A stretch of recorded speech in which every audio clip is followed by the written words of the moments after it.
Welcome to stage 2 of the Tour of Britain Men. It's the second consecutive day in the county of Lincolnshire. You're looking at Boston, which is hosting the start of a long and flat stage that will finish in September sunshine on the seafront in Skegness. Another chapter in what is already promising to be a fantastic edition of this very, very particular race. And it all got underway in scintillating fashion yesterday in Lincoln.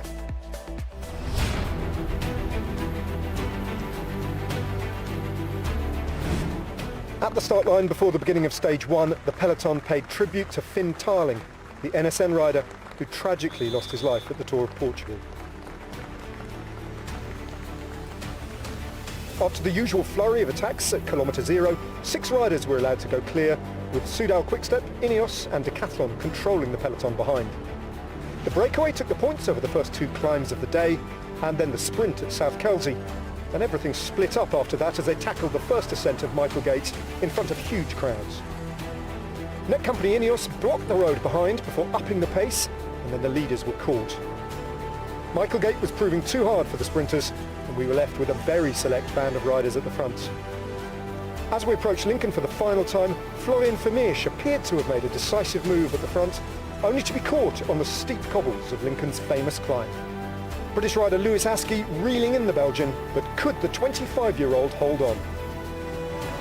Askey goes supersonic on the Michaelgate and is going to power home here. It is the power of Philippe Ogana. He's trying to close the gap down, but it is not going to be enough. It's a British win on stage 1 of the Lloyds Tour of Britain, and it goes to Askey. The NSN rider paying the greatest tribute to the memory of Finn Tarling, taking the lead in the general classification ahead of Philippe Ogana of Ineos, with Tim Wellens 11 seconds back in third. And that is a situation with which we approach what could be a very interesting stage 2. My name's Ned Bolting. I'll be dipping in and out throughout the day, but the lead commentary team who will be guiding you through stage 2 are alongside me, I'm very pleased to say. Danny Rowe and Marty McDonald. And Marty, I could tell by your voice there, you enjoyed calling Askey home yesterday in Lincoln, didn't you? Oh, that was a brilliant finish, and yeah, you can tell how excited I was, and it really was an incredible performance. And I think really, it's been a while coming. It was really well deserved as well, and I think that's the beauty of this race. And we see riders like Lewis, within teams where the sort of style of rider is he spends a lot of his time working for others, and then you come to the Tour of Britain and he gets that opportunity to show himself and show that talent that we've always known he possesses. Danny, Florian Vermeersch at the foot of Michaelgate climb had 15 seconds, and it's only a short climb, isn't it? But to reel that in and actually, as you can see here, go past him at speed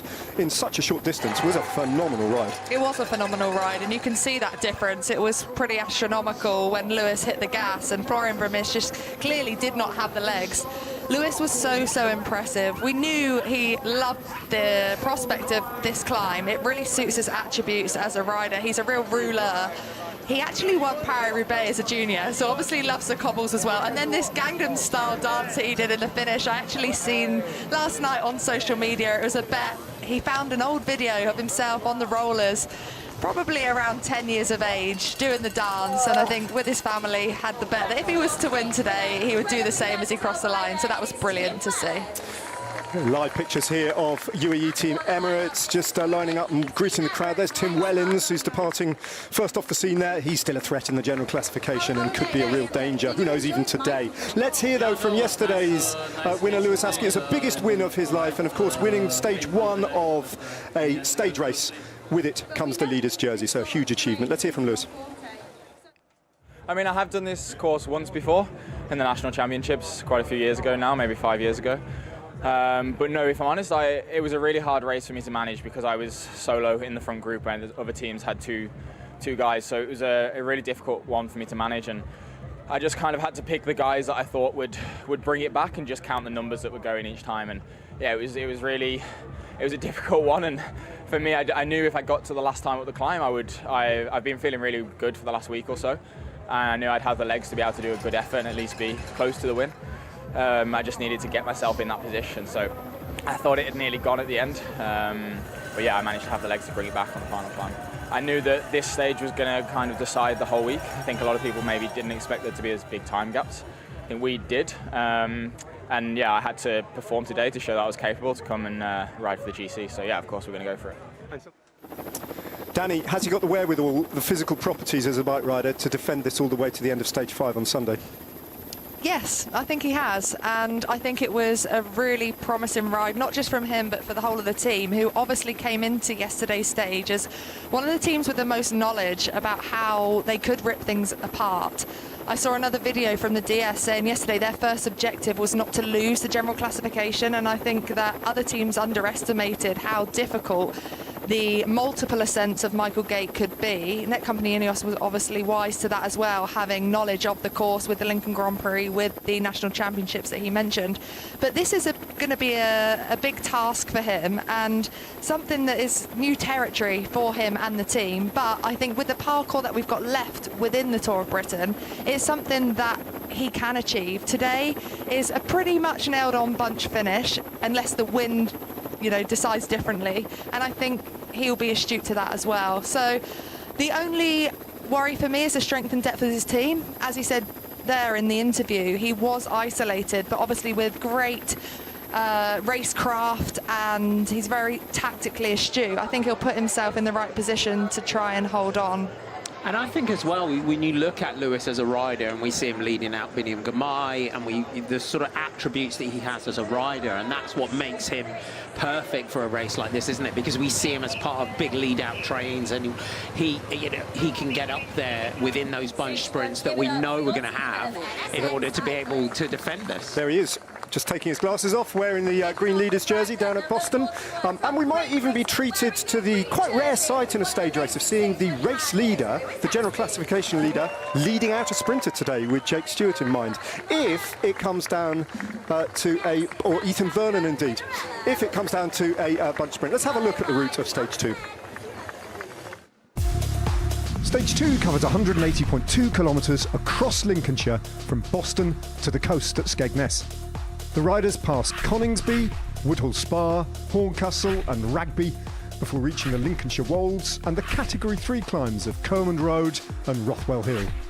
From Louth, the route heads east to the intermediate sprints at Saltfleetby and Sutton-on-Sea before turning inland through Alford and Spilsby. The final kilometres return to the coast for what is expected to be a fast finish on North Parade in Skegness. And North Parade in Skegness is exactly where we are, sat up at the finish line here. Danny and Marty and myself. It is a beautiful scene. It is windy. There's Oscar Schemp from the Bike Aid team smiling and getting ready for stage 2.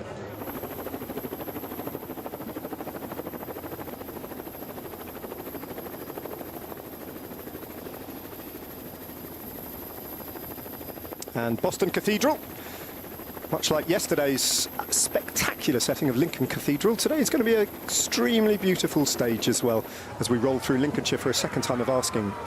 And Marty, this is such a hallmark of the men's Tour of Britain, isn't it? That the schools have just gone back, and no sooner have the kids gone back into class than they're allowed the morning off double maths because the race has come to town. It is, and that's what it's all about, this race, isn't it? And what, skiving off, bunking off schools? Exactly. Yeah. Come out and watch the bike race. And I know, Danny, from when you raced the Tour of Britain women, that it was always such a big part for you, and it is really what made the women's tour, wasn't it? It was the crowds and what everyone took away, because at the time they were bigger than anything else that you were racing in front of. Yeah, absolutely, and I think that's why the riders, men and women, love to come here to race, because of the support on the side of the road, and even more so from the children on the side of the road, who for some, or for actually most, will probably be the first time they've ever witnessed professional bike racing.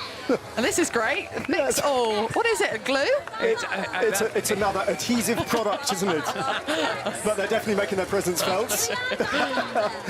Who lost the bet to hold that on the podium today? Yeah. Who pumped it up? Exactly. Very good point. Very good point. Yeah. Yeah. So if you need, it's clearly something for lining your bath or sticking something down with. Do you know what? Maybe it's a fixal. It is a classic Belgian cycling sponsor, and they have been supporting so many teams down the years, haven't they? So do not decry their products. As we look at the man who is in possession of the King of the Mountains jersey.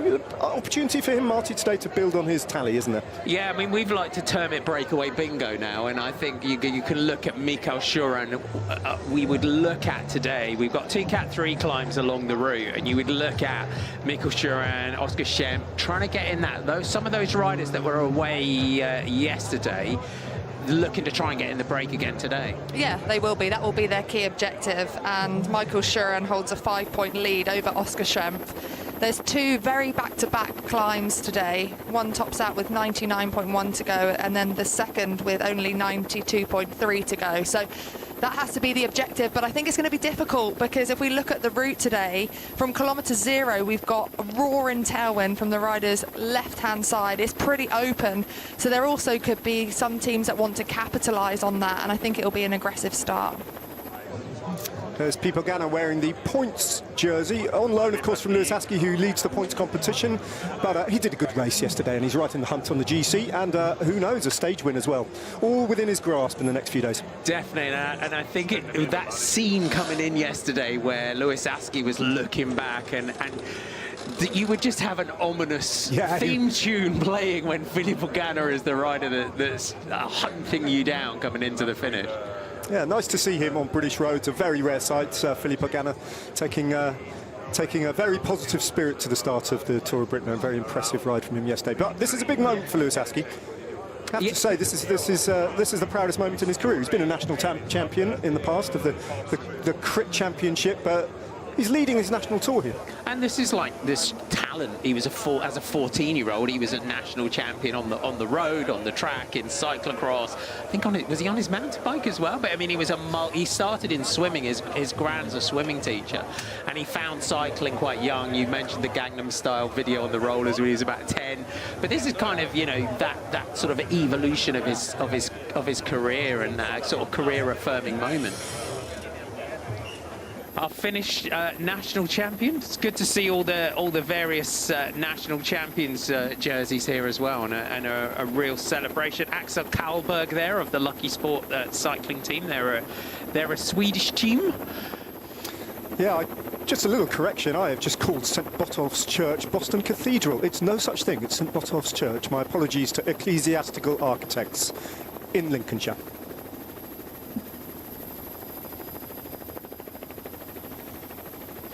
There is St. Botolph's Church and its big tower standing over the river. The Stump Tower, it's known, 80 metres high, and because this part of Lincolnshire, unlike the Lincolnshire Wolds yesterday, is pretty flat. You can see this tower when you approach Boston from a long, long way away.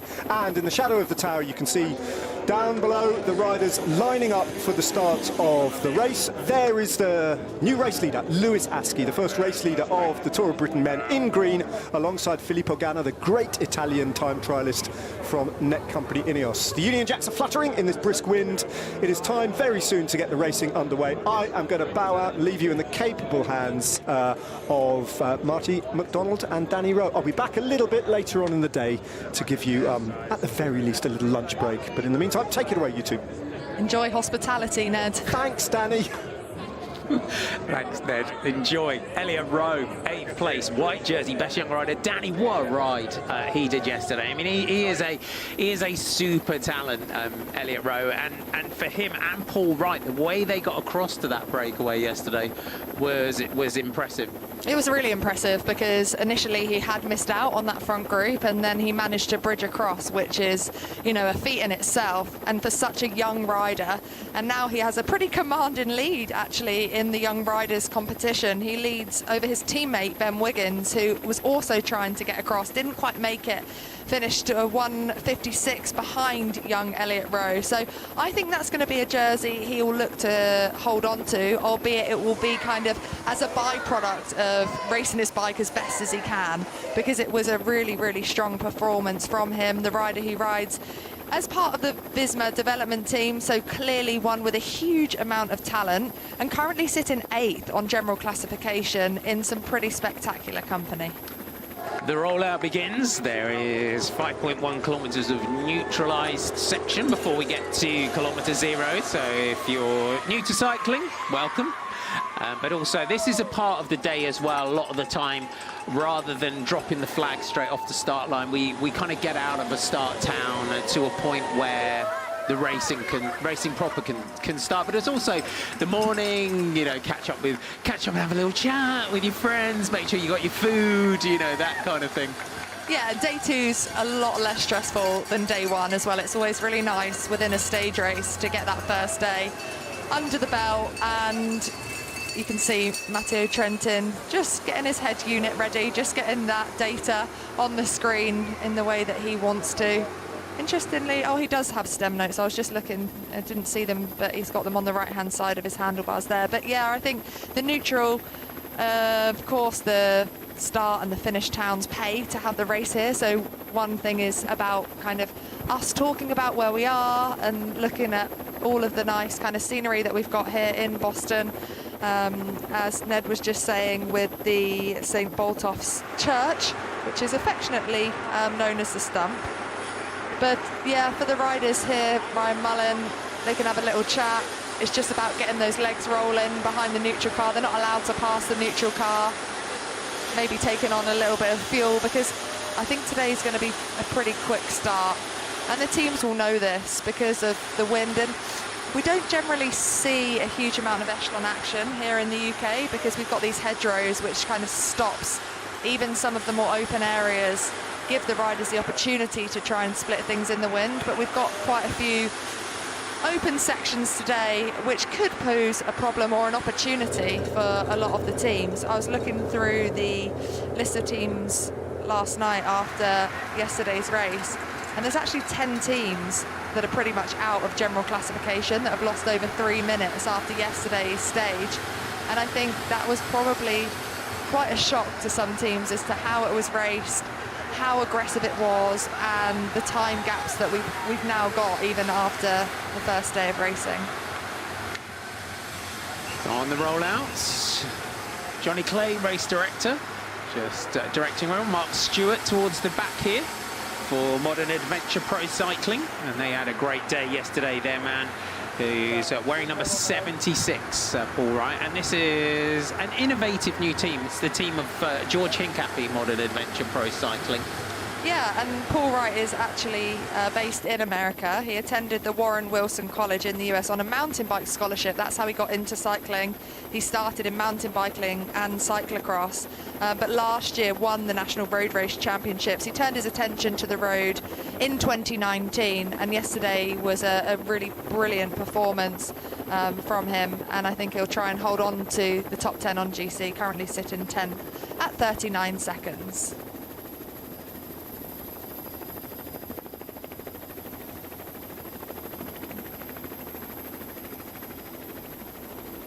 So rolling out of Boston, and it is the original Boston. It's does giving its title to its namesake city in Massachusetts in the USA. And you do wonder how many people book flights to go to Boston and end up here instead of Massachusetts. I'm sure there's a Hollywood film there somewhere, or there'll be one in deepest, darkest Netflix somewhere where someone's, you know, come to the wrong Boston.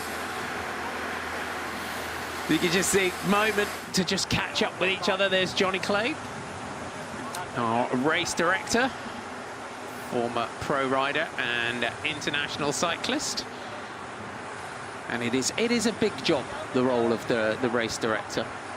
It's a huge job, and most importantly, it's about making sure these roads are safe for the riders to race on.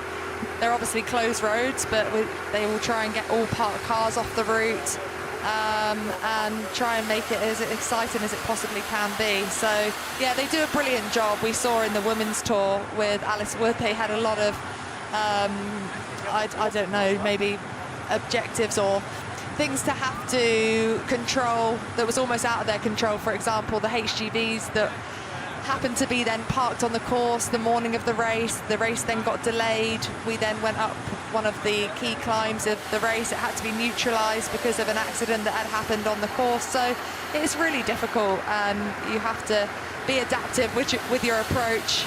Use the team around you, I guess, but I mean, the fact that we've got 5 World Tour teams, some of the best riders in the world, just shows the respect and what this race means to the riders themselves. They want to come back year on year.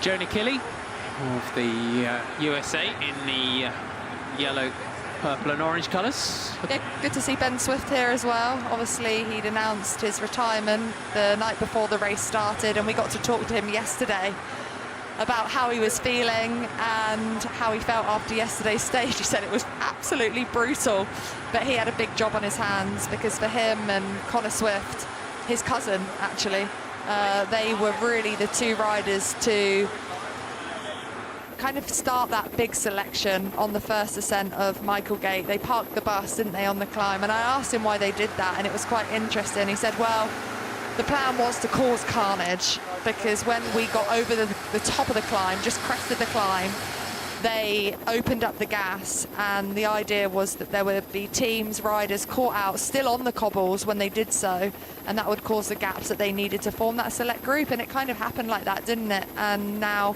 Filippo Ganna is sat in second on general classification, so they're very much still in the fight for the win. I really hope, though, he gets his opportunities, because, I mean, what a way it would be to kind of round out his career, to win a stage of the Tour of Britain here on home roads. And they will go on the attack, won't they? That's as well for them in this race, is there is that pride as well as the biggest British team to want to take stages and as you said, cause chaos, cause carnage, and just send people up the road. The way they rode yesterday, it was really interesting. Yeah, and I think they rode really well. They obviously had that knowledge of the course and what that course and that climb could do to the peloton, as did NSN as well. Ben Swift having won on Michael Gate in the National Championships back in 2021, but also ridden multiple Lincoln Grand Prix in his career. And they'll be a team, I think, today will be interesting, because they have got Sam Welsford, albeit he did a huge amount of work yesterday for the team, in their roster, who could do well in a bunch sprint. So I think they'll be attentive to the wind. I think the likes of UAE will try and split things in the wind if they get that opportunity to do so. But they'll be looking at the overall victory of the general classification with Ganna as their key objective.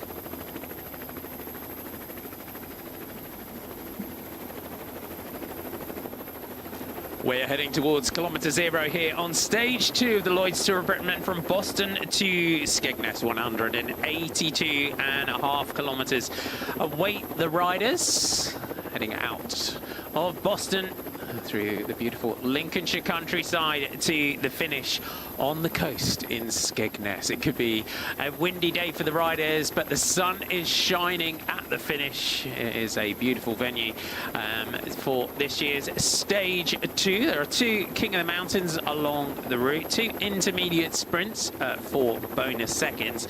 And going into today, yesterday's stage winner, the British rider from Team NSN, Lewis Askey, leading Filippo Ganna by 9 seconds in the general classification. Tim Wellens of UAE, the Belgian rider, sits in third at 11 seconds. Then comes Jasper Stuyven of Soudal Quickstep. He is in fourth at 20 seconds. Dan Hula of Decathlon is fifth at 21 seconds. Matteo Trentin of Tudor is sixth at 22. Florent Vermeers, who launched it yesterday, sits in seventh, with Elliot Rowe, Rick Plums and Powell Wright rounding out our top 10. The race is on. We are through kilometre 0, and the flurry of attacks start, and it is one of yesterday's breakaway riders. It's like Jonah Kelly of the USA and Tartaletto Usarex that's trying to get into the early break. And you see the United Shipping colours here that are also trying to get in. And Danny, straight away, if anyone wants to get in this break, they need to go now, because you can see that the peloton have decided that the first break of the day is going to be the one that goes. Wow, they've blocked the road already, haven't they? You can see Decathlon and Netcompany Ineos saying, yeah, that'll do. There's 3 non-World Tour riders in the break. We're not worried about them. They're no threat on general classification. And that was in the first, 100 metres of the race. So this potentially could be the first and only move of the day to form the breakaway. Let's see what's happening behind. They look around. There's one rider trying to get across now. You can see riders trying to go up the outside onto the grass. A little bit of cyclocross action. That's not going to work. Oh, dear. You can't do that. Yeah, trying to get back on there. He's looking to go up the grass. You can just see the NSN rider as well. And you've got to be so careful. It's Leonard Sternsdorf here of Team Bike Age. Oh, he really tried to get in the break, didn't he? And then before you know it, he's out the back. Poor Going guy. all agricultural there and cutting the grass. But yeah, that you feel for him because he was trying to get on and trying to move up. And we've got, as we saw him on the rollout as well, Axel Kalberg trying to get up here. Janos Pelikan, I think, is the United Shipping rider here in the light blue colours that's trying to get on to the breakaway, the Finnish champ. And you can see just digging in, trying to get across here. We'll see if anyone else manages to go. But the World Tour teams, you can see all across the front, they're like, right, that's it. We got 178.6 kilometers to go. It's going to be a bunch sprint. Put the kettle on, chaps, in the peloton. It's time for a cup of tea. And we'll see you with about 10K to go. Oh, I really hope that's not the case, Marty, because that means it's going to be a long old day for us. But yeah, for now, it looks like it is. There is a few other open sections though, so I really hope the likes of Netcompany Ineos try something in the wind as we get into the back end of today's stage, when we've got some kind of crosswinds, tail crosswinds, but you can see the wind's not that strong here. It's showing about 22 kilometers an hour on my Velo viewer, but it doesn't look to be that strong if we look at kind of the hedgerows and the trees. And yeah, for the World Tour teams, they've said, okay, we're happy with this composition of riders, 4 riders now at the head of the race. This is very much controllable. This is the replay. You can see the rider on the left-hand side really trying to move up, but he's on the grass, he's on the rivet, and he's going backwards. He nearly bumps into Jasper Stuyven. Jasper Stuyven gives him a little arm as to say, what on earth are you doing here? But he was just trying to get in the break, poor guy. And before he knew it, he was out the back. So yeah, it doesn't look like it's going to be a day for him in the break, unfortunately. Okay, so we've got in the breakaway is Jakob Pelikan, Janos Pelikan, my apology, but that is in there in those light colours. And in there for the second day, Jonah Kili of the USA from Tartaletto Isarex. So it's good to see him in there as well. And then we've also got Lucas Beneteau from the team of San Michel Preference Home, Aubert 93, and then Axel Kalberg from the Lucky Sport team, the Finnish national champion. So there you have it. If you ever wonder how the peloton decide how the break of the day is formed, that is what we officially call parking the bus across the front of the peloton. Good to see Jonah Kili in here again, though, from the Tartaletto Isarek team. He actually managed to pick up 5 points in the King of the Mountains yesterday. There's 8 points on offer today across 2 Category 3 climbs. They come pretty back-to-back. 99.1 kilometres to go and then 92.3 kilometres to go. So for Jonah Kili, if he was to take maximum points over both of the categorised climbs of the day, he would then be joint lead with Michael Schuran, who managed to pick up 13 points yesterday and is in the King of the Mountains jersey. What I like about Jonah Kili is how vocal he is, because you can hear him in the breakaway. Yeah, there's always one, isn't there? But it's actually quite important for, you know, at least one rider to take that captaincy role when you've got a breakaway, just to perhaps keep that motivation high, to keep pushing on, or to perhaps, I was listening to Ned yesterday, who said, you know, sometimes they want to actually take it off a bit, so not commit too much too early, because ultimately the peloton are just going to hang them out to dry. They don't want to catch them, so they might just try and keep the gap at around that 2-minute mark, which is what we saw yesterday.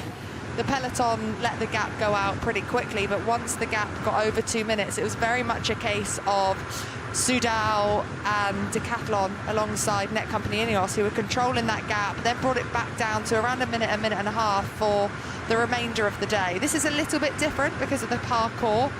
Today, without the Michael Gate climb, they can definitely afford to let the gap go out further, but I don't think it will go out to kind of the 5-6 minute mark, which we used to see in pro cycling. We just don't see those gaps And anymore. the other thing, just look about yesterday as our break gets established, and you can see minute and 19 is the gap already. And what we're seeing more and more, and we saw it very much yesterday, and it was that kind of what we call, you know, effectively the Alice Wood philosophy of you get to finishing circuit and the finish feels closer. It's because we were over 60k out yesterday when they really went for it, and we see that a lot more now, don't we, with the way Tadej Pogačar rides, the way Mathieu van der Poel rides. The racing starts a lot further out in men's cycling than it traditionally used to. Yeah, but the level's also increased for everyone and across the board, so they've got the capacity to race flat out for, you know, sometimes the entirety of the race, and 60 kilometers is nothing to really commit to that aggressive racing, and that's what we saw. It blew to pieces, and for a lot of the teams it was an objective because of what we've got left within the Tour and the lack of summit finishes and the lack of big long steep climbs. They had to do something yesterday. You can see that's the confirmation of the riders in the breakaway And their GC time. So the highest placed rider is Axel Kalberg, the Finnish champ here, 24th at 3:30. Lucas Beneteau here in the orange and green is 31st at 3:30. Janos Pelikan is sitting in the general classification for the United Shipping team. And he is 57th at 3:47. And then Johan Achille is 79th at 4:38. So those are the gaps. So 1:46. So they will manage the gap to them in terms of not giving them too much of an advantage.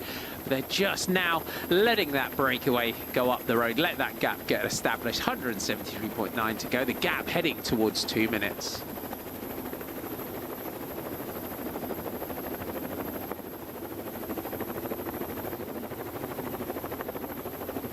So our first objective of the day will be at 99.1 kilometers to go, and that will be our first King of the Mountains. So there's a while before we get to that point. The breakaway, you can see fully committed here in terms of getting that gap established. And within this group, it's great to see the Finnish national champions jersey in here for the Lucky Sport team from Sweden. They're sitting at 51 kilometers an hour. You're going to see a lot of agriculture around today's route, and Lincolnshire is a real farming heartland, the Lincolnshire countryside. It is known as the bread basket of England, is Lincolnshire. It's one of the most successful farming counties, producing a large proportion of our cereal crops. Most popular food and drink are bread and beer. So a beer and a sarnie is what Lincolnshire helps, along with Lincolnshire sausages, of course. which we talked all about yesterday, didn't we? We did, but we're still in Lincolnshire, so... But I didn't have my bangers and mash that I said I was going to have last night, because we stayed in Skegness, and I thought, well, I need to have fish and chips. We're on the coast, I can see the sea from my hotel room, so I opted for fish and chips. But yeah, maybe I'll have bangers and mash tonight. Yeah. And Boston has got a sausage as well. The Boston sausage has its own sausage, heavily flavoured with sage, rather than the usual thyme and parsley found in other Lincolnshire sausages. And it's got a good sausage history. So the Lincolnshire sausage rule apparently is that Lincolnshire sausage, including Boston, traditionally do not need to be pricked. You don't have to prick your Lincolnshire sausages before they cook. I think that's because they explode, don't they, when you cook them? But because of their loose and coarse texture, so I've been told. Very interesting. Peloton is so relaxed, just catching up with each other. We did just see Lewis Askey. I think he will be on lead-out duty today for his teammate Ethan Vernon, and Ethan Vernon was saying that the team keep joking with him about how many second and third places he's had here at the Tour of Britain, and unfortunately for him, I think it's going to be pretty difficult for him to win the stage if it comes down to a bunch sprint with the presence of Tim Merlier and Olaf Koy. But it is a bike race, and he has got a big chance. He is one of the fastest sprinters in the world, as we see the composition of Tudor Pro Cycling team. Matteo Trentin and Rick Plomas were both in that select group yesterday, and there was such an advantage to having strength in numbers, and I think for me that's what made Lewis Askey's victory even more impressive, because he had to race with such such patience. He had to really think about who he followed and measure his efforts accordingly. And he's obviously a very tactically astute bike rider, because not only did he have the legs, he read the race perfectly. So it's going to be interesting to see how he gets on in the next couple of days and whether he can hold on to the jersey.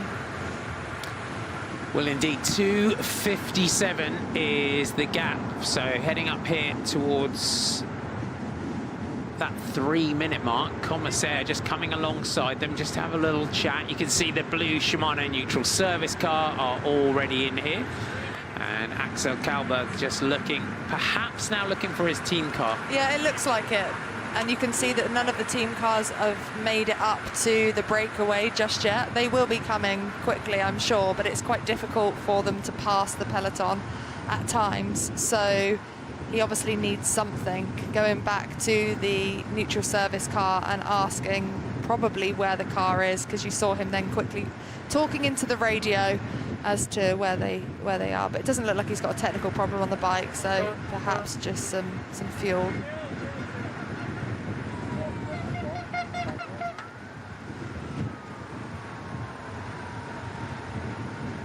That gap already in excess of 3 minutes as our breakaway as we go through New Bolingbrook. Everyone out enjoying the race coming through here on day 2 of the Lloyds Tour of Britain men. And you'll see now they get the gap, and this will be now where the communication, because now we see the peloton get established. They've got that gap, they're happy at 3 minutes, and now NSN, Soudal Quickstep are up there to defend. And this is what we saw yesterday, and you can see the dynamic in the peloton has completely changed behind. Before, they were really relaxed, they were happy, spread across the road, and now the gap's gone over 3 minutes. They are thinking, right, we need to control this gap. We don't want it to get to a state where it's not controllable and then the pressure will be on. And these are the teams we expected to be up here. Decathlon have sat back for now, but it's NSN with one of the Soudal riders here. Obviously, they're looking after the interests of Tim Malia, who's got a big opportunity today. And great to have this live race data to Marty. It really gives us an insight as to what the riders are putting out in the break or in the peloton behind, if they're working, if they're not working, and then in the final too. Had some really cool data after yesterday's stage as to the efforts of Filippo Ganna actually in the final kilometre. So it's a time of 1 minute and 46 seconds. His average power, listen to this, 720 watts for 1 minute and 46 seconds. His max power, 1,110 watts. This guy is a machine. So that's why when Askey looked around his shoulder and saw Ganna coming, he had to commit fully to the line. I also got some data from Lewis Askey as well. The brutal effort. We've got this nice bit of field art. Marty, you can rate for us in a minute, but 39 seconds of Lewis Askey's final effort, 880 watts with a max power of 1,330. So pretty impressive. What would you rate that? I just got to go back to that field art quickly, because yesterday I think I was pretty harsh. I gave the bike a 7 out of 10? You did give it a 7. That was definitely a 9. That was brilliant. Up there, it was beautiful. I love beautiful that. art that take that. And that's the thing, when you're down at ground level and you're creating something like that, it's really good. I love how much effort everyone puts in when the race comes past. This is the NSN team. So Lewis Askey's backed up by Ryan Mullen, Alessandro Pinarello, Dion Smith, Jake Stewart and Ethan Vernon.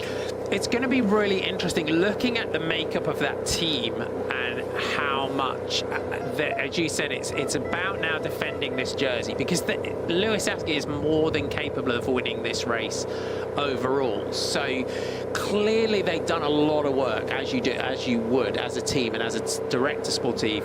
The amount of work that they put in to know the route, to know the carnage that could have been created yesterday and was. And Lewis telling us in his pre-race interview, they knew they could potentially put the GC out of reach of a lot of riders, which is what's happened yesterday. So it's going to be interesting now to see how how they deploy the team and each rider in defending this jersey. Yeah, I think where they could come unstuck would be the strength of the team versus some of the other teams that we've got here. Some really strong lineups, arguably from the likes of UAE, Team Emirates, XRG, also for Netcompany Ineos, who have got real strength and depth through every single rider here. And Lewis Askey saying himself how he was isolated and needed to be really clever in that front group. So if he gets himself in that position again, which would be probably on stage 4, that's where he could become unstuck. So the whole team really have to step up here to be able to defend this jersey. And you can see a little bit of action here in the wind. It's Dylan van Baarle who was the rider on the front for Soudal Quickstep. But you can see the way that they're riding all across the road, that kind of echelon is starting to form here as riders are trying to become protective. So the wind obviously coming from the left-hand side. The riders are riding on the right-hand side of the rider in front of them to be as protected as they possibly can be from the wind. I don't think it's going to split. I don't think it's strong enough because you can't see much panic, especially from Netcompany Ineos, who aren't in that echelon action. But they're obviously forming a second one just behind here. So it's also going to be one of those days where teams have got to be on it with the changes of direction, the changes of the wind, and I guess use that to their advantage. And this, for anyone that's new to cycling, is that when you see riders riding one in front of the other, a lot of the, for a most part, and you're riding behind and you're saving about 30% of your energy sitting behind a rider, and this is how you do it in a crosswind. But this, when it gets fast, this is when racing can become really, really frantic, when you're battling as a rider to get into that echelon, and you're not, the last rider here potentially going to get bumped. But it's a perfect example here of how an echelon works before they'll take this left-hand turn, because it's a block crosswind from the left-hand side. So each rider is trying to ride on the right-hand side of the bike in front of them to be more protected in the wind. Because as you say, Marty, if you're just riding directly behind someone, you're still going to be battered from the wind, and there's only so much road, and that's where it becomes dangerous. Netcompany Ineos have started their own echelon just behind, but there could be riders in trouble towards the back. They are about to take this left-hand turn soon though, and then they're going to be riding into a headwind, and that's a difference or difficulty here in the UK, because there are so many directional changes that they just don't have the length of road in one direction that's open enough. We've got these hedgerows a lot of the time on each side of the road, which just stop that ability for the teams to ride in that formation and to do a huge amount of damage, albeit they can be technical, and if gaps then do open up, it's quite hard to close them. You can see it's pretty strong now. The wind I'm seeing 24 kilometers an hour as we go towards Revsby, which was once actually home to the famous botanist Sir Joseph Banks, who sailed with legendary explorer Captain James Hook on the HMS Endeavour to Australia. And I've got Banks, who inherited the Revsby estate, introduced many plant species which are a feature of the landscape today. And they're about to go through Revsby as they take the left-hand turn. The Breakaway have already gone through it, and the peloton will be through in a couple of minutes' time. That's an interesting fact, Danny. Thank you for that one. I've got lots of facts for you today, Marty, and I'm glad we've got the facts on the route today, because I think we're going to have a lot of this. Yeah, we are. No! He just lost his lunch already, and yeah, it happens. And feeding as well. This is that we see riders start, and in the morning, just to kind of explain, within the team truck and on the back of the team car, the team generally lay out all the kind of snacks for the day, and as a rider you go up, you grab your snacks and your energy food that you want for the first part of the stage, because cycling's an unusual sport. As we just go past another school, great to have them out along the side. As we always say, this is a huge moment for the youngsters going past. They may get a few bottles as well as the riders go past as well. But early on in the day, feeding from the side of the road, and the team cars only opens a certain time into the stage. It finishes before the end as well, but you need to, as the peloton just swing left, you need to sort of stock up early, because you need to eat right from the start of the stage, your nutrition and your nutrition strategy is so important, and getting all your snacks right early on and organising them within your pockets is really, really important. Yeah, of course, and nutrition has become more and more vital as the science and the advancements of sciences improved, and the teams will have a meticulous plan actually for every single rider. Look how lined out this is. Just going to mention this as we see the peloton almost in one long line, so the pressure is definitely on at the front of that peloton behind to try and control this gap. But every single rider will have an individual approach as to their fueling strategy, and that will be made down to kind of the demands that the race has in store for the riders, and what their goal is, and what their job is, and how many kilojoules the riders are going to be expected to use throughout a stage, how many carbohydrates or grams of carbohydrates they need to take on throughout the stage. But it's a lot, let me tell you that. So not only will they be eating a huge amount for breakfast, and it is individual, but the riders will have a guide as to what they should be trying to consume. It could be rice, it could be pancakes, it could be pasta for some riders, porridge. Look at that. Yeah, we're heading towards Beautiful Coningsby, jet there. which is the home of RAF Coningsby. It's one of the UK's most important air bases, and some of the RAF's Typhoon fighter jets are based here. And the famous Battle of Britain Memorial flight is also based here and helps keep historic aircraft flying alive as well. And we're heading towards Coningsby pretty soon. Amazing.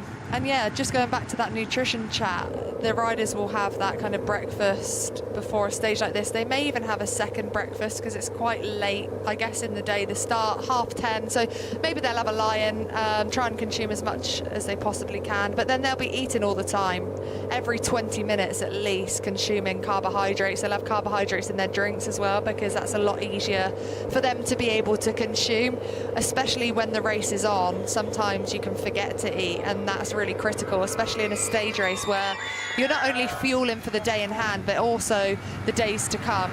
And then when the riders cross the line, that recovery protocol starts straight away. You see the riders taking on cherry juice, which is kind of, I guess, the newest form of recovery with the antioxidants that gives the riders. They'll have then that kind of combined protein carbohydrate drink to start that recovery process. And then if they've got a long transfer, then they'll have food in the buses that will be made up for them by the soigneurs or the nutritionists, the chefs themselves, that some of the teams will bring to every single race. And then back to the hotel for the meal. And we talked about it yesterday, sometimes the chefs will take over the kitchens in the hotels to make sure the riders are getting exactly what they need, because we know how crucial it is to the riders' performance. And things within the teams, when you're organising the logistics for the teams, there's the breakfast box that goes to brekkie as well, and as you said, now we have chefs that will go and prep the food. One rider who I always find really interesting in watching her YouTube videos is Puck Peterson, and check out Puck's channel and check out some of her videos, because she does these amazing, like, follow me for the day videos where she talks about how many grams of carbs she needs for breakfast, and she's on training camps or she's racing, and she talks a lot about that.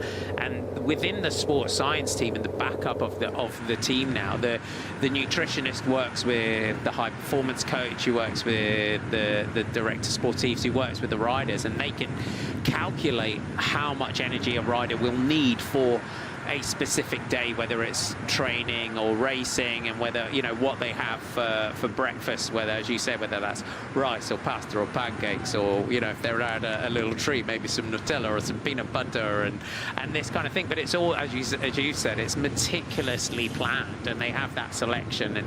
But what's changed quite a lot about sports nutrition and the sports science behind fueling and fueling to go fast, you know, that it's like anything, isn't it? If you don't put fuel in your car, you're gonna run out of fuel before the end. And that's what is important now in sports science and sports nutrition. But, you know, you look at sort of high performance chefs like Alan Murchison, who was a Michelin star chef, and he works with a lot of pro riders. food for fueling doesn't have to be boring. It has to be tasty as well. And the days of boiled pasta and boiled chicken are kind of gone. And it's got you. You're on the road. You're eating. You've got to, you've got to enjoy that side of life as well. That's going to help you go fast. Oh, morale is very important. So of course the riders need tasty food as well as food that's going to fuel them properly. We just went through Marsham Le Fen, which was also recorded in the Doomsday Book as Moran and has links with Sir Joseph Banks and Captain James Hook, and also is home to the Royal Oak, which is one of Lincolnshire's oldest pubs. I'm going to carry on with all these facts today, Marty. Good, I'm glad. It's 160.6 kilometres to go. The peloton are 2 minutes and 31 seconds down. I'm sure if Lizzie Banks is watching, she'll be on with some interesting facts today. Well, I've got quite a lot for you today, loads. but yeah, we're about to go through Tumby. And nearby Tumby Wood is a nature reserve and site of special scientific interest, renowned for its ancient woodland and wildlife. So we're about to go through Tumby Gates, and then Tumby itself, as we'll turn left with around 159 kilometres to go. So in the next kilometre or so we'll be going through Tumby. We look forward to that. I hope the riders are getting their interesting facts as well as they're rolling along today. But it's nice as well, isn't it, to spend a couple of days within a county and really get to know it, and it is very interesting to sort of visit very sort of traditional parts of British cycling. Let's just going back to nutrition, and Leonard Tugel's there from Tartelett Userix, number 113. And we just saw his pockets there with the energy gels that he's got in his pockets, and just how it's organised here, Danny. If we look at Leonard's pockets, because we just see Adam Lewis there. He had the Competitivity Award on stage 1. But riders, you organise your gels and food in your pocket so you know instinctively where it is as well. Yeah, you do. And what I used to do was have one pocket for caffeinated gels and one pocket for non-caffeinated gels, because you didn't want to be over-caffeinated at the wrong time. You really needed to use that caffeine when you needed it the most. So that's what some riders will do, or potentially different amounts of grams of gel in different pockets, so they know exactly what they're getting when they reach into their pockets. That's cute. Young Farmers Club. Nice to see the young farmers getting in on the field up. Back to the head of the race and our breakaway group. Jonah Kelly getting into the breakaway 2 days in a row. And we said this yesterday, didn't we? And the rider here running 1:15 in those purple, yellow and orange colours of the Tartelett Userix team. But this is what if you've got designs on a jersey, say it's the King of the Mountains, it's a 5-day investment, isn't it? If you want to take that, or even going for the overall Competitivity Award in a race, it's making it into breakaways on multiple days. And as the race goes on, and I'm sure we'll see Jonah in breaks this week, but the accumulative fatigue in your legs each day when you're trying to get into the breakaway, you can't kind of underestimate that as well. Oh no, it's really, really difficult, because you're using a huge amount more energy in the break versus in the peloton if you're just sat behind. But this is huge for these smaller teams to be represented in the breakaway, but it also could be with one eye on that mountains classification. And actually I'm just having a look at Jonah Kelly's Palmares, and he was second in the mountain classification in the Tour de Wallenley, second behind George Wood, the British rider, actually. So yeah, he's got the opportunity today, if he was to pick up maximum points in both of the categorised climbs, to go up to joint lead with Michael Shuren, who has started the day with 13 points. But yeah, it's a lot more difficult being in the break, and there is going to be a huge amount of fatigue after yesterday's stage. And as an American rider, and he's based in Ghent and speaks Flemish, really, and has said in interviews as well that he really feels at home in Ghent. And Belgium's kind of like that a lot of the time, isn't it? when you go to live in Belgium as a rider and you're a pro rider, and Tartelett are a pro team, and he really feels at home. But Belgian people, especially with cyclists, they really embrace a rider, don't they? And you become almost that you're adopted a lot of the time, aren't you? Yeah, you are. I mean, they love a bike rider in Belgium, don't they? And it's a big deal for a young rider to move over from the States, where they're going to be thousands and thousands of miles away from home, away from family, away from friends. The time difference as well can be a problem with communication and keeping being able to communicate with friends and family. And you're so consumed in the bubble of professional bike racing that it's so important to have that support away from the racing, away from training, away from bike racing in general, because you need the ability to switch off. It is a sport now more than ever where you can't leave any stone unturned. You are doing everything that you can in your power to be the best bike rider you can be, and it's a 24-hour-a-day job, because not only when you're on the bike are you obviously improving, but it's also about sleeping the most that you can and looking after your nutrition, not being on your feet too much. So it really is an all-consuming job.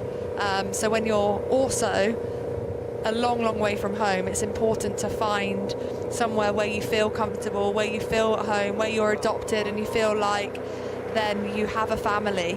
So it's brilliant that he feels that in Belgium. Dylan van Baarle, is doing a huge job here, Marty. He's really the only rider that we've seen on the front for Soudal Quickstep. So for Tim Merlier, they obviously want to give him a big opportunity today to take a stage victory.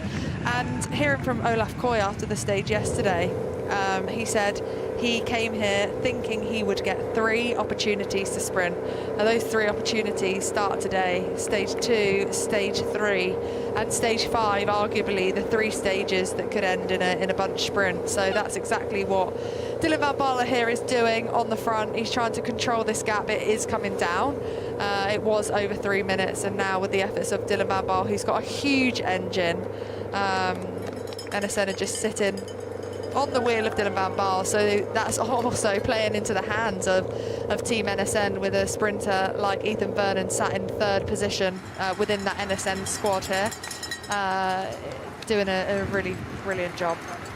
And looking at the general classification time gaps in this one, it's small, isn't it? Lewis Askey, 9 seconds to Philippe Ogana, 11 seconds to Tim Wellens, and the bonus seconds potentially are going to be really important in this race. It's small at the top, but the general classification is somewhat already established. There's only 10 riders within 1 minute of Lewis Askey, but within that top 10, yes, you're right, they're a really small time gap, so the time bonuses could be crucial.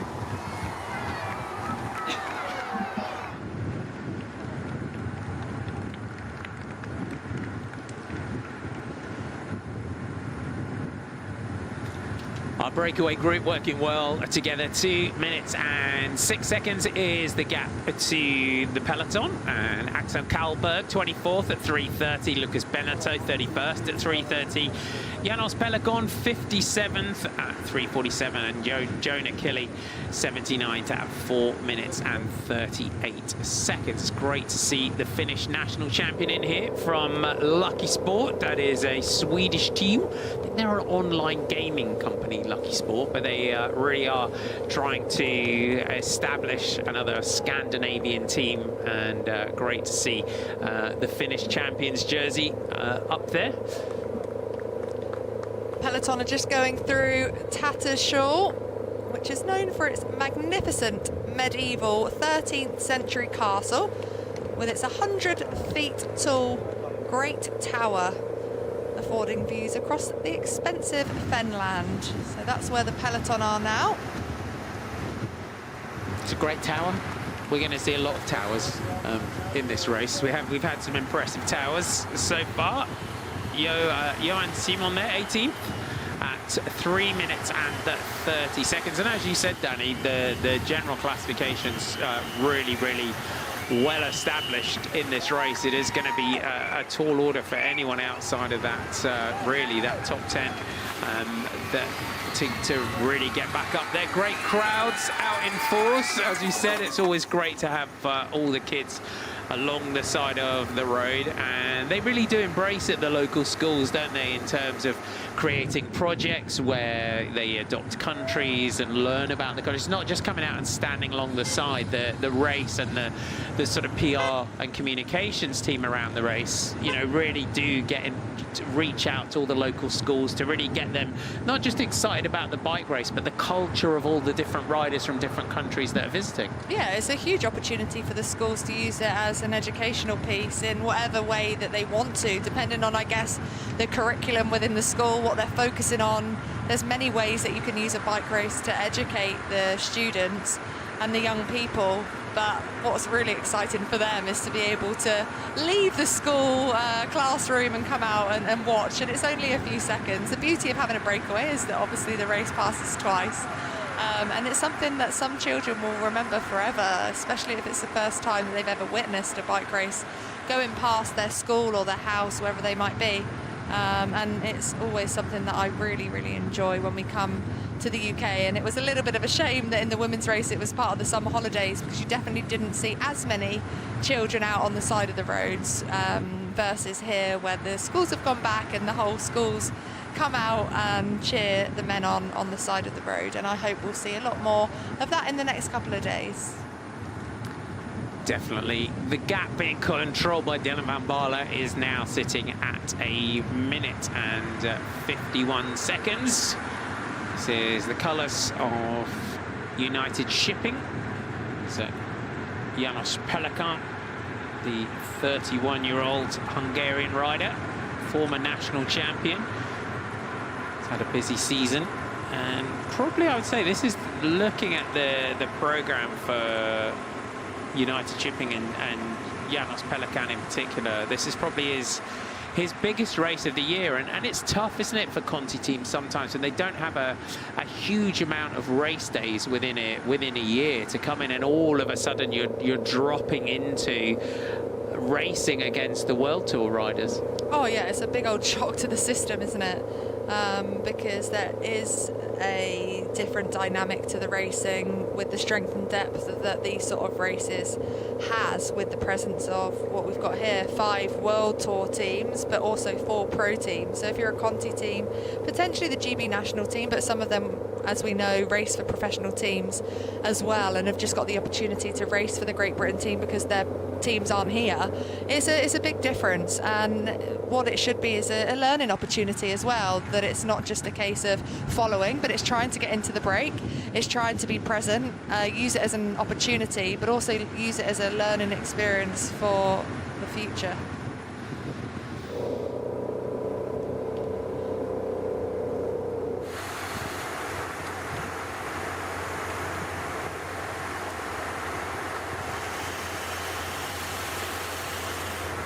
We have 151.9 kilometres to go on stage 2 of the Lloyds Tour of Britain Men, from Boston to Skegness. If you're joining us for the first time today, welcome aboard. The breakaway of the day went in the first 100 metres of today's stage, and it contains Jonah Killey of the USA and Tataletto, Easter X, Lucas Benetto of San Michel Preference Aubert 93, János Pelekan of United Shipping, and Axel Kalberg of Lucky Sport. Going into today, Lewis Askey leading the race on the general classification, 9 seconds ahead of Filippo Ganna, 11 seconds to Tim Wellens. Jasper Stuyven, 4th at 20 seconds. Dana Hula, Matteo Trentin, Florian Vermeers, Elliot Rowe, Plowers and Paul Wright are the top 10, 39 seconds separating the top 10 overall. Going into the day, Lewis Askey is wearing the green jersey. You can see him about 4th in line here. He is also leading in the points classification. position, 35 points to Ganner's 19 and Wellens 15. We got Mikko Shura, who's leading in the King of the Mountains classification with 13 points to Shems 8 and Esker, Everton Hegraberg's 8. Elliot Rowe leading in the Best Young Rider classification, quite a commanding lead in that, at a minute and 56 seconds to Leishgard's third at 2:58. UAE are leading in the team standings, 123 ahead of Tudor, with Netcompany Ineos third at 2:16. It's a beautiful sunny day here in Lincolnshire as we head from Boston to Skegness, 20 to 22 degrees Celsius, that's 67 to 71 degrees Fahrenheit. It's a beautiful sunny day, 25 to 29 kilometers an hour south-westerly winds with gusts of 43 to 45. We're heading into Woodhall Spa. Any interesting facts about Woodhall Spa, Danny? I want to come here, Marty, because, well, not for the first reason, for the second. This place became famous because people believed its natural spring waters had healing powers, but this is the reason I want to come. It is home to the famous Cinema in the Woods, which is one of the oldest cinemas in Britain, and the cinema still has an organ that is played before films. How nice is that? That's cool. It's cool. Yeah. I heard that the Dam Busters were also based there as well. I would love that. An organ that kind of takes you back to, it's that kind of, I wonder what they play. Because there's my dad, I grew up, my dad was a church organist. He used to play the beautiful big church organs with the big pipes, but also, you know, following Anna Lack with the organist as well, and just it's spectacular. But look at the spectacular. I mean, the crowds that are out along the route already today coming through Woodhall Spa. I mean, this is amazing. It looks like the whole town have come out. This is awesome. Look how many people there are, and this is going to provide a huge amount of morale, especially to the Breakaway, who know they've got a really long day ahead of them too. It really honestly does make such a difference when you see this in front of you. Thousands of fans lining the streets here. It is just amazing. It is really goosebump moments. Look at the schools as well, screaming on the side of the road. They've got their flags out. They got their sparkly new uniforms as well, haven't they? So it's back to school day for back to school week for a lot. But this is what you hope as well, and this is the you know, the beauty of the race coming past, is that you hope the kids go home, get their bikes out, race each other around the block. You know, that's what getting into cycling is. And Lewis Askey is our race leader, is such a great example of when, you know, youngsters getting into cycling. And I said earlier on, and reading about that his grandma is a swimming teacher, and he swam when he was growing up, but he just found that it wasn't the sport for him. You know, swimming it's a very different sport, isn't it? You're getting up very, very early. You're swimming 5 to 6 times per week every morning if you want to get to that kind of high level. And he discovered cycling, but he was very much that multi-discipline rider. And for youngsters, there's a cycling discipline for everyone, isn't there? Whether it's BMX racing or BMX street or road racing or time trials or cyclocross or mountain biking, there's something in, and youngsters wanting to get into the sport, if they can, really should try everything. Oh, a little bit of road furniture here for the riders at the back to dodge. You're right, Martin. I've got a 6-year-old, or about to turn 6-year-old son, and a 3-year-old daughter, and my son is obsessed with his bike, and it's in whatever capacity it comes. He started BMX racing, and then we took him over to the classics, and he wants to ride on the road, and that's what he's asked for his birthday. He wants a road bike, but we've actually, and I hope he's not watching now, well, he won't be because he's in school, but we've actually got him a cyclocross bike, because I think that's where the youngsters should start, you know, off-road, develop those skills on the off-road disciplines, and then if they want, transfer them onto a road bike. But with a cyclocross bike, there's obviously the ability to change the tyres, so if he wants to then ride around Maindy on the velodrome, he can, or perhaps if he wants to ride his bike to school, then he can. But there are so many opportunities for youngsters to get into bike riding, and it's just about trying to find where those local opportunities are in your area. So really do try and reach out, use social media to do that as well. And yeah, it's something that I'm really, really passionate about. Makes me proud. Cyclocross, best cycling discipline. Hashtag cross is coming. It's not far away. But yeah, the cyclocross bike for parents as well, watching and wanting to invest. The cyclocross bike is like like the gravel bike is the Swiss Army knife of bikes. As you said, all you do is change the tyres. Saves us a little bit of money, Marty, doesn't it, as well? Exactly. Yeah, because I mean, as a youngster as well, I mean, my daughter raced when she was young as well, and she raced on one of my old aluminium Ridley cross bikes, and that was her bike, and she was always on it's on the start line, and she'd look at other kids that were at the time might be on a carbon. Oh, these kids don't need 20-grand bikes. Exactly. And she'd be like, "Can I have your carbon wheels?" I was like, when you're a bit older and you're national champ. But no, honestly, cyclocross is great as well, because cross is, as a discipline, a lot of the time it's a whole weekend. I hope you're going to get a cross bike, Danny, and get back out there, or Matt. But it's controllable as well, isn't it? Within a park, it's kind of like being on the velodrome. As a parent, you can see what you can see them there. There's great cross, and cyclocross has such a great culture. And you look at riders like Tom Pidcock, like Zoe Backstead, other that have basically, they took they would, Cameron Mason is another great example. They would the success that they're enjoying, they would get to that point, they would go to Belgium and develop those skills.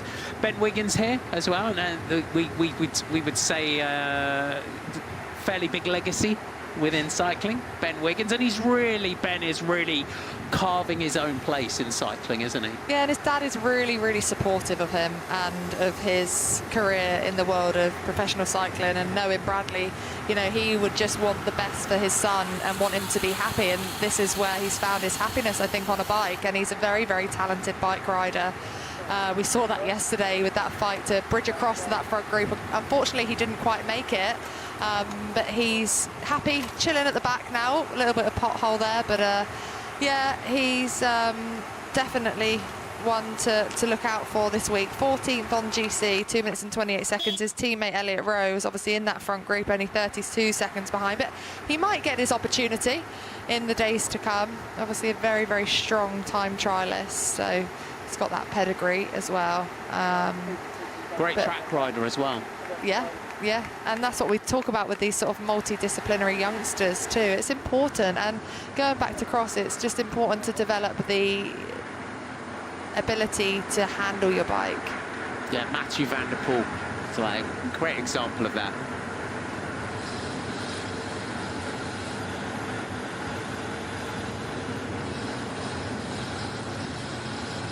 Our breakaway group, minute 39, so that gap went out to 3 minutes. It's now very much under control. And within our breakaway group, our smaller Conti teams, our pro team as well, and San Michel Preference OMODA 93. And this team as well, as we go through Kirkby-on-Bane. Any interesting facts about Kirkby-on-Bane, Danny? I thought you'd never asked, Marty.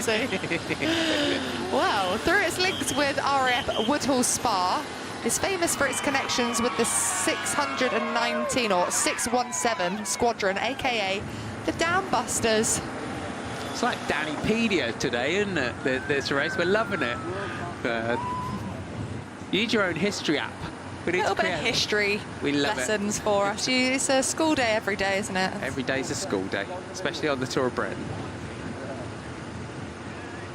Nicely resurfaced, nice and shiny through here as well. They've done a great job in that, just resurfacing through the town. But kilometres ticking off. We've got about an hour or so's racing before we will get to our King of the Mountains points. And our motor crews do such a great moto cameras going over the little steep bridges there as well, but just giving us a little view of the river there as well. But they do such a great job as well. The little steep bridges. There's a lot of communication that goes on between moto pilot and camera operator, but also you were out on the Tour de France fam on the back of the moto, talking on the mic, and I really felt, because every time I went to you in that race, I had to go, let's go to Danny on the bike, and we were on a descent, and Danny was doing about 120k an hour, managing to talk on camera. What was that experience You don't lie, like? Marty. Honestly, the timing was impeccable. I was trying to hold on with my legs. Good job, they're still pretty strong. But no, honestly, it was one of the most incredible experiences of my life, and I felt so privileged to be in that position. I almost had front row seats, so just having a look at the speed gauge here. Can't quite see it, about just shy of 50 kilometers an hour. And you can see what's on the phone of the motorbike driver, Velo Viewer, so he knows exactly where we are on the course. But no, it was one of the best experiences of my career so far. And actually, yesterday, one of the very kind camera bikes let me jump on the back of the motorbike to get to the podium yesterday, because I had some filming to do, and it was pouring down with rain, and he said, do you want to jump on the back? And I said, yes, please. But no, I was really nervous before the Tour de France fam, but I genuinely loved every second of it. This is a recap of Lucas Benetto's first 30 kilometres, so 45 kilometre an hour average, averaging 280 watts and averaging 90 RPM. So great to get some Velon stats presented by Elixir. But that is the first 30 kilometres of this rider here. Good to see how it's getting established within that breakaway. But also, Danny, just going back to your as we get a bit of cowbell from guest car 2. Got a fever, we need a little bit more cowbell. Good to see them there, but also it must give you a different insight. You know, you were in there racing, but also, you know, when you were in amongst it, sort of ducking and diving within the race on a moto, it must give you a completely different insight to how we are sat here as commentators watching our monitors. Yeah, it did, but it also made me feel like I was back in the bike race again. And I mean, it was a perfect job because I was in the race without having to pedal, so it was ideal. But it did give me a huge added appreciation, actually, of not only the level of the peloton, but also how these riders fight with every single ounce of energy that they've got. And I actually shed a tear once or twice every day, because I had the pleasure or privilege of getting so close to these riders where I would be passing them as they were being dropped, and they were just fighting so hard. It was such a hot Tour de France as well, and that really added to the fatigue of the riders. But yeah, it was a fabulous opportunity that I hope I'll get again.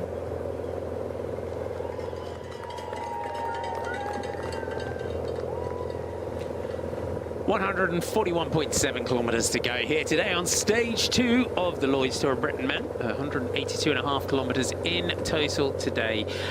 Dylan Van Baarle on the front here for Soudal Quickstep. And Lewis Askey in that green jersey that you can see there, the leader of the race overall for Team NSN, just having a feed.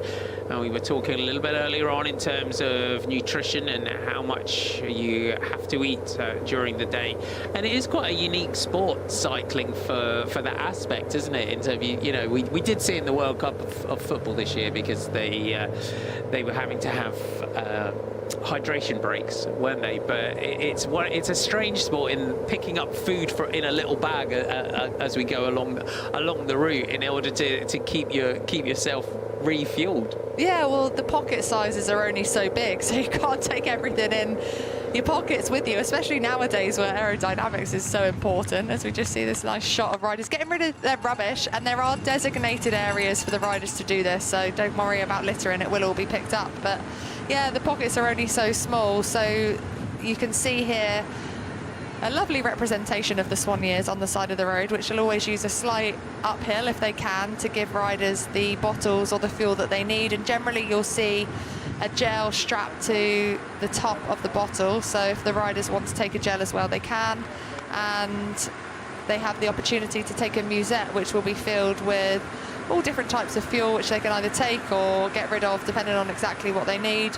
And then when the team cars are behind the breakaway, they can go back to the team car. The team car will also have fuel in there for the riders to be able to take from as well. So yeah, that is the fueling strategy of how they get what they need on the road, especially in such a long stage. But again, Dylan van Baarle, he's had 8 professional victories to his name, and actually that surprises me that it's not more. I think he's had so many seconds and thirds throughout his career, but obviously some of his biggest wins, well, his biggest win, arguably Paris-Roubaix in 2022, but has been national champion on the road and in the time trial for the Netherlands, of course, the time trial in 2018, the road race in 2023, and now in that kind of domestique role for the team. A new team for him, of course, in 2026, moved from Visma Lease a Bike. He was part of the Jumbo-Visma squad for 3 years, from 23 to the end of 2025, and before that it was Ineos. So yeah, a very, very talented rider. We just saw Janos Pelican just missing his bottle. We go back to the peloton, everyone going through the feed. And I think when you're a rider like Dylan van Baarle, and that's when you look at his palmarès and what he's won, and it is that breakaway kind of rider, that rouleur kind of rider, that time trialist kind of rider where a bit of everything rider. Yeah, and that's it. You're not being an out-and-out sprinter or the sort of parkour that he would win on, and that's why it is surprising when you look at someone like him and you look and you think, I'm sure he should have won more races than that, but it is that investment, and you've got to be a certain type of person, gutsy rider, and the psychology of being a breakaway rider, where how many times it doesn't pay off. It could be 8 times out of 10 that you'll get caught by the peloton before the finish, but you every day you go out and you do it again, and you invest and you bury yourself and you turn yourself inside out as a bike rider to try and take that breakaway all the way to the finish, and the amount of times it pays off to the amount of times that it doesn't. But then for someone like Dylan, where it doesn't just pay off, it pays off when you win something like Paris-Roubaix, because you win that, you become a legend. So Janos Pelican, he's got his other bottle. He missed the one from his Swanee. You can see the head units on the bikes, and they have the map that you now can download your GPX into your head unit. You can have it on the map, which is one of the most useful things, I think, in cycling, to be able to see where you're going, because cycling, again, is a very different sport. Is that you can't, especially on a race like Tour of Britain as a rider, you can't recce the route, the whole route. Riders, when they're wrecking stages of the Tour de France, they might do it, but having that map and being able to see a corner that you're going into for the first time at whatever speed, and seeing just how big or how tight that corner is. Yeah, and route recce's have become less and less common now because of the data that the riders and the teams can access through the likes of VeloViewer, through Google Maps, to be able to see exactly what's in store, the wind direction, and they can then really think about the racing strategy and what other teams might do on the road and know when to be at the front. But yeah, it's quite an individual approach as to what the riders will have on their head units. They will definitely have the map somewhere, but other riders will want to see the power data. Other riders might not have power. Sometimes I think that's a psychological thing that riders can be put off by, and it's something that I definitely kind of learned as a rider, that you could get fixated on your power and think, well, I can't hold this for a certain amount of time, but actually the race was then going up the road. So there's definitely an element of having to race on feel as well as using power to be able to sort of measure that effort. I've just had a nice message from someone on social media, a bit of a culinary corner, bit of info from a guy called Tom Corbett, and if anyone is listening and wants to reach out on social with some more facts for us today, potentially some nice culinary delights, then I'm here for it, who said that Lincolnshire plum bread actually does not contain plums, and that plum was a collective noun for dried fruit in the Victorian Lincolnshire area. So there you go, a culinary corner fact for you, Marty. Thank you, we love that. No plums in plum bread. Well, I mean, it's shocking, really, isn't it? When you hear that. Would you get away with that in the modern era? Trade's description and all that kind of stuff. We're producing plum bread. Doesn't produce any plums. So yes, thank you. Keep them coming. 136.5 kilometers to go. 143 is our gap. We see the Soudal Quick Step team all lined out here. They've got Dylan van Baarle up here with Team NSN. Been working well together. That just as well, that shouts that today we're looking towards a bunch sprint. It's great to see so many people out as well along the side of the road who are really enjoying and embracing the race as it comes through. Young and old are inspired to get on their bikes. Where are we going next, Danny? Have you got any interesting facts? We're in Horncastle, Marty, which was once famous for hosting some of the biggest horse fairs in the country. No horses were there no horses? Let's hope there's no horses on the route today. We've seen it before, haven't we? I remember Strada Bianchi a few years back in the women's race where the horse ran out in front of Demi Vollering. Let's hope that doesn't happen again. But yeah, it's stretching back to Roman times. And it is also in a location called the Wong, where the poet Alfred Lord Tennyson wrote his poem, The Oak Under a Tree, of this type, which is a poem about strength and endurance, with the opening lines, live thy life, young and old, like young oak. Today it's known for its antique shops and historic buildings. Poetry Corner with Danny Rave, welcome along. I can see you on a poetry slam, Danny. No, we'll do that next. Oh dear. Just quoting Alfred Lord Tennyson. Nicely done, thank you very much.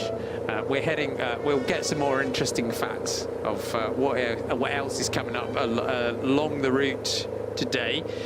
It's quite a windy day for the riders as well. We have seen a few bits of echelon action along the route, and with the teams that we're seeing on the front, we do have Tim Malier and Olaf Koy in this peloton, along with the likes of Ethan Vernon and Sam Welsford, some of our big name sprinters that are here in this one, and being very much controlled now. This breakaway, we are expecting a bunch sprint. We would be expecting that breakaway. We'll see how far out they decide to try and catch the breakaway today, but at the moment, the team of Lewis Askey doing a great job in just setting that tempo, setting that pace, and defending the green jersey. Overall, we'll get back up to our breakaway, our 4 riders. There's no immediate threat on the general classification, given the gaps that they lost yesterday, but 134.9 kilometers to go.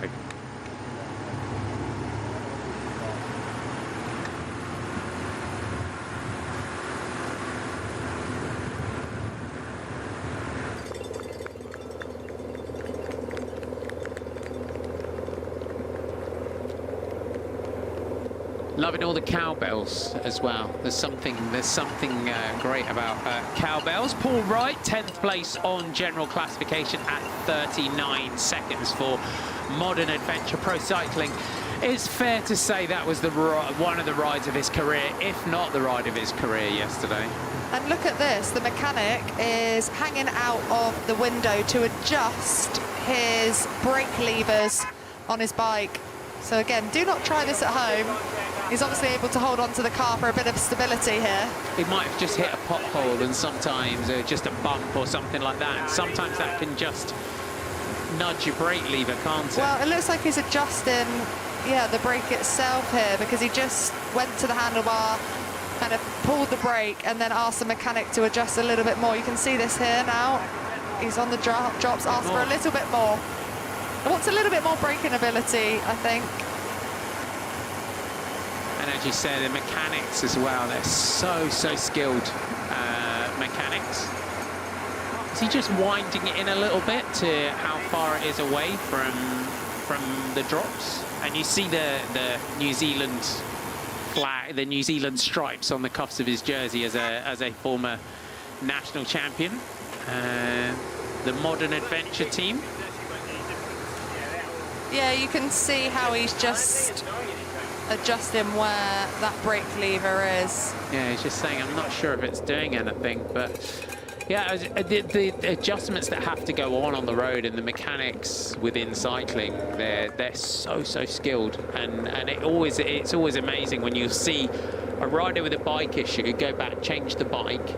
That bike then gets put on the roof, and then somehow, miraculously, like magic, they're getting that bike back kilometres later because the mechanic's been out the roof, fixing that bike as they go along. Yeah, they're very skilled in what they do. And also for the riders, they want to try and stay on their race bike as long as they possibly can. You can see the spare bikes on the roof of the cars. And also the way that they're situated will be down to kind of the hierarchy of the riders. So the higher placed riders in terms of the hierarchy of the rider that's potentially looking for the stage or the overall GC will be situated on the outside of the car, which is more easily accessible for the mechanic. And we talked about this yesterday, didn't we, Marty, as to how important it is when you go back to the team car. Obviously, Scottish Gel there, but to also have that communication with the director sportif. It's more clear, it's more concise than trying to listen into the radio. And it's also direct to the rider themselves, because when you're on the radio, you know, the communication's going to the whole of the team versus one individual rider. So this is real key, specific information. But it's also as a director sportif, and I always found it, I mean, days where you might be in the car all day and not see a rider and not speak to your rider, and you're so invested as a director sportif. There's so much prep that goes into the prep of the day, the plan of the day, and everything in terms of sort of making sure that you want to execute that plan. And when you've got a rider in that breakaway, there's nothing like that face-to-face communication where you can just sort of chat to each other and know how, and you can immediately tell how your rider is feeling when you talk to them that you wouldn't get on the radio.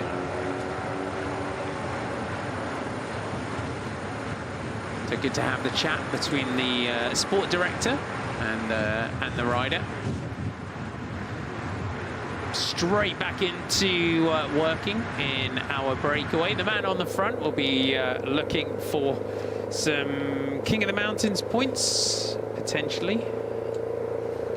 He was in the breakaway yesterday in the Mountains classification, sits 6th in that competition ahead of today. Going back to the front of the peloton, Dylan van Baarle still doing this huge job on the front for the team of Soudal Quickstep.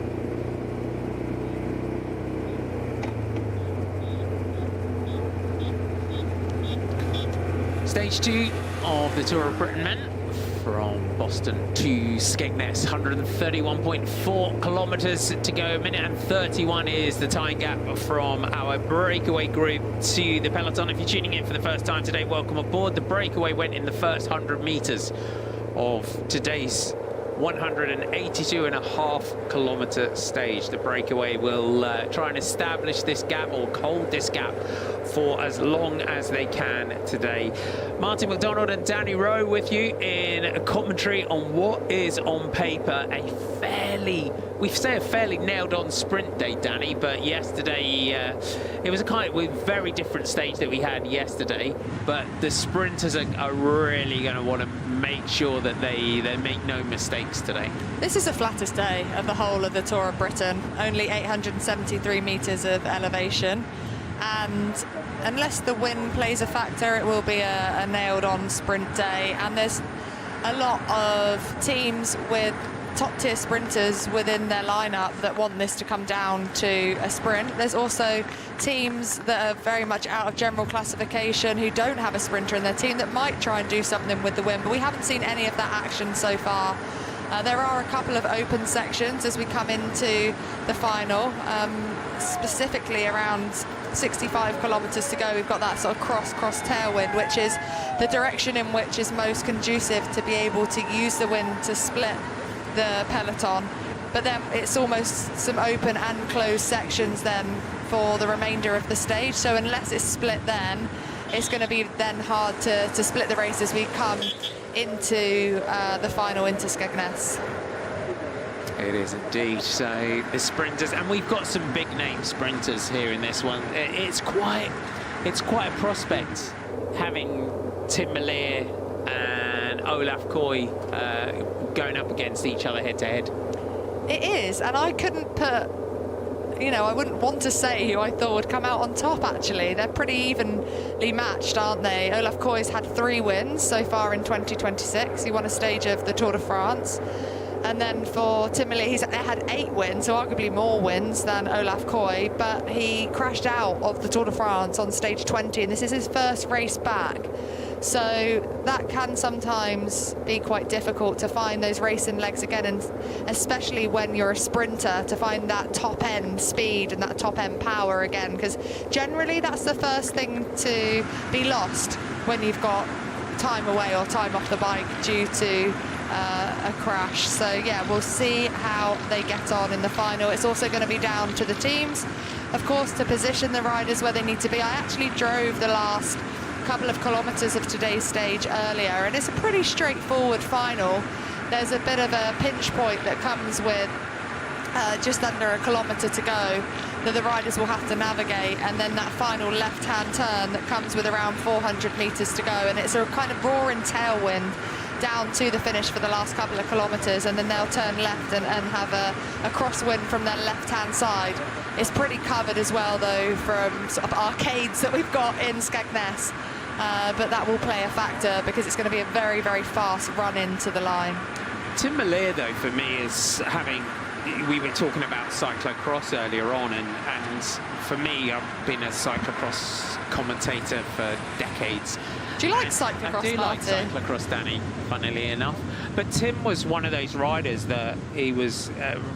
so he's this era of Mathieu van der Poel, Wout van Aert, and in cyclocross, he was a, you know, good cyclocross rider and won titles, national titles in cross as a youngster, and really was, like Mathieu van der Poel and Wout van Aert, very much a cyclocross specialist until that the sort of Roodhooft brothers started to establish what is now that Alpecin Premier Tech team, and he came into that team, and really his sort of this growth that he's had as a road sprinter has been really, really incredible to watch, and again has that sort of physiology that's very much built on from his time growing up as a cross rider as well. And he does come back to the cross in the winter as well. It's good to see that he still does.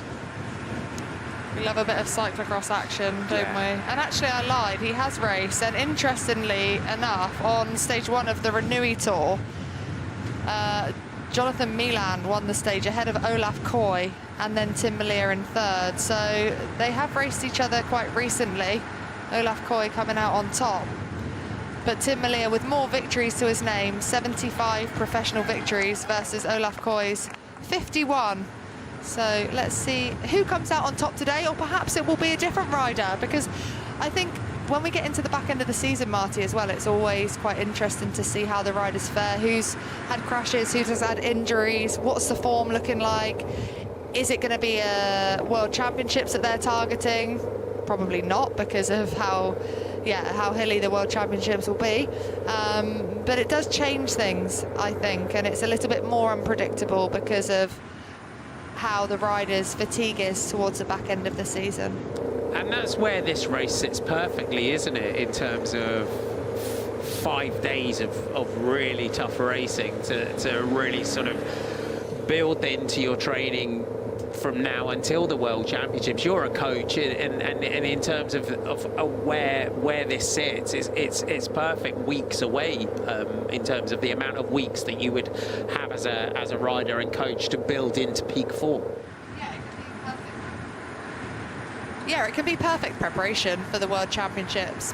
The last sort of block of racing, the ability to kind of build up that fatigue, but then have the time to rest, recover, and be strong and peaking for the World Championships as well. It also depends on where the World Championships is, obviously Canada, so you have to factor in the travel, what that does to a rider, how far in advance you're going to be traveling to acclimatise potentially to the time differences as well, and also climate changes with the weather, so forth and so forth. But yeah, it can be a perfect amount of time in between for that perfect preparation to the World Championships. And we've seen riders do that in previous years. This will be their last little block of racing, and it's also hard in training to go as deep as you can do when you're racing a bike, when you've got a number on your back, and I guess that is quite psychological, but it's the ability then to kind of, I guess, build those days of racing up, which are hard to replicate when you're training, especially the speed in which the riders will be racing at. 44 kilometers an hour as the average speed for today's stage. Some riders will do motor pacing, where they'll sit behind a motorbike to try and find that sort of speed, which is different to even just producing the same amount of power, but you're going at a slower speed. It's definitely more realistic to what the riders then will have the demands on when they're racing their bikes. And that sort of prep as well will be, you know, super important for riders like Philippe Ogana. That motor pacing, especially for disciplines like the time trial, like Ryan Mullen that we've got on the front. And what's important for a lot of riders, especially from our Conti teams and our smaller teams, is the potential if you're from a smaller nation as well, you know, Finland and Hungary, and you know, as we've got here, and even for Jonah Killy here from the USA, it's catching the eye of the selectors that could potentially, for days, day in, day out, in a breakaway against the sort of class of field that we have in this race, could potentially put yourself in the world's team. You're right, and also for every nation they'll have a different selection criteria for the riders and what they have to do to get selected for the World Championships. Not only that, but we'll have some riders without a contract, and there's not many racing days left, and this could be a big opportunity for some of those riders without having signed on the dotted line yet to try and pick up a contract for next year and beyond. It is. We talk about that shop window opportunity for riders all the time. Back to the front of the peloton, you see as well, you have that. What is interesting is that dynamic of watching Dylan van Baarle in the way that he manages this gap, and where he pushes on where he eases off, where he pushes on the gas, and in terms of the calculation that he's making and the calculation that he does in order to just keep this time gap kind of where it is. He's done this many times before. That's the beauty of having someone so experienced in the team, but not only experience with the engine to be able to do this, to manage the gap. Obviously he's got assistance from NSN who also are trying to keep hold of the leader's jersey, but not only that, they've got sprinting objectives in their team with Ethan Vernon, who you can see just sat behind the green race leader's jersey worn by Lewis Askey, of course, just reaching down for his bottle there. So it's a two-pronged attack for the team of NSN, with GC aspirations and a stage win aspiration for Ethan Vernon. So yeah, it's a perfect situation currently now for the peloton behind, and they're riding at a pretty fast pace.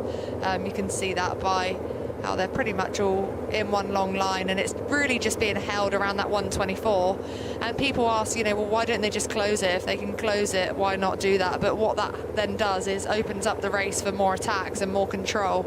So for now, it's easy for these two teams behind just to ride at this sort of pace to keep the gap at a controllable distance, so that they don't then have to follow other counter-attacks which would come off the back of closing the gap down too early. So yeah, it's a really perfect situation, having no riders up the road that are a threat on GC, no World Tour riders, so potentially feel that the level is a little bit lower, and they will then bring it back for what we believe will be a sprint at the end of the day. And it's pretty warm out here, it seems, for Axel Kalberg, who's just taken off his arm warmers. It's quite a balancing act, isn't it, as a rider, and when you go out in the morning and it feels a little bit chilly, and all cycling kit is designed to be able to take off as you ride along. We had a teammate of our breakaway rider yesterday from Team San Michel Preference Home over 92. It was Theo Delacroix, and we saw him taking off his undershirt yesterday. Yeah, exactly. And also you don't know whether you're going to get in the break, and it could be a chilly start to the day. You don't want to get cold. You don't want your body to have to use up any more energy trying to stay warm if you're in the peloton. And sometimes these days can be pretty easy, actually, if you're just following. So, yeah, you're trying to stay warm, but obviously when you're in the break, you're going to have a higher body temperature. So that's why the arm warmers have come off. And they're all very skilled, so they can do it on the move. And it's something that you need to practice as well, especially as young riders coming through and getting into being a pro. Is taking the musette from the side of the road. It's being able to take your arm warmers off. It's being able to take your gilet off, put a rain jacket on, take a rain jacket off, and put your gloves on, change your gloves on a rainy day. Because all riders have a wet bag as well in the car, which you'll put your spare shoes, your glasses, your gloves, and any other bits and pieces that you need. And it's not easy riding along at this pace and being able to do all that. It's not easy. We've seen some riders changing their shoes on the go, haven't we? That was quite a rare one for me to see recently. But yeah, you have to have the ability to be able to do that on the go. And for youngsters, as you said, Marty, it's important that they have got the skill to be able to do that. The gap here, you can see just how much as well on the climbs when the road goes up, just the pace and how it goes out of the peloton. And this is what you're watching, is that kind of standoff that you've got now between the breakaway and the peloton. So that breakaway gets established, that gap going out to around about 3 minutes, and then is controlled and then gradually just wound back in with the idea to catch just with enough kilometers to go, as Danny said, not to present itself for another load of attacks to go. It's about trying to time it and then keep that pace super high, just so that no breaks go clear and you can just control that run in to the sprint. But it is going to very much come down to 3 teams today in terms of controlling this peloton. The team of NSN, who are controlling things for Lewis Askey. You just see Jonah Kelly here just stretching out his back. And that is the other thing as well, Danny, on a long day like this, especially when you're in a breakaway like this, is that the sort of posture that you adopt on the bike and how tight you can get. Yeah, we're trying to be as aerodynamic as you can be, so that means you're in a more bent over position, trying to keep that frontal area as small as you possibly can. And sometimes that can put a little bit more pressure on your lower back, especially if you're not used to holding power in that position, which of course is crucial. It's all very well and good being as aerodynamic as you can be, but if you can't hold the power in that position, then it's useless. So a lot of the riders will spend time in the wind tunnel trying to perfect their position, but make sure it's attainable so that they can actually still put out the power when they're in a situation like this in the break, where you want to give yourself almost as much free speed as you possibly can. And for some of the World Tour teams, of course, they'll have more opportunity than the continental teams with a lot bigger budget to be able to spend time doing that.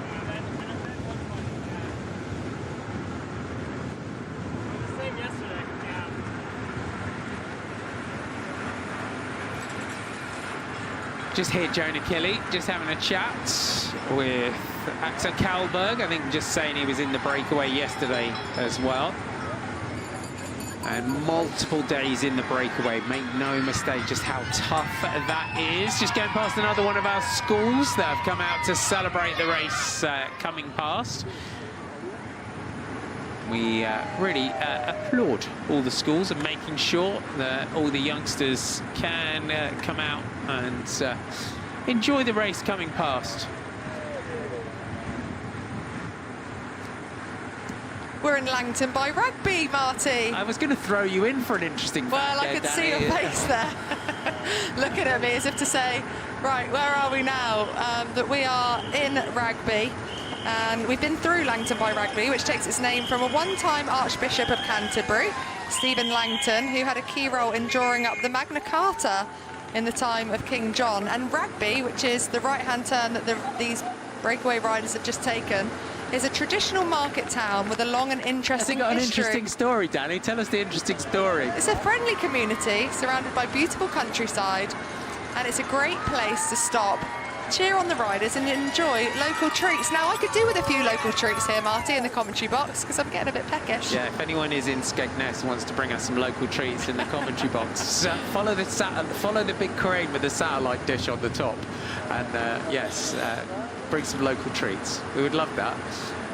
Everyone parked out for the day, celebrating the race coming past. So everyone really embracing the Tour of Britain, which is what we love. Everyone coming out. So we're in the beautiful Lincolnshire Wolds. It's an area of outstanding natural beauty. Is the Lincolnshire Wolds. And millions of years ago, the area was covered by tropical sea and fossils from ancient sea life. And they're still being undiscovered in the chalk hills today. Did you know that, Marty? I didn't know that. Thank you, Danny. So an interesting fact for the day. Ned Bolting's just let us know that there's some local treats on the way. Oh, now I'm excited. Ned's not from here. He doesn't just mean himself, does he? 1:40 is our time gap, as you can see in the top of our screen, and also on our chalkboard. They do a great job out there every day. The chalkboard just going up and back between the Breakaway and the peloton. Get that stopwatch on. And it's really useful still, the chalkboard, isn't it? Because sometimes your radio communication, especially for breakaways that get really far up the road, might not have the team car with them, you can rely on that chalkboard as well. They're really good. They're amazing at what they do. Yeah, they are. And it's important for the breakaway as well to know that time gap, because it will have a bearing on how committed they are. If the breakaway's coming back quickly or the peloton's coming back quickly, then they can just open up the gas a little bit more, because they have to also measure their effort. It's not just about the peloton, it's about the guys in the breakaway. They had 180 kilometers ahead of them today for these 4 riders. That's a long way to ride, so they do have to measure that effort accordingly, and that will be done with, you know, knowing what the time gap is behind them.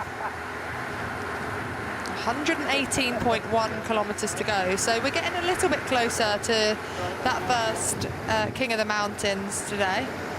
And I've got in my notes that at 101.4 kilometers to go, there's a 90-degree right, and positioning will be key there because the road descends into the first King of the Mountains, and then they're back to back. So not only I think we're going to see that fight from the breakaway riders on the King of the Mountains itself, but we could just see a few of the teams coming to the fore just to make sure they're positioned well into the base of the King of the Mountains today. But I think for the peloton, the calibre of riders that we've got here in the Tour of Britain, they'll pretty much flatten both of these 2 King of the Mountains. The first one, only 700 metres at 6.7%, and the second is 1.6 kilometres at 3% average gradient. So nothing really for these guys. But points on offer, and as you said, Jonah Killy, it'll be really important for Jonah Killy to try and make sure that he picks up 2 maximum points in that King of the Mountains classification today.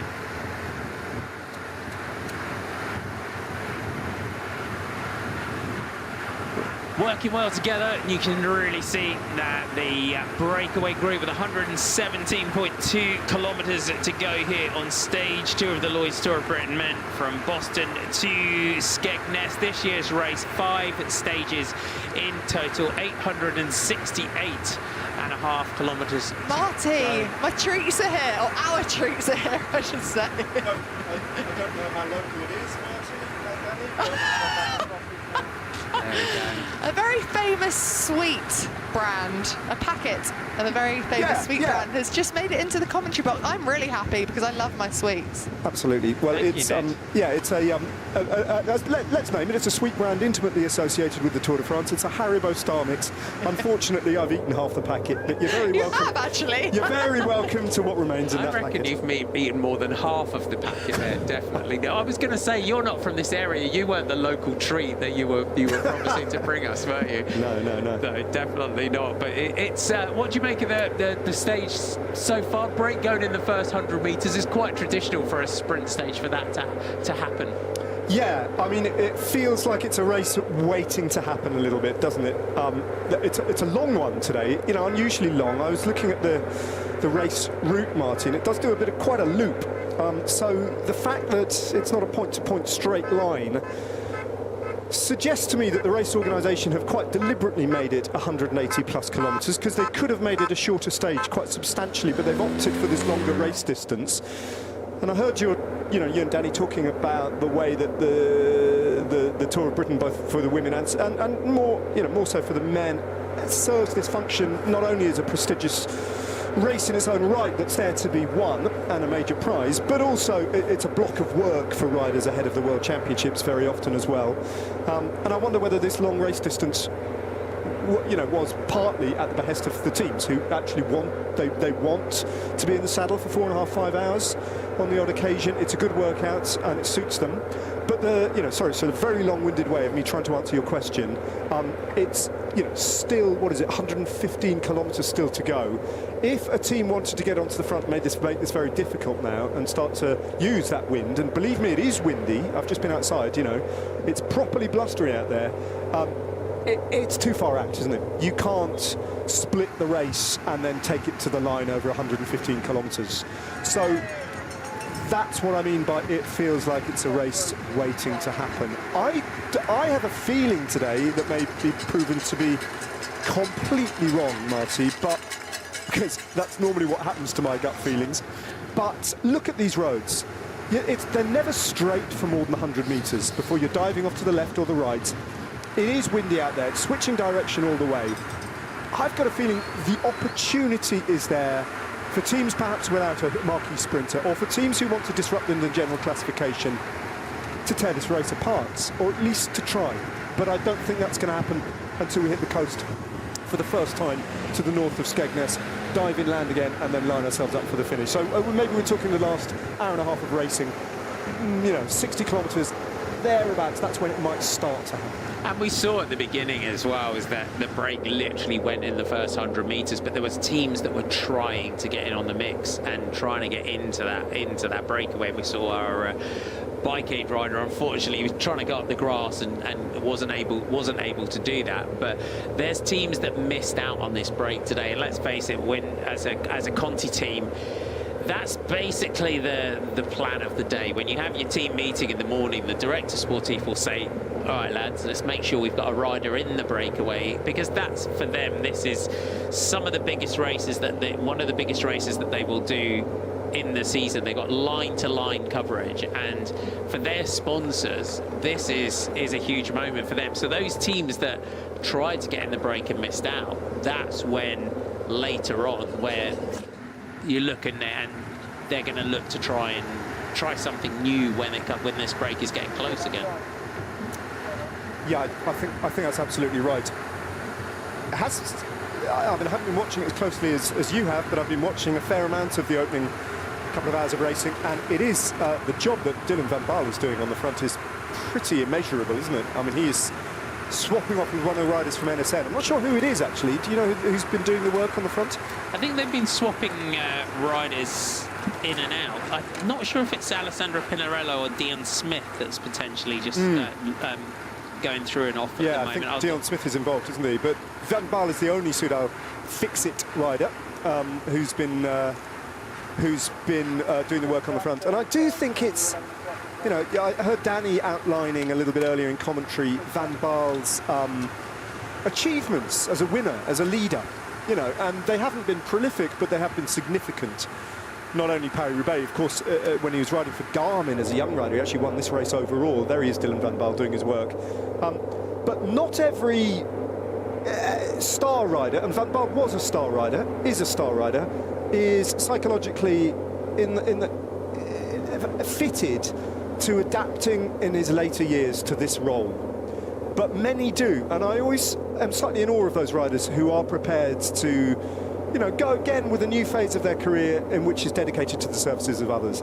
I think, notably, if you look back through the years, one of the riders who really did that to great effect was Tony Martin, four-time world champion as a time trialist. And then when you think about Tony Martin now, one of the first images that comes to mind is in the yellow of Jumbo-Visma back in the day, doing the Van Baarle role at the front of the Tour de France for hours on end. And it's such a unique role, and you have to be quite an intelligent rider to be able to do this. I mean, I was rubbish at maths. I'd be useless at this role because there's so much calculation that's going on for someone like Dylan van Baarle. And what is evident, what you can see, is when the road goes up in terms of how he backs off, saves that power. He's not constantly putting out the same speed and power, and every time the road just sort of rises like this, there's just that, just keeps that pressure on. And this sort of way that we roll, the roads are rolling, and as you've said here, there's hardly 100 meters before you're twisting and turning and up and down, and it's the way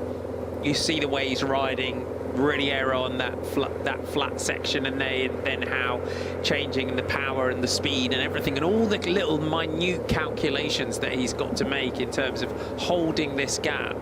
And then later on, when he just starts to open the gas and just starts to just steadily bring that brake back, and he'll be joined by other riders as part of that lead, that Soudal quick-step lead out. And that again, in the organisation of, that's all meticulously planned, isn't it, in terms of which rider does which role to which distance to go, to then someone like Jasper Stuyven, who's an incredible final lead-out rider at delivering Tim Merlier and Paul Magnier, to the point where they come off the wheel and just put the letter in the letterbox. Yeah, I think that's right, and that, you know, huge amount of experience that Van Baarle brings to it as well. Just watch him while you were talking about his capability. I was just studying his form on a bike as well, and you just watch him there. A little hand signal there to the rider on his wheel, who I think is Dion Smith. I think you're right. And now he's out of the saddle, but when he's seated again, just the poise of the man. He is absolutely, he's such a distinctive rider, isn't he? Because there is, once he's seated over this little rise, there is almost no lateral movement. Even when he's out of the saddle like that, he's barely moving from side to side. But seated, he is just vertical. It's quite extraordinary when you compare him to anyone else in the bunch. Such a stylish rider. I said this I was commentating a European Gravel Champs weekend, and Madsbert Schmidt is a rider, but Dylan van Baarle is the sort of rider we all think we look like on a bike, because he's so stylish, isn't he? He's literally, when we're out on our bikes, we're all thinking, I'm riding here, I look like Dylan van Baarle because I'm feeling stylish. We don't. But he is, it's just, he's so stylish. It's just metronomic, his pedaling style as well, isn't it? I mean, you could put a teacup on those shoulders and it wouldn't move. Yeah. It is or maybe phenomenal. a champagne glass. That's maybe a better. But yeah, it's a class act, isn't it? And I do remember that edition of the Tour of Britain. I want to say it's 2013, off the top of my head, something around about then, Marty, that he won overall. Perhaps you can fact check me on that one.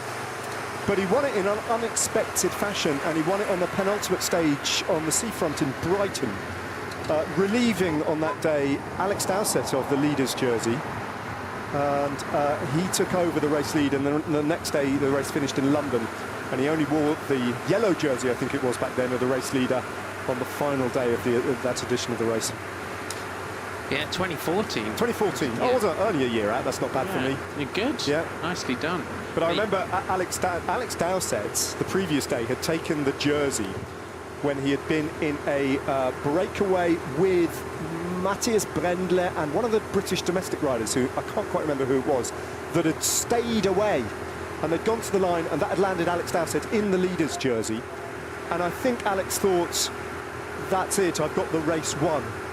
And I remember talking to him after the race and saying, do you think you'll survive the climb in Brighton? And he looked at me crestfallen, because he hadn't really looked that far ahead in the race manual. And there was a tough little climb that I think they had to do a couple of times in Brighton. Is it Ditchling Beacon? No, it was an urban climb, actually. It was actually in the city.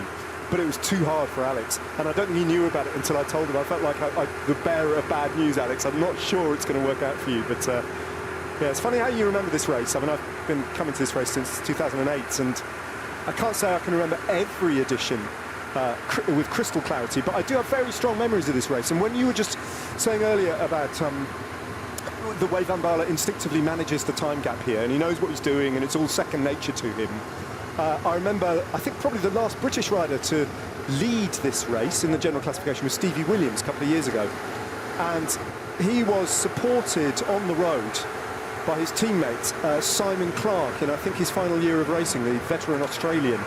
And I remember Stevie, who, you know, that was a big achievement winning the Tour of Britain, the general classification. And I remember him telling me that Simon Clark literally just says to me at the start of every day, trust me. Trust me, I will not put a foot wrong in terms of managing the breakaway. You know, I know exactly what I'm doing in terms of... And so all that psychological tension of having to, you know, wear the jersey and see it home for Stevie Williams, a lot of the pressure fell off his shoulders because he had this rider next to him or in front of him who just said, don't even worry about that, I've got this, you know. And I think Van Baal's cut from the same cloth. I mean, very different rider, obviously, from Simon Clark. But, you know, both riders been around in the peloton so long, this is their office, they understand it intimately. Yeah, it's great to get some live data there as well from our breakaway rider.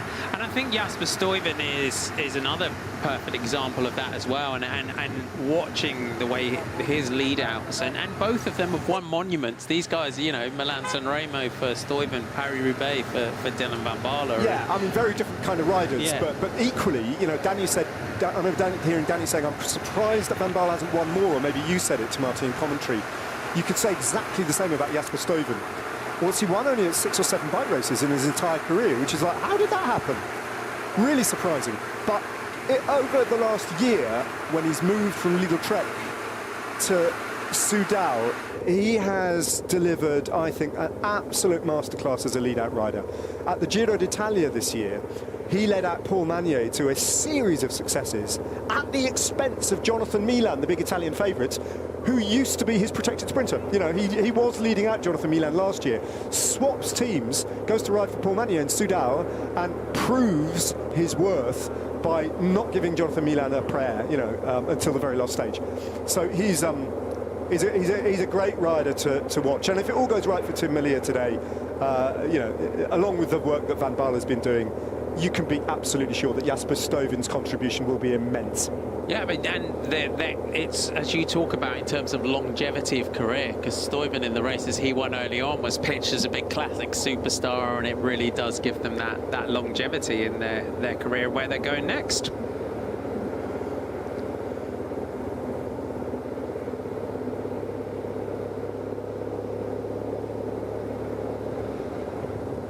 We're going to tick off that. It's kind of my benchmark, is the 100-kilometre to go point, and we're not far away from that now in terms of ticking off of the different objectives that we hit throughout the day.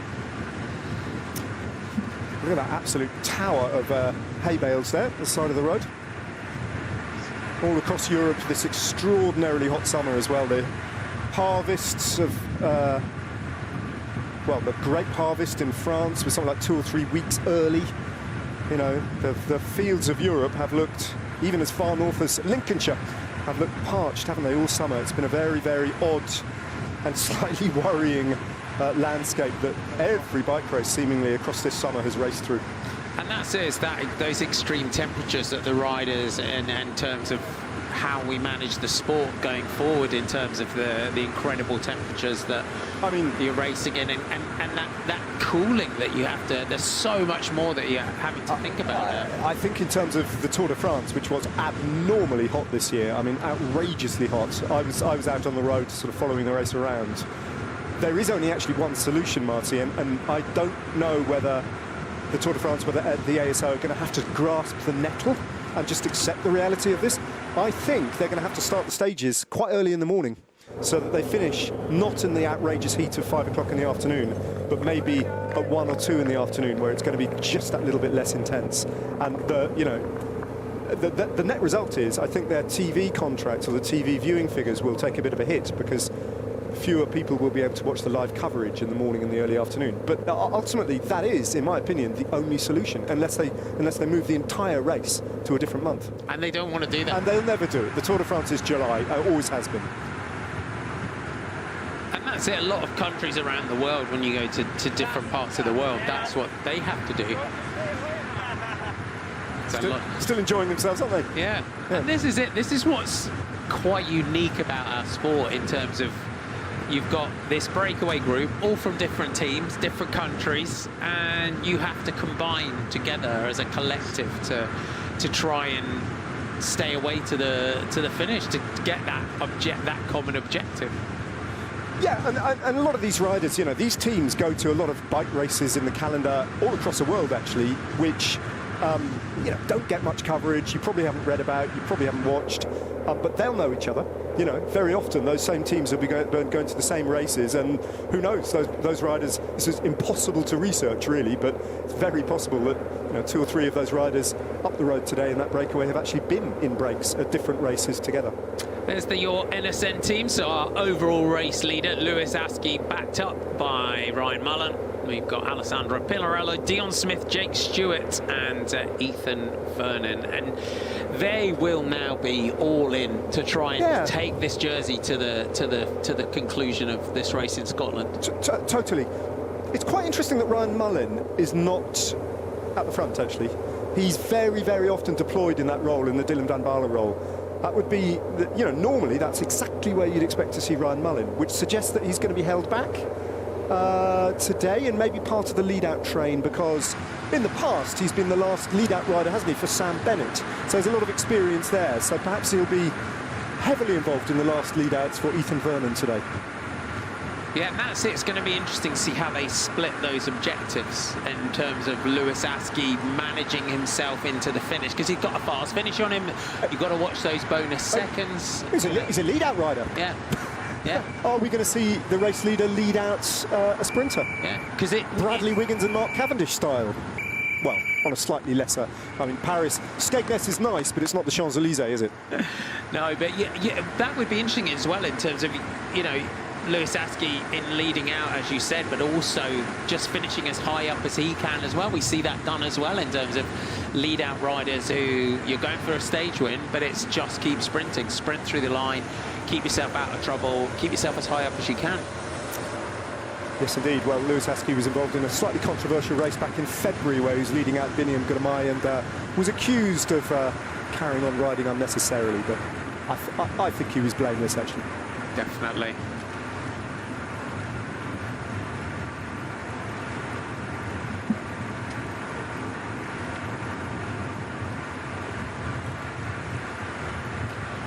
We have 104.7 kilometers to go of today's 182.5. We are on the stage 2 of the Lloyds Tour of Britain Men from Boston to Skegness. 1,393 rolling meters of elevation for the riders today. And if you're tuning in for the first time today, Lewis Askey of Great Britain and Team NSN leading the race. Overall, he is in the green jersey as race leader, 9 seconds ahead of Filippo Ganna. Tim Wellens is at 11 seconds in third. Jasper Stuyven is fourth at 20 seconds. Dan Holer is fifth at 21 seconds. Matteo Trentin of Tudor Pro Cycling sixth at 22 seconds. Florian Vermeers of UAE 7th at 24. Elliot Rowe is 8th for the Great Britain national team. He is leading in the Best Young Riders classification.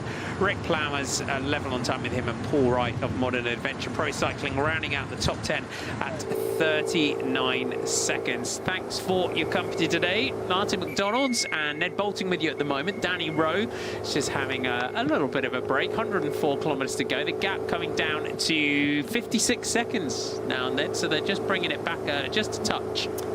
Yeah, naturally. I think naturally. I mean, we just see the breakaway go through a feed zone where there's a natural deceleration so that they can make sure they pick up their bottles from the side of the road. They'll get back in order. But yeah, a chunk of time's been shaved off. And I wonder if there's a bit of wariness about the wind. Look at that diagonal shape. I mean, there's no change. It's still Dylan Van Baarle riding, so it's not like a big team has rushed forward and started to exploit this wind, but very much evident there, isn't it, in the shape of the bunch at the front. Here's they're just sliding into that echelon formation at the front.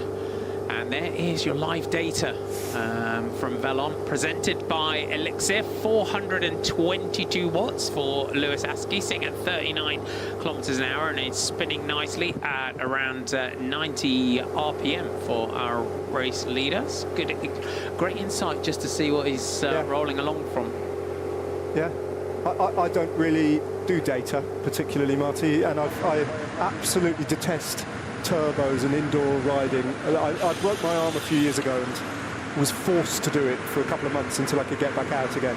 It was a hellish experience, but it did teach me how very, very remote the possibility of me ever reaching 400 watts was, even in a flat-out sprint.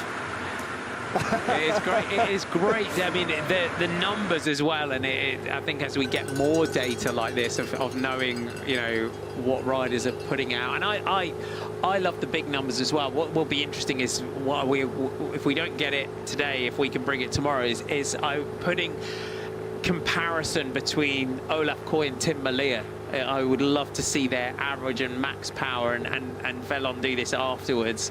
So hopefully we can bring you a recap of that after the stage or tomorrow. Is that peak power, you know, and just seeing that peak, it's that peak power, that big number that the rider will hit, but it's also how long can they hold that power for, and what's that drop off, and what their RPM is, and what their maximum speed is. And it's there's so much that goes into that, and in terms of that's making yourself as aerodynamic as possible for a sprint, and making yourself as slippery and small. But for all the data and for all the controllables, the thing about bunch sprinting is, you know, you need to be able to read the race, right? You can have all the best numbers in the world and the best aerodynamic position on the bike, but if you can't read the race, you're not going to win very many bike races.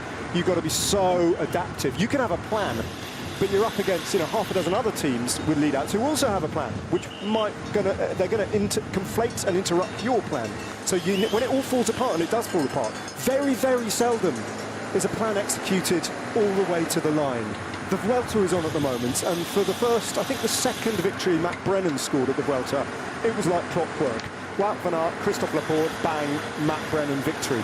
But then the next time it happened, they were all over the place, and the next time, you know, so the moments where all the stars align, however good a team and a good sprinter you are much rarer than the run-of-the-mill where things just get in the way, you know. And it's other riders, it's road furniture, and it's so much. There's so many minute factors as a sprinter. That fraction of a second here, you go left instead of right.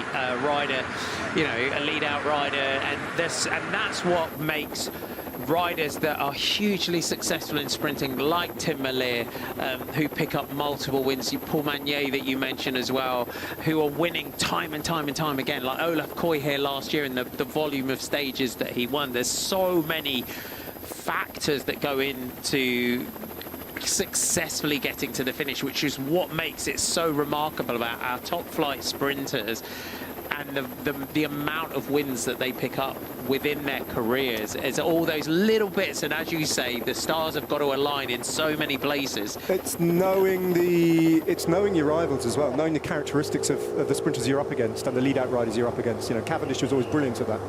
When you look at the 35th victory at the Tour de France that he got a couple of years ago, the way that he sees Ackermann shooting up on the left and just goes, that's the wheel I need, in a split second, because he knew Ackermann's propensity for going long, and it was the perfect moments, you know. And all of that he does at breakneck speed. OMODA King of the Mountains 1, Kermont Road, 700 metres, averaging 6.7%. The man on the back here, Jonah Killy of Tartaletto Isarex. You would say, after being in the breakaway on day one, we'll be looking towards this King of the Mountains point here. Jonah Killy starting the day in 6th on the King of the Mountains with 5 points. You can see already the hands are on the drops for the Tartaletto rider, but his breakaway companions, definitely going to be no gifts here. He would have perhaps tried to have a word with them. The leader at the moment, let's look at Lucas Benetto's power. Live data here presented by Elixir, 580 watts, 22 kilometers an hour, 80 RPM as Jonah Killy now launches his move for the top. And it is the teammate of Michael Churan who is going after the sprint at the top. And it looks like Janos Pelikan is going to take maximum points here at the top ahead of Lucas Benetto. Jonah Killy, unfortunately, has to settle for 3rd in that one. And interesting, as we saw there, Ned, the teammate of our King of the Mountains getting himself into the break and defending this jersey for the team.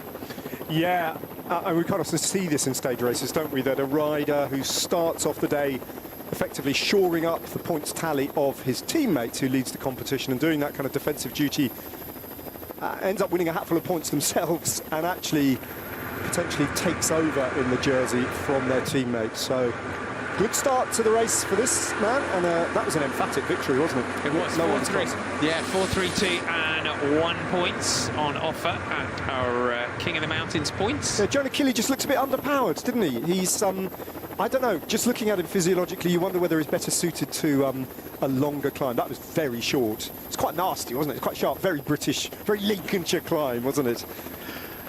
Result of King of the Mountains 1, Janos Pelikon takes 4, Lucas Beneteau takes 3, Jonah Killy takes the 2 points, and Axel Kalberg takes the 1.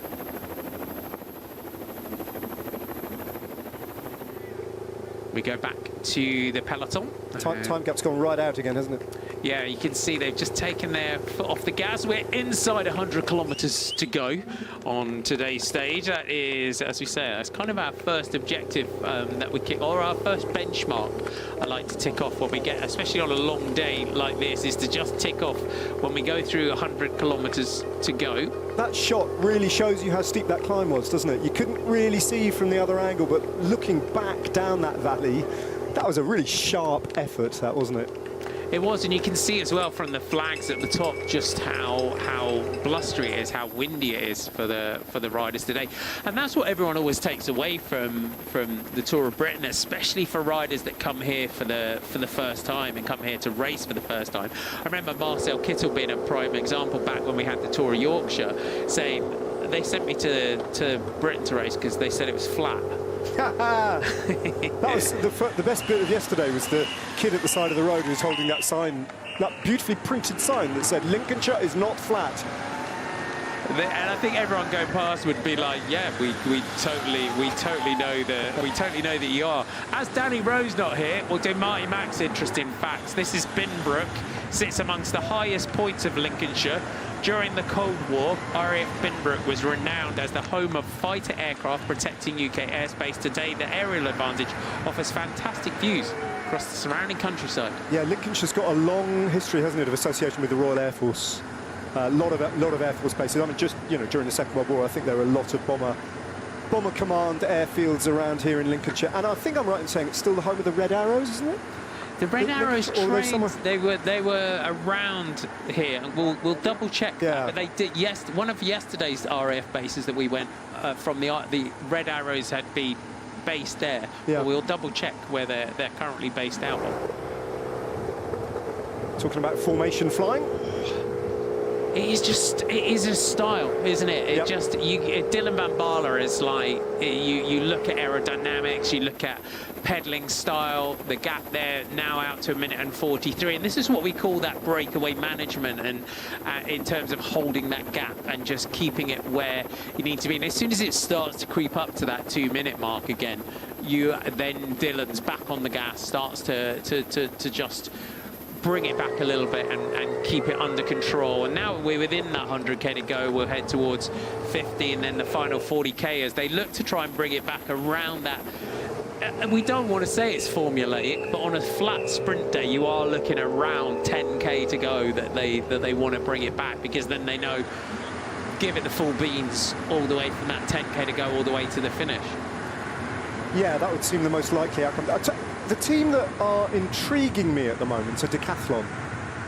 There are unwritten rules, unspoken etiquettes about sprinter stages, and if you've got one of the big favourites, if you've got one of the marquee sprinters, normally the expectation is you put a rider up to share the work. They certainly did that yesterday, Decathlon, but they're very notable by their absence today. Am I right in saying, I mean, you've been watching the whole race so far, Marty, have they been doing any riding at all, Decathlon? No. No, you're right. They've been very notable by their absence at the front. So, as well, you've got to manage your strengths, and you've got to manage how you do things. And maybe we're now seeing Decathlon just at the bottom of your screen. You can see in those the light blue, dark blue, red jerseys just at the bottom of your screen. But they're very much in formation. You would expect now within this second half of the race, as we get towards the second half of the race, that they would start to just put a rider up there. As you said, there's that kind of, I mean, the unwritten rules of cycling, it's one of the biggest unwritten books in the history of unwritten books, isn't it? They won't be making friends at the moment with Soudal Fixit, will they? They'll be, you know, if this goes badly for Soudal Fixit today, you might well get some comments about that later. Well, no one rode with us, you know, or rather, Decathlon didn't ride with us. Unless they've got something planned for later on in the race, we'll have to wait and see. And it's the etiquette, isn't it, of just making, as you said, it's making friends. Yeah. There's a lot that you need in there, and it's just that. I'm sure there'll be a word at some point that kind of, unless Tim Malier is going to go uncontested into the finish, which you wouldn't expect, because I'm sure we haven't had anything to say Olaf Koy is not on great form or feeling good. So yeah, do you think might be a word that says, come on lads, just or I mean, it was still such a long way to go, isn't it? 95 kilometers. If this was, you know, in the final 20k, it might be different. You might see Soudal Quickstep then just bluff Decathlon onto the front a little bit, stop riding, let the time gap grow a bit, so that Decathlon have to commit resources to the chase. But we're a long way from that. It's just you know, in the grand scheme of things, it's probably just a detail, but it is notable that they haven't done any riding today. RAF Waddington is where the Red Arrows are based. Is that in Lincolnshire? Lincolnshire, yeah. There so we it go. is, yeah. RAF Scampton was their long-term home. That's the one, yeah, RAF Scampton, yeah. So they've moved from there to RAF Waddington, so I just wanted to check that one. But yeah, the Red Arrows are based there. Just seeing the Modern Adventure Pro Cycling team at the bottom of our picture there in that sort of burgundy coloured kit. Paul Wright did a great ride yesterday, but they've got big designs on really sort of changing the fortunes of US riders. Big plans for next year, I think, as far as I'm aware, so we'll have to follow their progress. Just on the Red Arrows, don't want to leave that subject alone yet, Martin. Okay. I've got one great cycling-related Red Arrows fact for you.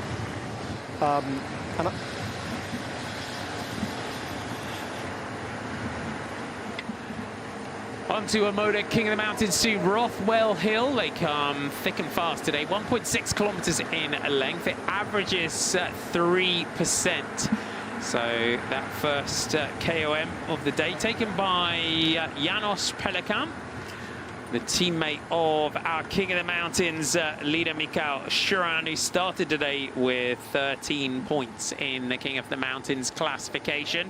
There are no gifts here. And Yona Killy on the back from Tartaletto Isarex. So managing to take some points on the first one. So 4, 3, 2 and 1 point on offer. He needs to get some big power out now on this climb. Does the man sat just second from the back here. You can see the hands on the drops, ready to try and go for this one. But Janos Pelikan as a rider looks very strong in this one. The aerial shot there from the helicopter. Just see the team of NSN now back through up towards the front here, just sharing the workload with Dylan van Baarle. People Gunner in the red jersey just sat back. Let's go towards the summit, and the lead out here, Yona Killy, is on the front, the American. So we'll see how deep did Janos Pelikan have to go on that first climb. We had some big numbers. Lucas Beneteau of Saint Michel Preference Home, Oben 93. We get that mark there, 500 meters now to go to the summit of the climb. These short, sharp, little punchy climbs that we have here in Lincolnshire. Killy drops to the back. Beneteau, hands on the drops here. Killy, is he going to go long in this one? Maybe needs a little bit more power in this to the two riders in front of him. Is he going to go first? Axel Kalberg just rolling that big gear, the Finnish champion on the front. You can just see the Welsh flag at the summit and how blustery it is at the top. But Janos Pelikan out of the saddle looks to try and open this one up. The American on the back, just poised and ready to go, launches his move. Beneteau senses the American coming up the left. It is a full-on sprint finish for the line here in the King of the Mountains, but Janos Pelikan and Lucas Beneteau sprinting it out for that one. We'll get confirmation of that result at the top Ned, it's fair to say here that the sprint's full on for these King of the Mountains. Yeah, very fiercely contested. They all opened that sprint up at exactly the same moment, didn't they? Look, they all... So the American gives himself no rushing space and suddenly finds his path blocked by the other two who open up their sprints in exactly the same moments. But he hasn't got the same amount of watts under the hood. It is. It's that sort of the power of Janos Pelikan. At the top there, Lucas Benetto clearly has designs on this as well, on this King of the Mountains going forward. And you do early on in stage races, don't you? We will see these multiple riders over multiple days. Result of King of the Mountains 2, Janos Pelikan takes his second maximum points of the day, defending it for the United Shipping Team. Lucas Benetto taking 3, Jonah Kili takes 2, and Axel Karlberg takes that 1 point. Can I get back to my Red Arrows fact? Yeah, go for it. Do you remember the 2014 Grand Depart in Yorkshire? Yes. When the flag dropped at Harewood House on stage 1, the Red Arrows overflew Harewood House in formation. And one of the passengers, not flying the aeroplane, but in one of those Red Arrows jets, was Ian Stannard. Because his brother is a fighter pilot, was a fighter pilot with the Royal Air Force, and had somehow blagged his brother a position in the Red Arrows formation. There you go. Interesting fact. I think so. It is. I've got another fact about the French Red Arrows as well. I'll come to that a bit later, Marty. I'll spread them out slowly throughout the afternoon. Yeah, but let's pepper those facts. We've still got a long way to go here today. Left and left again for the peloton. We have 90.9 kilometers to go. Our gap is 1 minute and 29 seconds.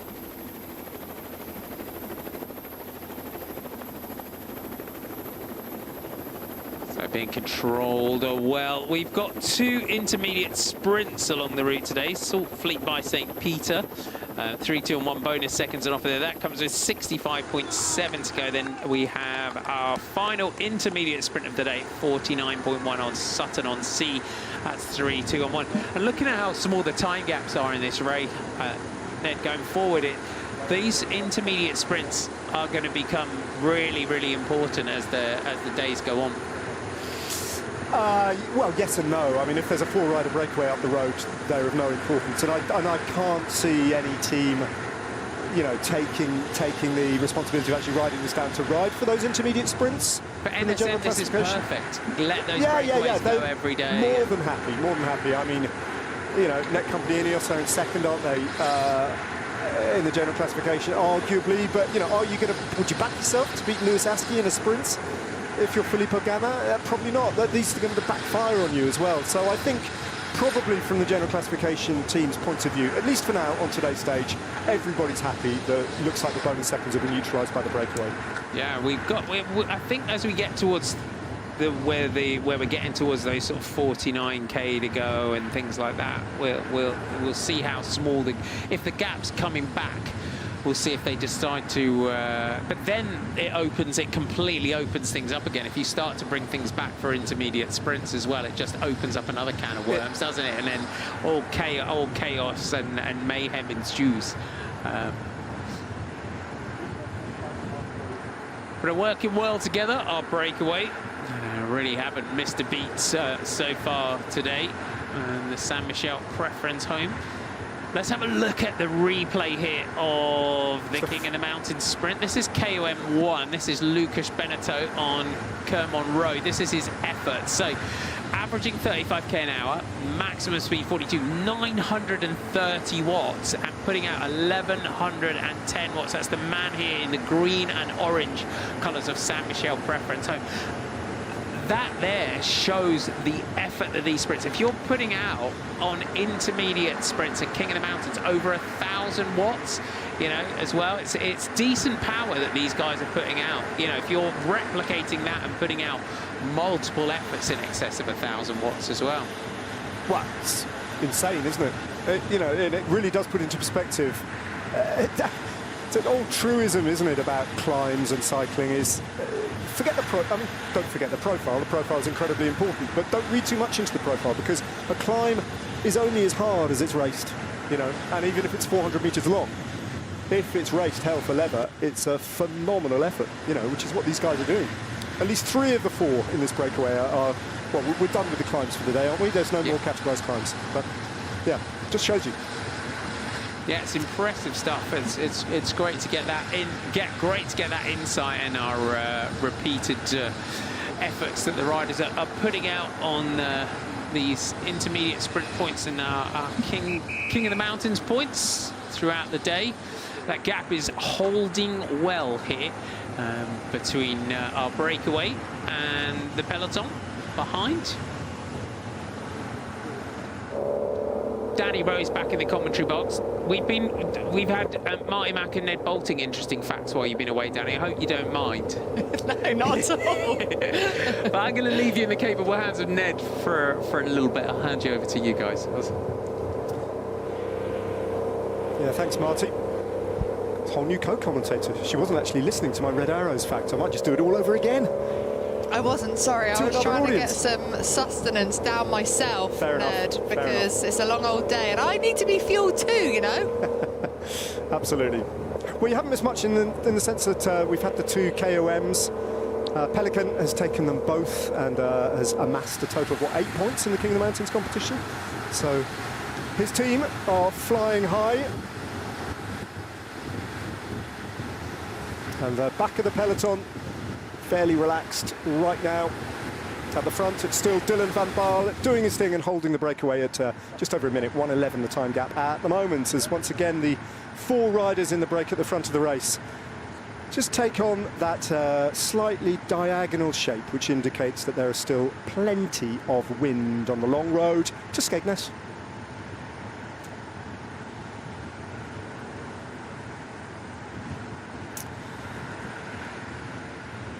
So 1:11 the time gap.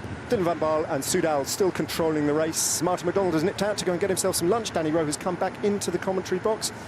Sadly, you know, unaware that while she was away, I was giving all sorts of interesting information about the red arrows in particular.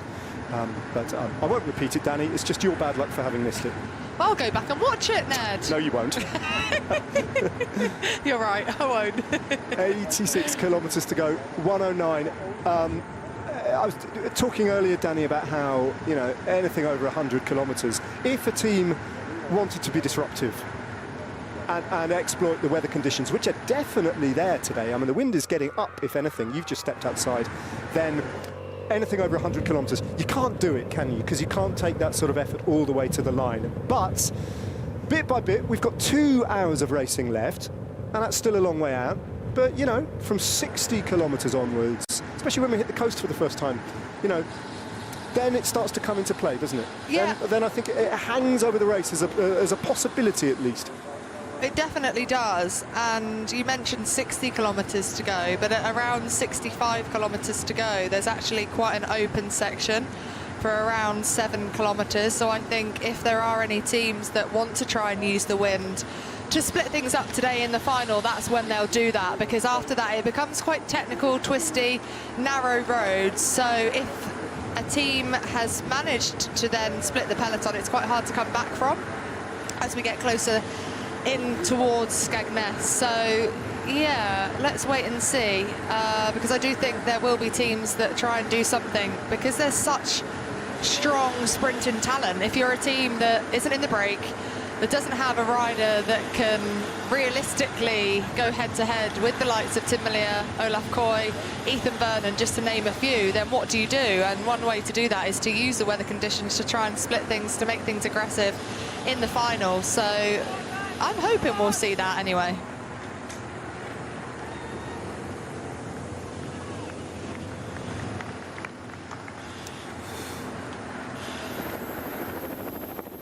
It's a replay of this second King of the Mountains effort, and we've got data from the Frenchman, from Saint-Michel, the second rider. They all opened up their sprint at the same time. He's the rider in the green in the middle, and this is the power data that he averaged on the Rothwell climb, 820 watts and maxing out at over 1,000.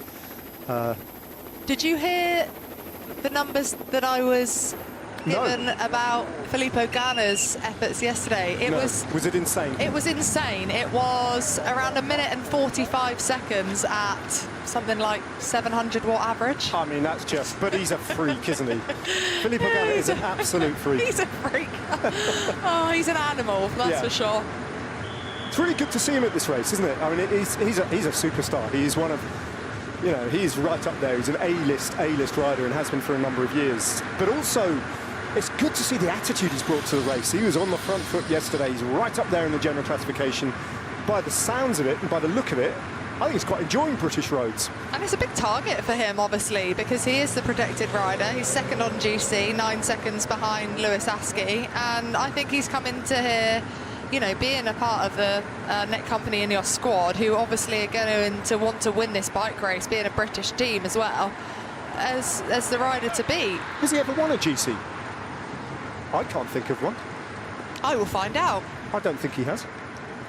No, I don't think he has either, off the top of my head, but I will... You double-check that, but I mean, for a rider of his, you know, characteristics, it's actually very rare that you get a stage race that is winnable as in terms of the general classification. You're going to prove me wrong now, aren't you, and tell me that he's won the Tour of Austria or something as a kid.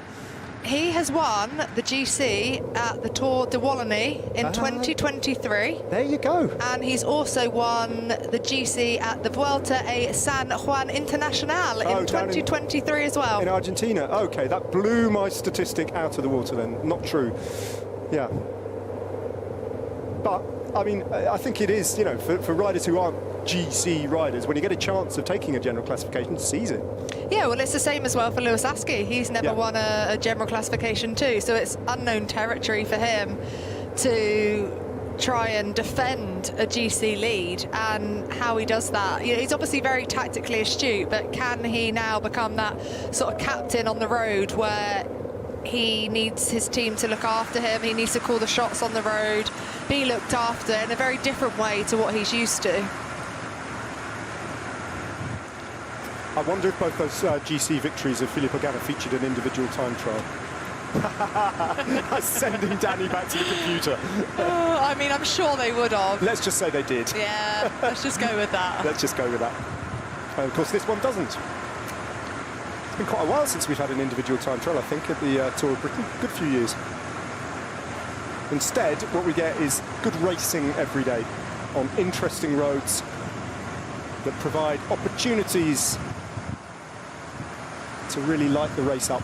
It doesn't always need to have, you don't always need to have hills, and you actually don't always need to have wind either.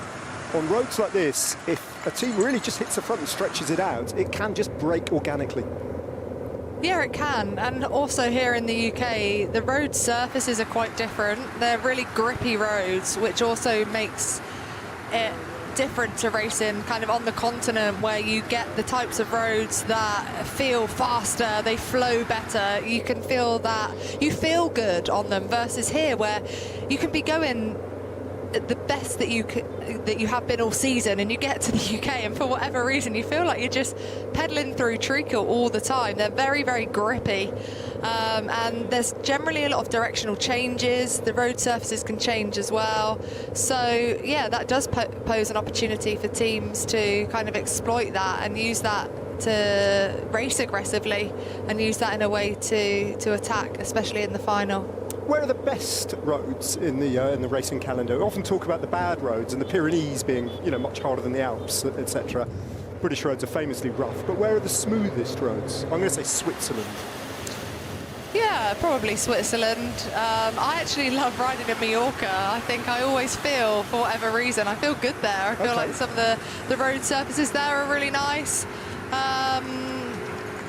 It's just the UK is just terrible for me for whatever reason, and not even necessarily just, you know, the surface itself with the potholes and things that we always moan about, but it's just, I don't know, I guess, is it the material that they use to lay the roads, and the tarmac for whatever reason just feels grippier than, I don't know, the roads on the continent, and even in the Netherlands and places like that.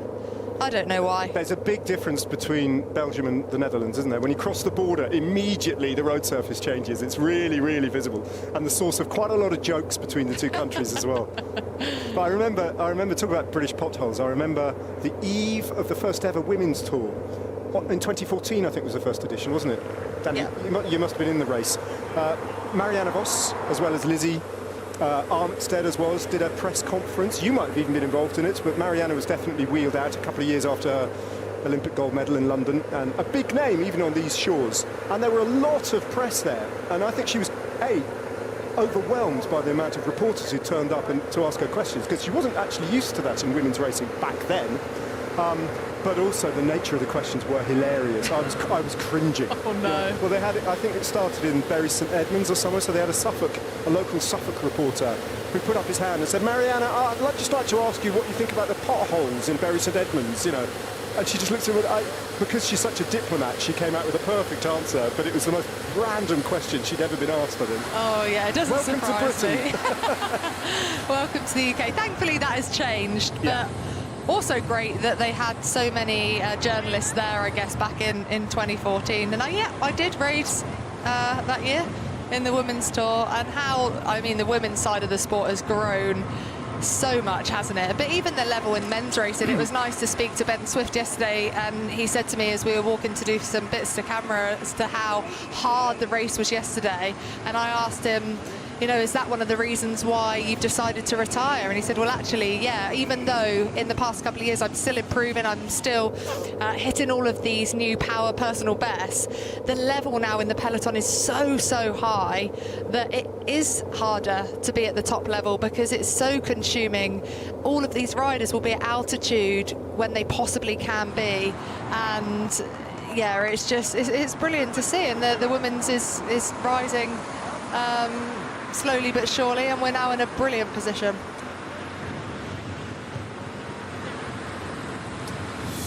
Good to see the Saint Michel team represented here at the Tour of Britain. They are a very well established and very well run team from the lower tier of racing in France. They bring to the race a rider called Thomas Champion, who used to ride for Cofidis as well, and I'd be amazed if we get to the end of 5 days of racing and don't see him up the road at some point. I'm surprised that we haven't seen him already on the attack. He's a very aggressive rider. Time gap, not much is changing at the moment, though. 1 minute and 20 seconds seems to be the exact limit of the Breakaway's freedom, as set by a combination of NSN and the ever-willing Dylan van Baarle, who's riding for Soudal Fixit. These riders have ticked off most of their objectives, and the two King of the Mountains are already behind us. So now it's a question, really, of how long can they hold on. Slightly overcast here, and as you can see, just drips of patches of wet road, because the odd, very light shower has passed through just a bit. Is he asking his teammate for a little massage here on his right shoulder? I don't know what's going on. Just a little conciliatory pat on the shoulder. It's all right, mate. You'll get through today. They're zipping along, though, can't they? I mean, you know, they're getting a big old toe at the back there, but you can actually get a sense of the speed. Might be a section of race here where they've picked up a bit of a tailwind. There's a church spire ahead of us. It's a famous church spire. I thought it might be. It's actually Louth Parish Church, which has one of the tallest parish church spires in the whole of England, and it's known as the capital of the Lincolnshire Wolds. Also home to Hubbard's Hills, one of the county's most popular outdoor spaces, and Louth, which the Breakaway are just going through here now, is famous for its food markets, independent shops, and where the poet laureate Alfred Torn Henson studied at the grammar school. So there we have it. Well, it's actually beautiful. Lord Alfred Tennyson. Is that the name? Yeah, no. Tennyson. Tennyson, yeah. Yeah, okay. Alfred Lord Tennyson. Sorry, Dave. Second time was better than your first time round on that. Oh, thanks. The facts you know, though, they never amaze me. But that was genuinely a beautiful church, wasn't it? Absolutely lovely. And a fine place. And the sun's come out now. It is one of those sort of days with this wind where the sun, actually, when the sun does come out, it's pretty warm today, isn't it? It is. You told me to cover my shoulders earlier, put my sun cream on. Yeah, well, it's Skegness, isn't it? Beautiful seafront at Skegness. I have to say, the beach is endlessly long.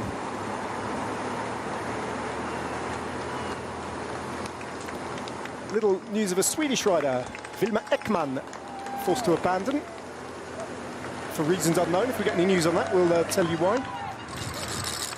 As the quartet of riders at the front of the race exit Louth. with its enormously tall church spire and its connection to Lord Alfred Tennyson. Don't know what I called him firsthand, but there we go. It wasn't Need Lord to go Alfred back to Tennyson. school to learn how to read. Oh, some dinosaurs spectating on the side of the roads today. Seems to be quite a feature of bike racing, doesn't it, the old T-Rex? Don't often hunt in packs like that. That was interesting. Maybe it was a little pair of them.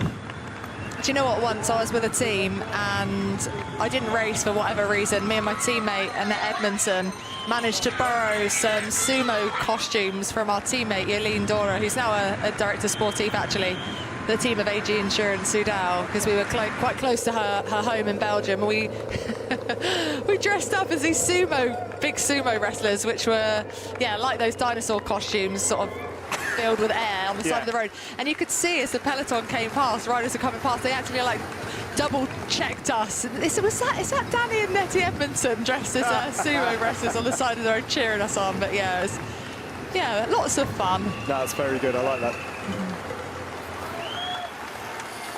Peloton now coming through last, a minute or so behind the breakaway. And an enormous dog the size of a polar bear kept on a lead, thankfully.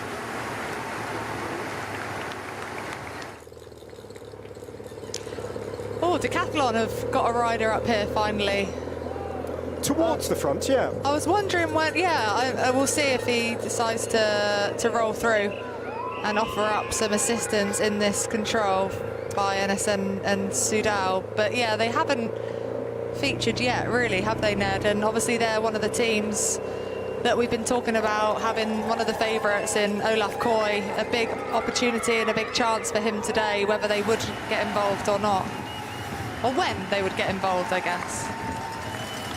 Yes, we were discussing this with Marty. I mean, they were notable by their absence, because it is like absolutely the expectation that if you have a marquee sprinter, you send representation up to the front, and actually not doing it is really quite a big gesture, isn't it? And probably wouldn't have gone down too well with the other teams. But now they have sent a rider at least into third wheel. It'll be interesting to see whether they actually roll through and do some work on the front.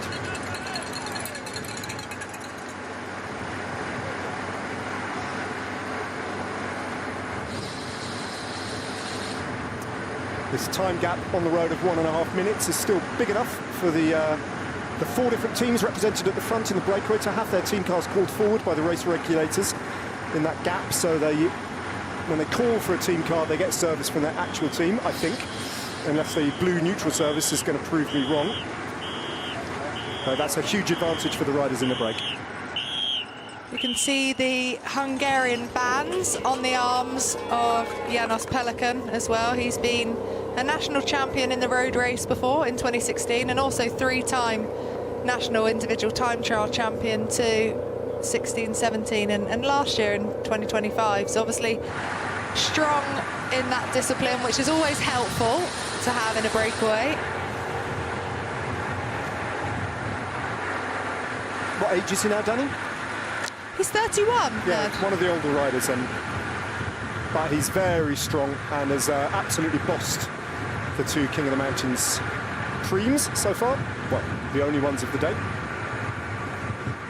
Hungary, not a country that produces a prolific amount of riders, but when they do pop along, like Attila Walter, they are quite notable riders. And I'll never forget going to Budapest for the first of 3 days of racing a few years ago at the Giro d'Italia when it started in Hungary. So they are, if you like, one of the emerging nations of Eastern Europe. So Decathlon moving closer to the front, but still for now at least, it's the Dutchman Dylan van Baarle setting that metronomic pace on the front.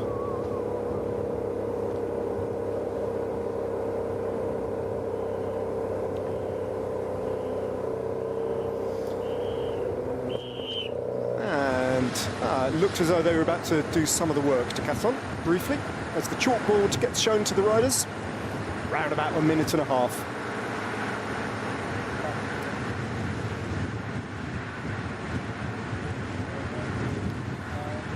Light, hazy sunshine now, casting shadows as the afternoon progresses. The breakaway are now on the long run into the first intermediate sprint of the day, so that comes with 65.7 kilometres to go. It's a roaring tailwind now for the riders as they've taken that left-hand turn all the way to that intermediate sprint. So 3, 2 and 1 seconds on offer, which this breakaway won't be bothered about, but there are also points for the first 5 riders. So I don't think there's going to be a huge fight behind either for that 1 point. No, but I guess you might find, 1 point. Is it worth it? You might find a rider who's invested in the points classification just working their way up, and just if they happen to be there. But it seems like a lot of investment to move up even for that 1 point. Yeah, I think so. Lewis Askey's leading the points classification. The jersey is obviously being worn by Filippo Ganna, but Lewis Askey's leading 35 points over Ganna's 19, so a pretty sizable lead. Obviously points on the finish line too. But I think for the breakaway, Ned, that they'll just keep the cohesion between each other. There'll be no fight for that intermediate sprint. No, it'll be a modest cash prize that will be the biggest reward, I think, for these riders at the intermediate sprint.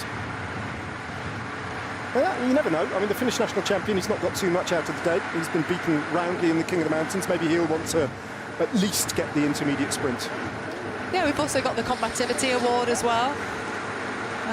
Went to Adam Lewis yesterday, the British rider that was in that initial breakaway of the day.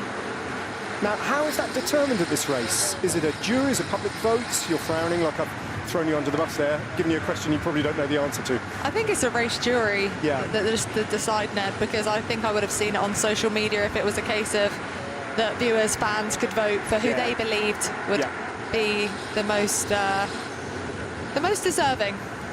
One of the proudest days of my life, Danny, was a few years ago. I was the match day sponsor of my local non-league football club, Peckham Town FC, and I mean, they have an average attendance of about 100, but I sponsored the match, and as a result of being the match day sponsor, I got to decide who was the man of the match. Did you? Yeah, were you biased in any way, or did you give a fair? Hugely biased, yeah. Your favourite player? Well, I also happened to sponsor one of the players, so I just gave it to him. Yeah, so there we go. Oh, well, let's hope that doesn't happen in the sport of cycling. We're just going through Manby, which has strong historical links to the RAF. Once home to the RAF Flying College, training aircrew during the Second World War, and later the base for pioneering flights over the North Pole. Gosh. Yeah, well, wasn't just the wartime effort of a bomber command as well. It was actually training just the manpower, the sheer logistics of getting all those aircraft and all those incredibly brave aircrew up into the air. And Lincolnshire as a county, the people of Lincolnshire played a massive part in that piece of British history. As Marcus Sander drops to the back to pick up bottles from his team car.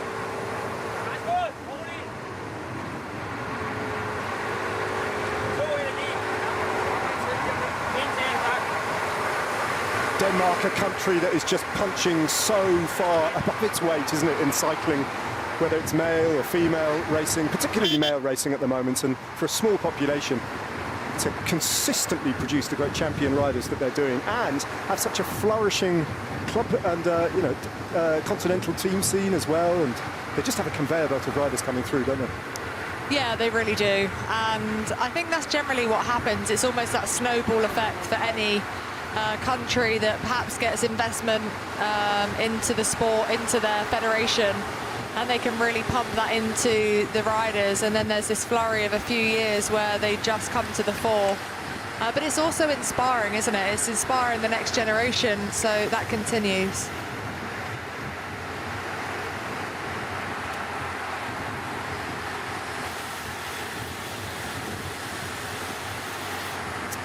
.40-mile-an-hour speed limit.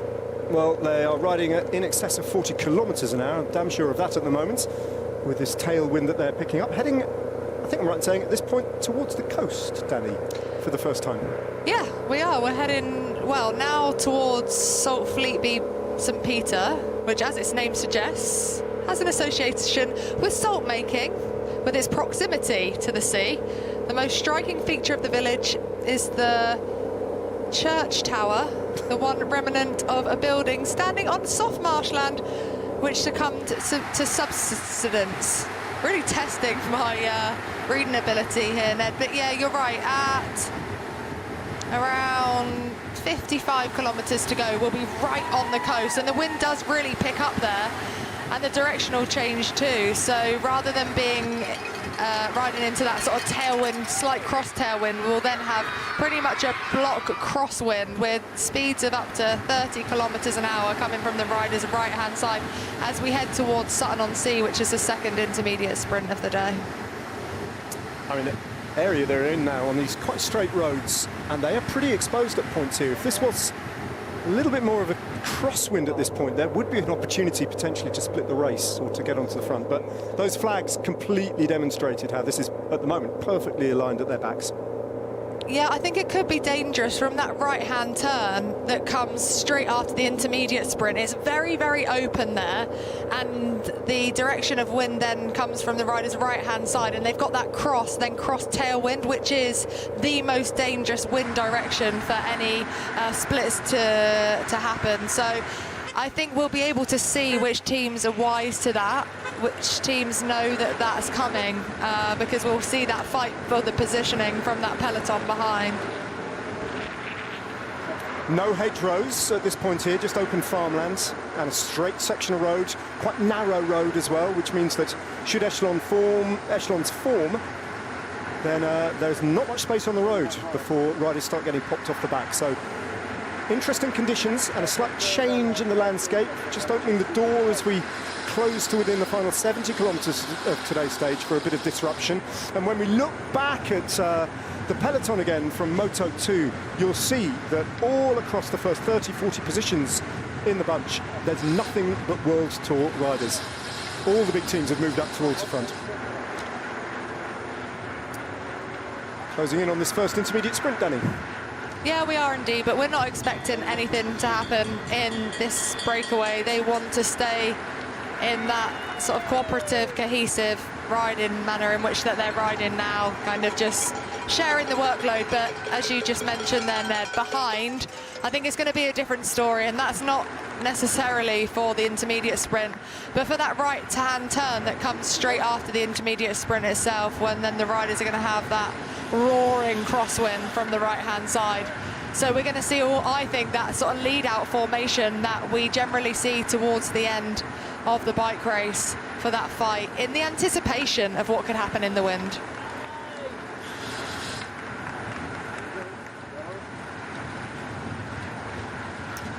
Jonah Killy opening up the sprints. Perhaps surprisingly caught everybody else a little bit on the hop there and actually taking the victory in unexpected circumstances. It was a sprint of about 40 metres, but I don't think anyone else was really expecting that to burst into life in quite the way it did, and that'll be, I don't know, Danny, a little bit disruptive for the breakaway group. Yeah, it is disruptive, and I wonder why Jonah Killy went for that then, because yesterday he picked up 1 point in the points classification. Here we go then. You can really sense this. Decathlon know what's coming. So does Soudal, as do the team of UAE. Decathlon really appearing at the front of the bunch now for the first time.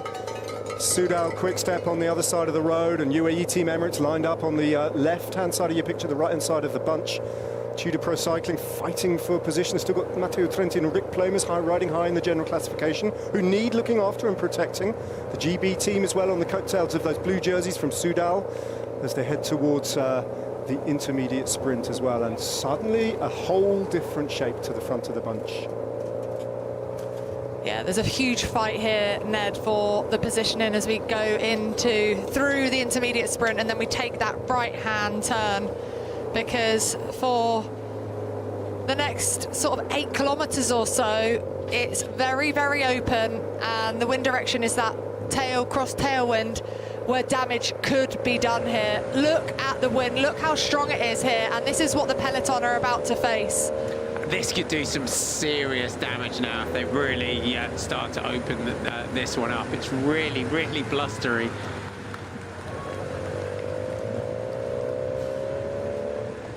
Wind farm harnessing some of the good breeze along the side here for the riders just you can see already, Danny, the breakaway just slipping into that, naturally slipping to echelon. Listen is on now at the front of the peloton with 64.2 kilometers to go. Decathlon, you can see our green jersey of Lewis Askey is here. OMODA KoM getting in on the mix as well. So all of the big guns have come out to play. So this is why Decathlon weren't offering any rider up in the control of the breakaway. They knew this was coming, and they knew that this could make a difference. They were one of the teams that were fighting. You can see NSN are in danger behind. One of the NSM riders just trying to signal with his hand, probably to Lewis Askey, who might have been caught out, or Ethan Vernon, who we know is going to be their protected rider for the stage. There are a lot of directional changes here. You can see it's a little bit more covered, but there are splits behind. Tim Whelan's getting up there as well. Look at Tim Whelan's just digging that shoulder and trying to get in on the echelon. The cracks are starting to appear there. They can really do some damage. And yet again, Danny, over 60 kilometers to go, and the race is on. You can see Felix Groschartner there for the team of UAE has been caught in that group behind. So a couple of the big hitters, the big names here in the biggest teams have been caught out. You can see Filippo Ganna was just taking that left-hand turn there, and he's having to close the gap. There's now a group of around sort of 20 riders. I'm just trying to see if Lewis Askey are race leaders in that front group. He was swapping through and off at the front. Ganna is the rider that sits up there in the general classification in second place. So we look around, and Jasper Stuyven has a glance back over his shoulder. Lewis Askey, you can see there in third wheel. Just pokes out now, the NSN rider. He is got to be, this is how he's going to have to ride this race going forward, because they are not going to make this easy for him at all. No, but fair play to him, because he is somewhat isolated. He didn't have many teammates there in the front, so obviously so tactically astute as to what's coming and where he needs to be as well when these open sections come. And you can still see with the breakaway that it's still pretty open. So they will persist with this move, knowing that the damage is being done behind. And that's sometimes the key, isn't it? Even if the sections are not persistent in terms of the length of the crosswinds, it's just keeping the gas on afterwards. Yeah, and it's also the nature of these UK roads. They're narrow, they're twisting, they're turning, and that means that those gaps can be held all the way to the final. Look at the time gap, 25 seconds. The cars are being pulled out to the breakaway, and that is how quickly the peloton are coming behind now with what this wind has done to this race. And you can see just going into the corner there, Lucas Beneteau just trying to get on the way, just snaking around. But look at the pressure on here. The group is fracturing under the pressure of the combined might of the biggest names in the race at the front. Decathlon are going to sit up now though, because you can see some of the teammates talking into the radio. They've missed that little front first split on the road, so they're going to hold back on the gas. Soudal though are here, they're coming through. It's all come back together now, so back to the front, pressure's back on again. But 21 seconds, we'll see now if they're going to knock off the gas here, if this gap will then naturally go back up. But let's have a look around some of the groups and just keep an eye out for some of our numbers. Oh, Ganna's got a puncture. Ganna's got a mechanical. Oh, disaster for Net Company Ineos. This is not, you'd never want a puncture, but this is when you don't, when the pressure is on like this. Geraint Thomas giving him a push. Hope you've been working on that sprinting, Geraint. All those guns that's needed to push Filippo Ganna off. But this is an absolute nightmare for the Net Company Ineos team, who I'm sure will send riders back to assist Filippo Ganna in this chase if he's not within the convoy of cars to be able to use them to get back on, because he is their protected GC rider. He's only 9 seconds down on general classification to Lewis Askey. Just over 60 kilometers to go here on stage 2 of the Lloyds Tour of Britain men, and it is on. Filippo Ganna is almost a minute down now on the peloton, so 15 seconds from our breakaway. 109 to Filippo Ganna, one of the best time trialists in the world. The tower of power that is Filippo Ganna now has to chase to get back on, and the word of this will spread amongst that group as they just try and close the convoy up here. Ganna chasing to get back into the race. Yeah, so Filippo Ganna is able to use the cars to try and get himself back on. So the chances are the teammates won't come back just yet, because it's easy for Filippo Ganna just to keep picking up the cars one by one to get himself back onto the peloton. You'll see his teammates, though, coming back to help him once he does get to the back of that final group. But look, it's really split into two here. Yeah, they're on groups, because Ganna as well, he's got to get not just through the traffic of here, but you can see that the barrages that are in, what we call them, are in place from all those little fractured groups that are now off the back. Yeah, he's not going to be brought up to the front group with the cars, that's for sure, and that's where you might see teammates coming back, or you will see teammates coming back, because he is the rider for Netcompany Ineos that wants to be at the front, that he cannot lose time on today's stage. Shout out to the Thedlethorpe Academy that have come out, and they are seeing drama unfolding right in front of them here. Our breakaway group, and look at Filippo Ganna and the barrage, as we call it, Danny. This is what happens when the race splits like this, is that Ganna has now got to cross and leapfrog from group to group to group, because there's no convoy in between the different groups to use to get back on. Yeah, you're right. So that's why the team will send teammates back in that situation, because he can't just profit off the cars because of how much it is absolutely split to pieces. Jonah Kelly decides it's time to go it alone here, the American rider from Tartaletto Esarex. Don't forget, we have the Combativity Award as well that is on offer for on these stages. Here's Ganna, and you just see two teammates now ahead of him. Yeah, so those teammates have obviously come back now to try and help Filippo Ganna. Nice little sticky bottle there from Geraint Thomas, a last little push onto the back of this front group. His teammates will know he's there, but he's the biggest engine in that squad, so he's gone straight to the front. Ganna comes through, he's like, right lads, let's do it. And he comes through to the front, and this group, the riders that are in this group as well, are about to get on a fast-moving train that may bring them back into the race. Yeah, I mean, it's they can count their lucky stars here if they can hold on to the back of Filippo Ganna, because the chances are they will get themselves back on, because it's not in this direction for the entirety of what's left of today's race. We do turn into more of a crosswind, and then actually into a headwind as we come out of Sutton-on-Sea after our second intermediate sprint, around 49 kilometers to go. So really kind of less than 10 kilometers of dangerous wind direction for the riders, but a lot of damage can be done, and now our breakaway is really fragmented.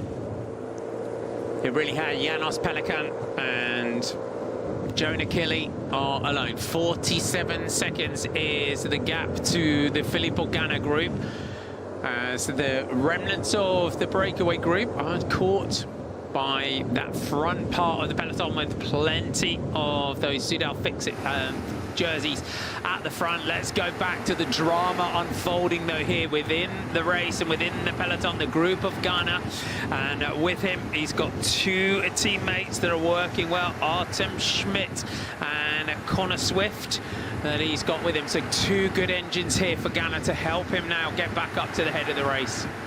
Yeah, and they would have been sent back by the team. This will be that final attack, that final push from Janos Pelikan for the most combative rider of the day before this front group swallow our two remaining riders of the peloton.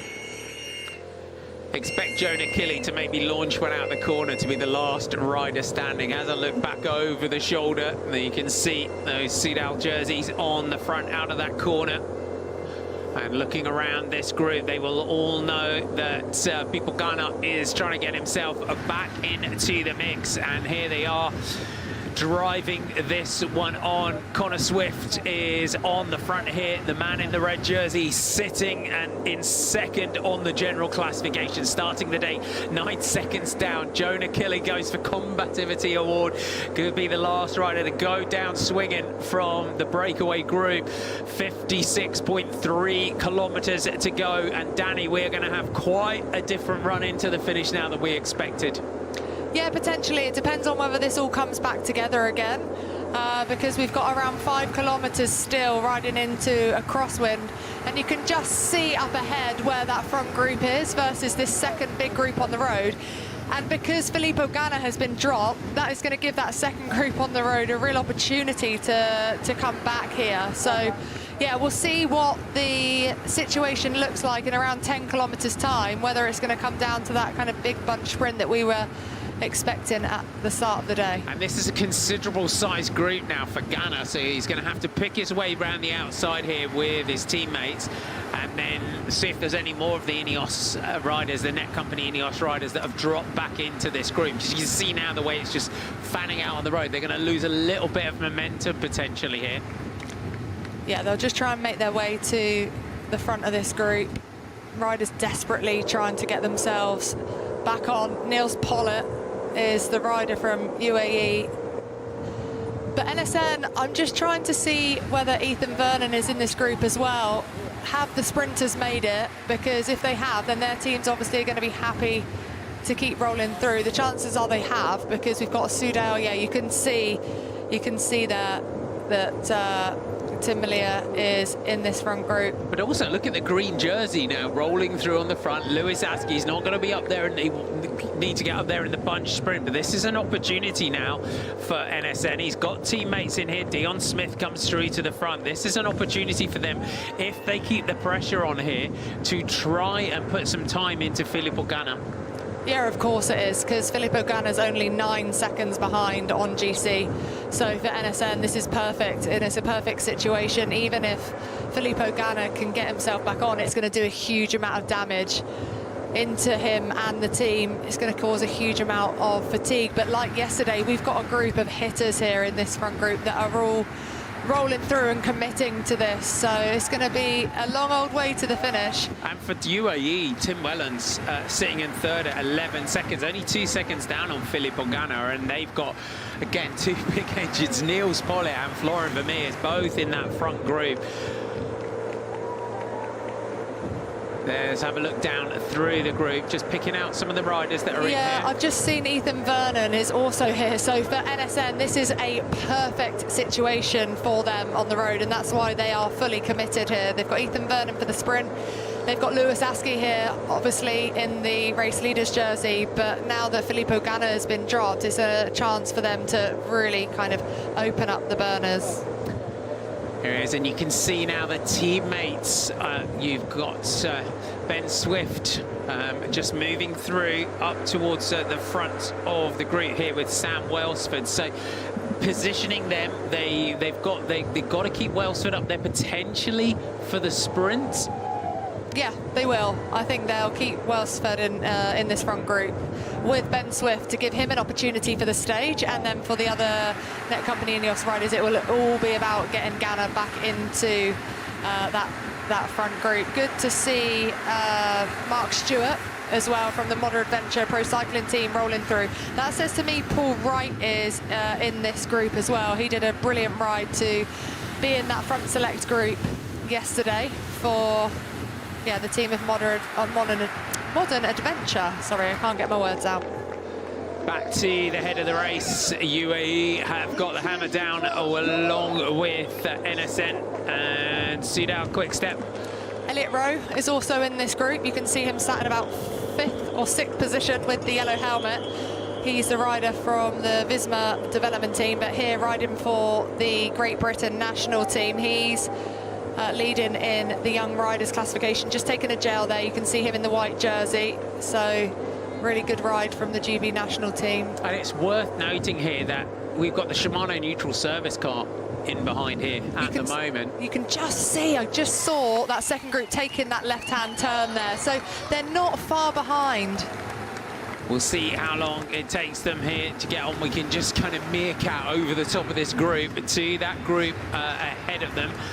As the Filippo Ganna group, the pressure is on, and you can see the way that the tortured way that some of these riders at the back who had been dropped are desperately trying to cling on to this group, being powered on by Net Company Ineos. Oh yeah, they're hanging on. They're chewing the handlebar stem and just looking at that wheel in front, aren't they? But you can see and tell that Net Company Ineos have gone straight to the front of this second group, and actually, you know, it is you could say it's a lucky day for some of the riders that have been caught out that Filippo Ganna had that technical problem, because if he didn't, then it would have been a lot harder for them to get back on if they do manage it.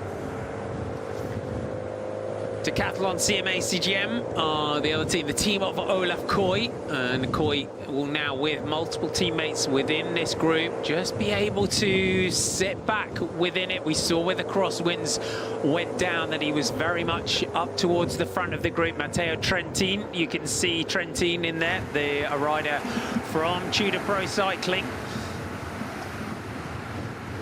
So here as well, it's very, very blustery as well, heading down along the sort of coastal roads for the riders today as well. Yeah, we're now riding along the seafront, so we've got a crosswind from the right-hand side. We're approaching Sutton-on-Sea, that second intermediate sprint, which is 49.1 kilometres to go. But after that, critically, the riders will turn right, and then they'll be riding inland with a headwind. So that really then is the opportunity for this to come back together. The pressure is on. This is the back of this front group. Just see riders from our Breakaway that are in there as well. The riders Brady McDonald here from Modern Adventure Pro Cycling. Out the saddle, Lucas Benetto there, who's in our Breakaway. And you're looking out for OMODA KoM, rider number 16, picking out those sprinters' numbers. Tim Malia wearing number 32 today as well. 1 kilometre to go into our intermediate sprint. The race is on. Filippo Ganna trying to get back into the mix. Sutton-on-Sea is the sprint. For NSN, this is an opportunity as well. For Lewis Askey, he's going to want to take the 3 bonus seconds here if he can. 42 seconds currently is the gap to Filippo Ganna. Dan Hula as well as being led out, so the GC riders are going for the 3, 2 and 1 seconds on offer here as well. So the lead out starts. Lewis Askey knows that every second is going to count in this one. Here comes Sudal Fix It. Jasper Stuyven, we're looking to want to take some bonus seconds here as well.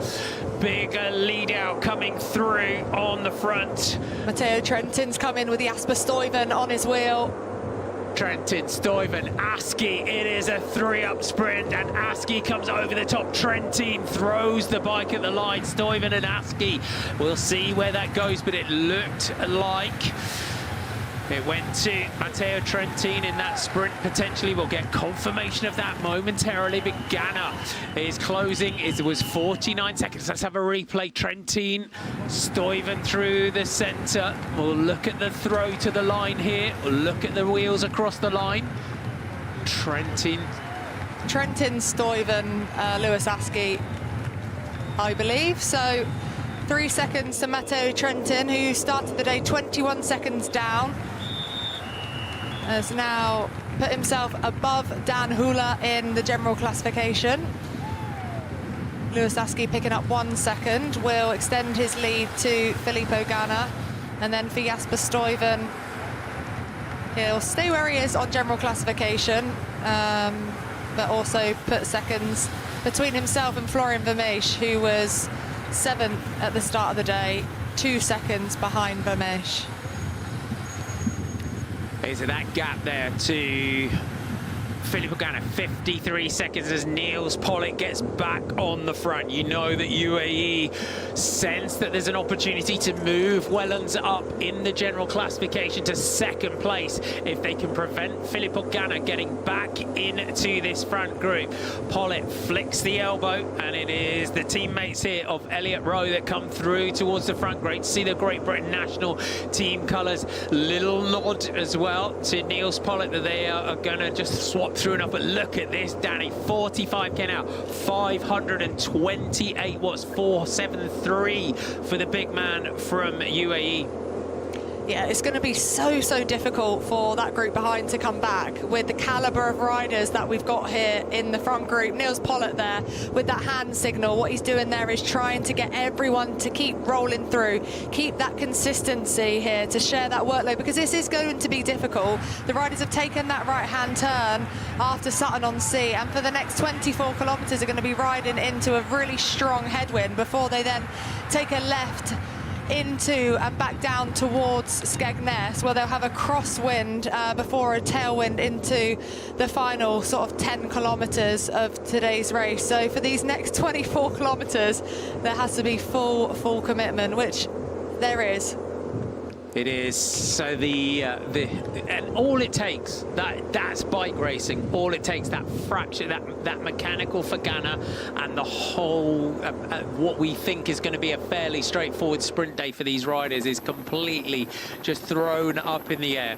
Let's have a look at our intermediate sprint results. And Matteo Trentin takes the 3 seconds. Jasper Stuyven takes 2. Lewis Askey takes the 1. Kim Heidak and Dan Hola taking the 3 and 1 points respectively. But a battle for our general classification riders that are there at that intermediate sprint point. But they are now going to keep the pressure on and try and prevent People Ghana getting back into the bunch.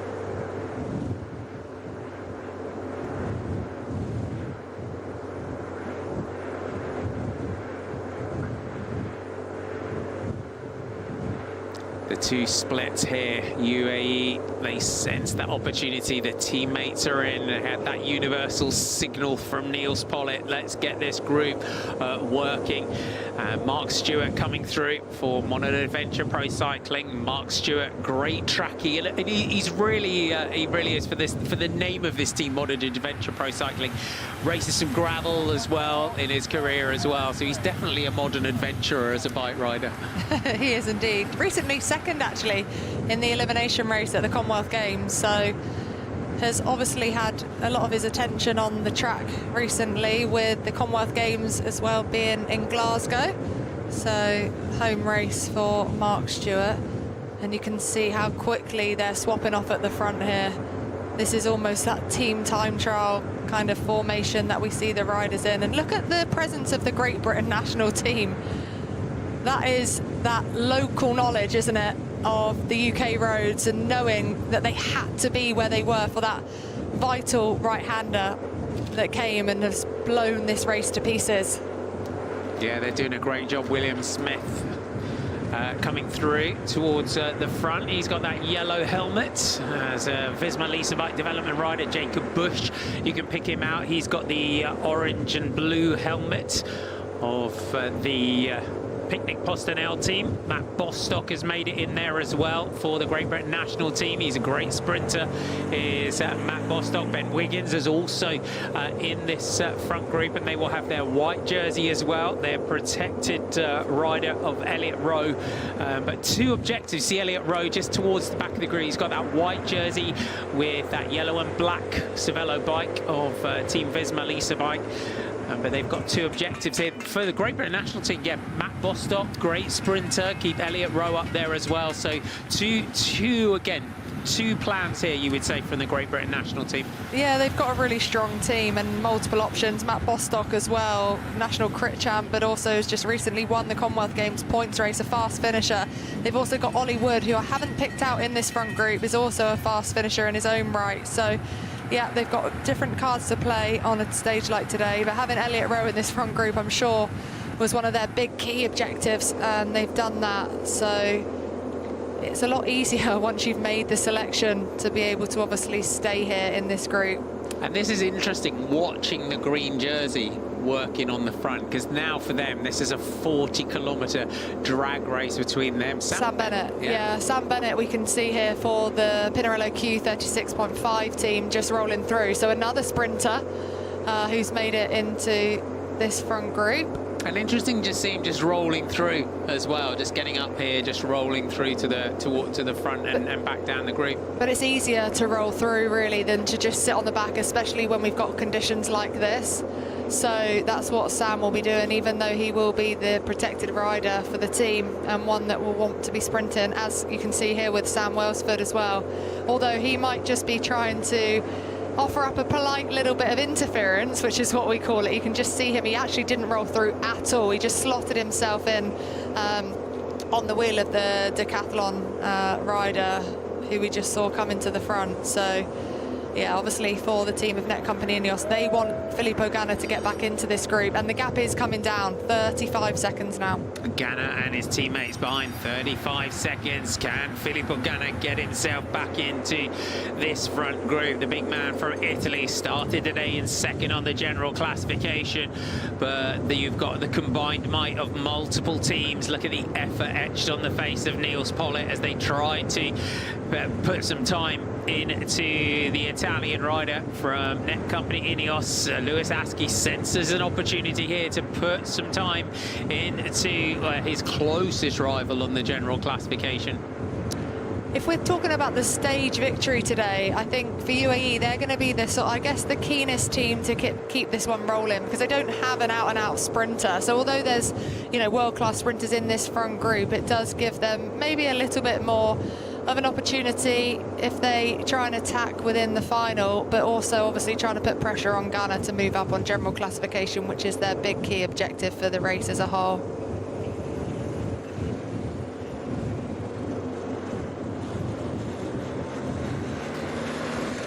Big power here, 28 seconds. So Ghana is closing back to this front group. They are doing everything they can, and he's got some. He's now got some allies. He's got the boys from Flanders helping him. Yeah, so this is going to help, and they're a team which I don't think have any presence in that front group. So, of course, they're going to try and help come back to the front. If they're not there, they can't fight for the stage win. None of the riders from the team Flanders Balois team are anywhere on general classification. Their highest placed rider 17th at 3.5 minutes, so they want an opportunity to take the stage. We had some good power there from Filippo Ganna, 600 watts his average there for his crosswind effort to try and get back in there. So that again, that puts into perspective his sort of the power that he can hold and he would put out in a time trial. He's a monster, isn't he? And we had some amazing data from his efforts yesterday as well at Michael Gate. If anyone can get back on, it's Filippo Ganna, but that time gap is just coming out again. So now we're being shown around 40 seconds. So it's not impossible, but it's still going to be very, very difficult. So quite a different dynamic there we expected on the run in on stage 2 today. Ganna is burying himself in that red jersey. He came to the Tour of Britain and put himself into that group yesterday as a rider that can challenge for the general classification in this race, and he's still got 4 teammates in this group. You just see those orange helmets that are in there, but we'll see, can they get themselves back up towards the front? There's that King of the Mountains, Mikhail Shurin in that blue jersey. So you could not have had a mechanical at a worse time. It was an absolute nightmare. They turned right, and that's exactly when he had the mechanical. When the other teams were opening things up, they had a plan to attack. It split to bits, and now he's found himself in this position, which is an absolute nightmare. That's Ollie Wood at the front, so he's also missed out. So it will be for Matt Bostock if this doesn't come back together. He was another British rider with a fast finish on him.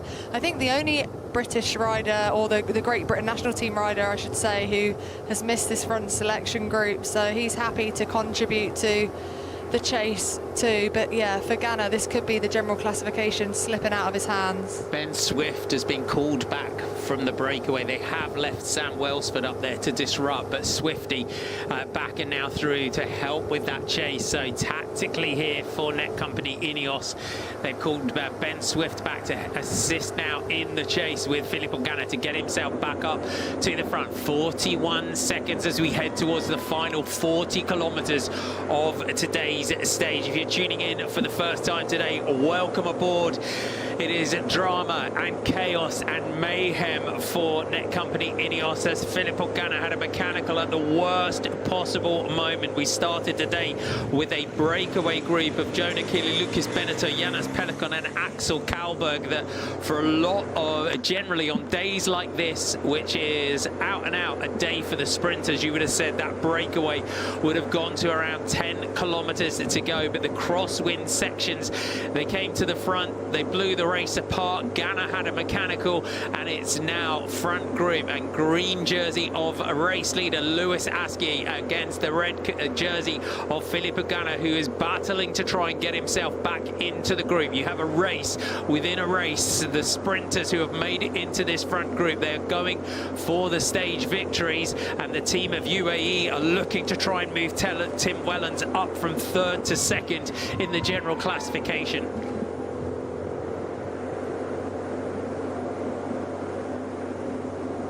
Tudor Pro Cycling, Matteo Trentin taking the maximum bonus seconds at the intermediate sprint. Started today in 6th on GC.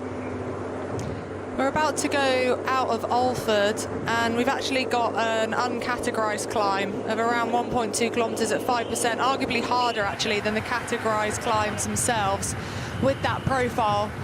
But this could be somewhere that some riders come into difficulty in that front group, depending on how much pressure is applied at the front. So that climb comes with just over 37 kilometres to go. So we're in around 2 kilometres time, we're going to have that climb out of Alford. And it's these tight twists and turns as well through the towns, the villages that we have along the route. And the spectators today being treated to the drama unfolding in front of them. Niels Pollitt is doing the big job that Niels Pollitt always does, as well as are the teammates here of Team Malia, Lewis Askey. Matt Bostock is also going to get in to the roll through here, the fast finishing British rider.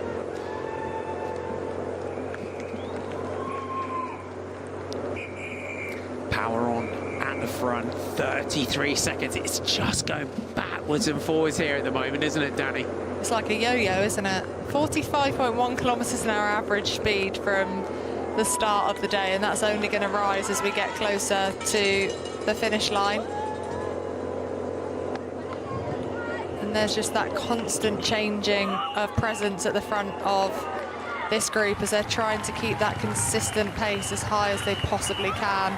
They're really well organised, though, that front group. You can see the communication that's gone on within all of those teams within that front group to really keep the pressure on. Yeah, they know exactly what they're doing. They would have been in this position before. They're very experienced riders. It's the majority of the World Tour teams that are present here. So this isn't new territory for them. They know this is a big chance to put Company Ineos on the back foot. Timothy Dupont, 95th on GC at 9:31, but he is the sprinter for Tartaletto Isarex. So just going back to the Shimano neutral service car. And this is the issue as well, isn't it? Because the gap between this group and the Ghana group is small, which means that the team cars are behind the Ghana group at the moment for riders within this front group. Yeah, so they'll be hoping not to get a mechanical, because you can see Jasper Stuyven looking behind there as to where his car is, and there is the group. So that's not 28 seconds, I don't believe.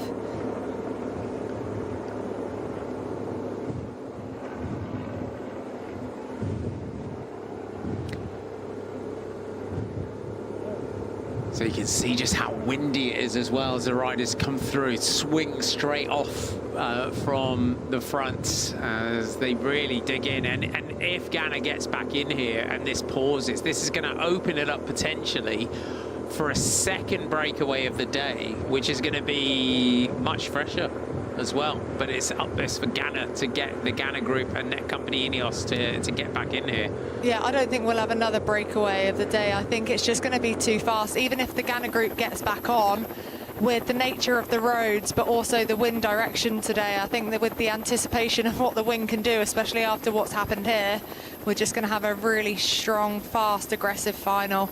We'll have attacks, of course, but there won't be a breakaway as such that will be able to become established. But look here, that's the gap. So for Filippo Ganna, he can see he's got that carrot in front of him to chase, but UAE want to make this as hard as they possibly can for him and the team of Net Company Ineos.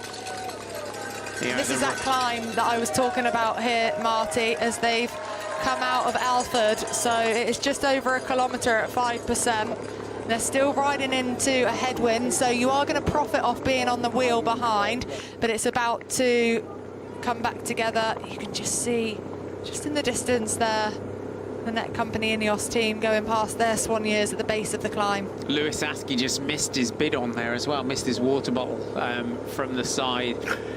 The pressure just keeping kept constant here by the team of UAE. The gap is closing, the gap is small, bit of a flick of the elbow, looking for some assistance here at the front, but they have had to really dig deep here to try and prevent Filippo Ganna coming back. But as we said, Sam Welsford was left in this front group. They called Ben Swift back to that chasing group behind.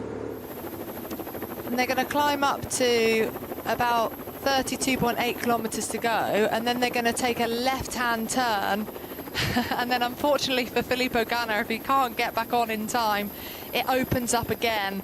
The wind will then be coming from the right-hand side again, which was that kind of crosswind section that we had before after that intermediate sprint that did all the damage. And then there's a long run to the next turn, which then will be into a tailwind. So if that gap opens up again, it'll be really difficult for Filippo Ganna to get himself back on. So there needs to be full commitment here.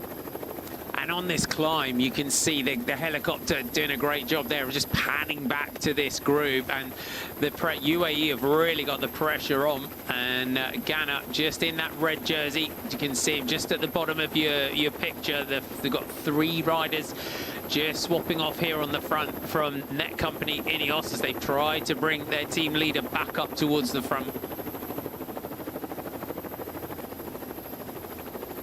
17 seconds is the gap, but the UAE just seen that on that climb, just had that little bit more impetus, that little bit more power on this climb, and I think it's going to hold at the moment. Oh, it's a team of hitters, isn't it? We spoke about that at the start of the tour before yesterday's stage, just to the strength and depth of that squad. It really is a team full of kind of Tour de France riders. So they mean business, and they want to come away here with a victory. And one way to do that is to put pressure on Filippo Ganna for Tim Wellens, who started the day in 3rd.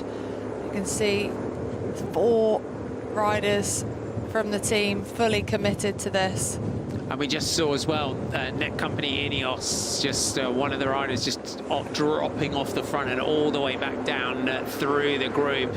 Niels Pollitt gives way here to Florian Vermeers, then Tim Wellens, the man in 3rd place on the general classification. They're not going to give up without a fight here of trying to prevent Filippo Ganna from getting back into the group.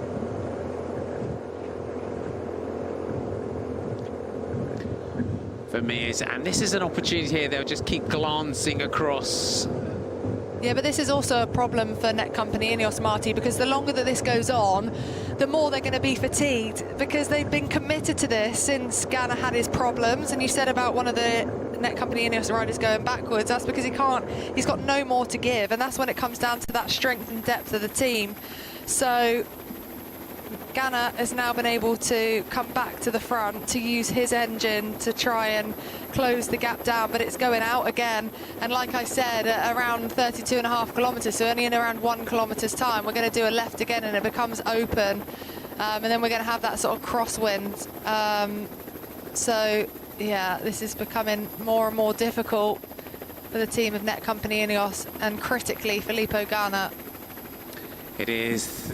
You can see the drama unfolding here, and the teams that are assisting Net Company Ineos in the chase, and Ganna has had to dig seriously deep in this chase. You can just see him dropping back down through the group in that red jersey. He's got a little bit of an issue there, just a little tap. That's Ryan Mullen. Yeah, Ryan Mullen, who also hasn't made this group. He's a fast finisher, but obviously with Ethan Vernon in their team, he would be the protected rider, but Ryan Mullen could have done a good lead out for British rider Ethan Vernon, but unfortunately hasn't made that front group. I think that was just a sort of a respectful little push there, though, from Ryan Mullen for Filippo Ganna, who, of course, the whole peloton have a huge amount of respect for.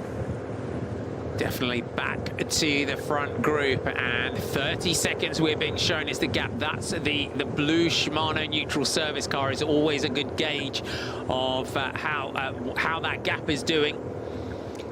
Yeah, that's that left-hand turn that I was talking about, Marty. That sort of bear to the left. So now there's going to be pretty much crosswind for the next 9 kilometres.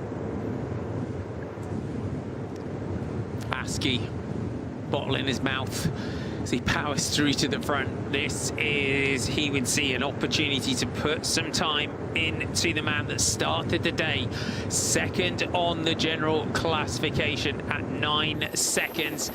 The helicopter doing a good job here between the two groups. There is Ganna out of the saddle in that red jersey. If you're just joining us, Filippo Ganna having a mechanical at the worst possible moment, where just over 60 kilometers to go, and Ganna having that mechanical, having to chase to get back in. The hammer was already well and truly down when he had that mechanical issue, and the race general classification after a tough opening day yesterday on what looked on paper like a fairly standard sprint day is now turning into another GC day.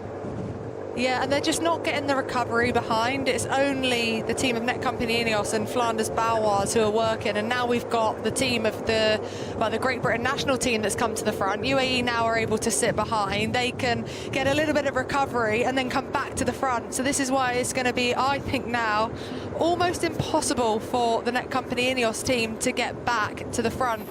Because if they don't do it before the tailwind, we've got pretty much that sort of cross and then roaring tailwind to the finish when the riders turn left at 8.6 kilometers to go, and it's really hard to make a difference in a tailwind like that.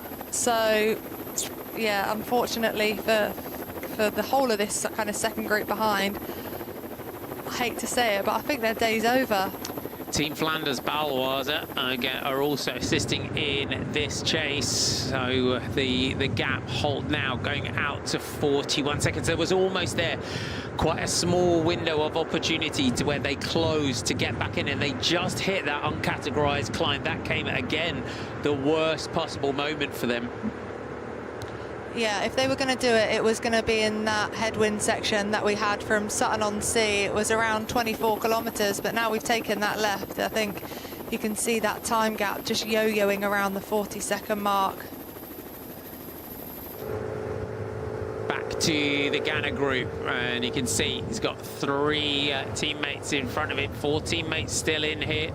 Kim Heideck, Connor Swift, Ben Swift in there to assist. There is the Netcompany Ineos team. So Filippo Ganna, Kim Heideck, Artem Schmidt, Ben Swift, Connor Swift and Sam Welsford, who is in that front group there to potentially just cause a little bit of interference, go for a stage win as well. But you can see the group here as they're trying to just keep, and you've got the teammates of Lewis Askey are sat right behind them.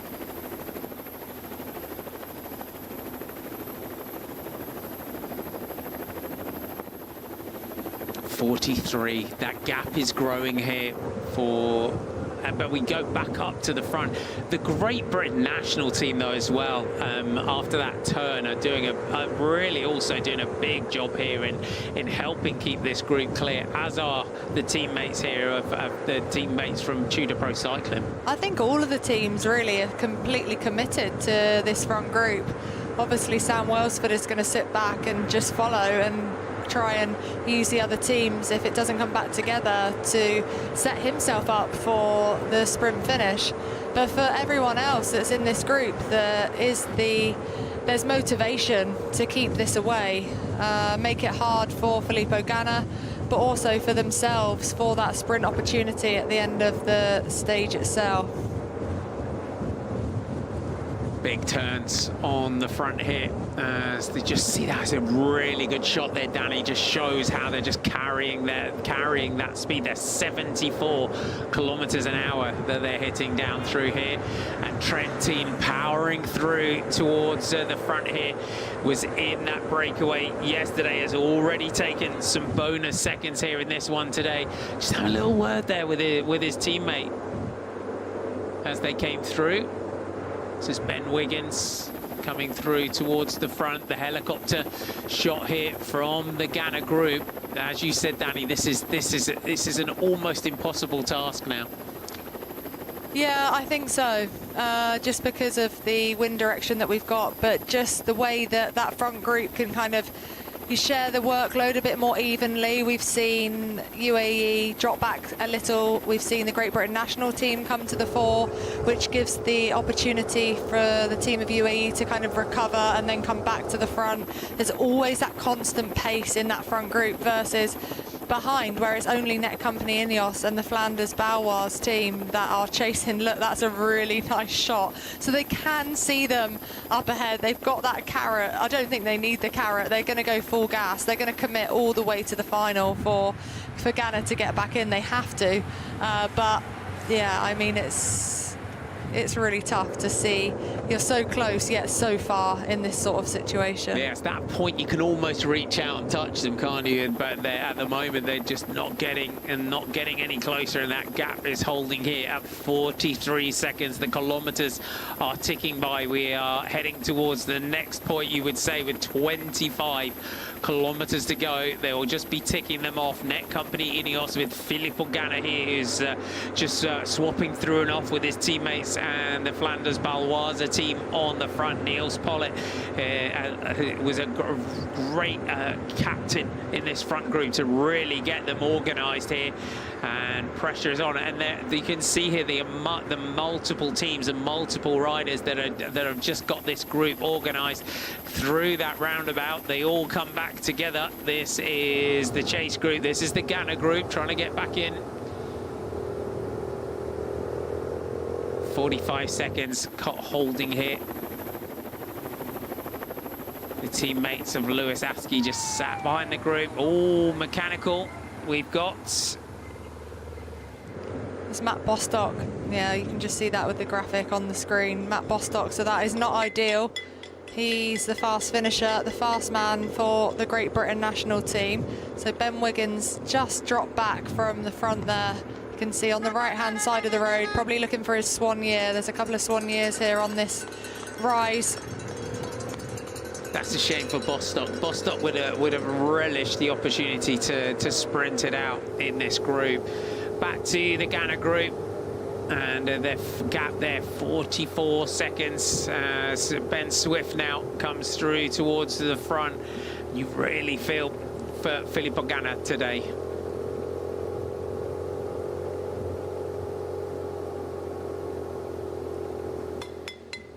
That gap holding fast here as they will be able to just see them in front of them. Got the pots and pans out. I was literally about to say you would love a pots and pans along the side. Make some noise. Doesn't matter what you make the noise with. Just find something to make some noise with.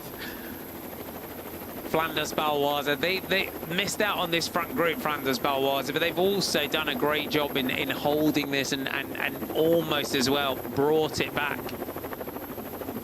Yeah, it's a real shame for the team though that they don't have. I don't think they've got anyone in that front group. I can see I can see the whole of the team now. I just saw that final sixth man come up onto the screen. So, yeah, I mean, you'd be pretty annoyed if you're the director sportif in the car if your whole team's missed out on the front of the bike race.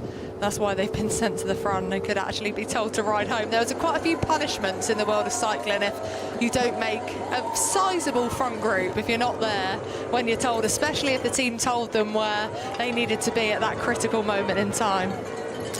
Yeah, there's a lot of chat with that one. Yes, riding to the start, riding home. Matt Bostock, unfortunately, what a shame for the British national team rider. He's going to get swept up here by the Ghana group. And for him as well, sensible option, you know, Puncture, not trying to, you know, bury himself to try and get back into this group who are just in full flight. Yeah, that's an impossible feat. So he'll just try and get himself onto the back of this group, I'm sure, in the hope, or maybe not the hope actually, that Ghana gets back, because obviously for the team of Great Britain, they've got Elliott Rowe 8th on general classification, so he would bump himself up to 7th if Ghana doesn't make it back. Depending on the time gaps, of course, because there were some pretty considerable time gaps at the start of the day. So Elliott Rowe 32 seconds behind Filippo Ganna. So it really does depend on what that finishing gap looks like. But look at the gap now, it's nearly up at a minute. It is, that gap really going out, and you can see the pressure in this group all lined out in one long line. That gap starting to tick out, starting to nudge the minute. This is your leading group, and just you can see the length of this leading group here, Danny, in terms of one long line. That it again just shows how much the pressure is on. So a race within a race within a race yet again here today on stage 2 of the Lloyds Tour of Britain men from Boston to Skegness. And our green jersey, Lewis Askey of Team NSN in this group. You can just see him out of the saddle towards the back of the group. It's the teammates of Matteo Trentin and Rick Plowmas, who made it into that group yesterday.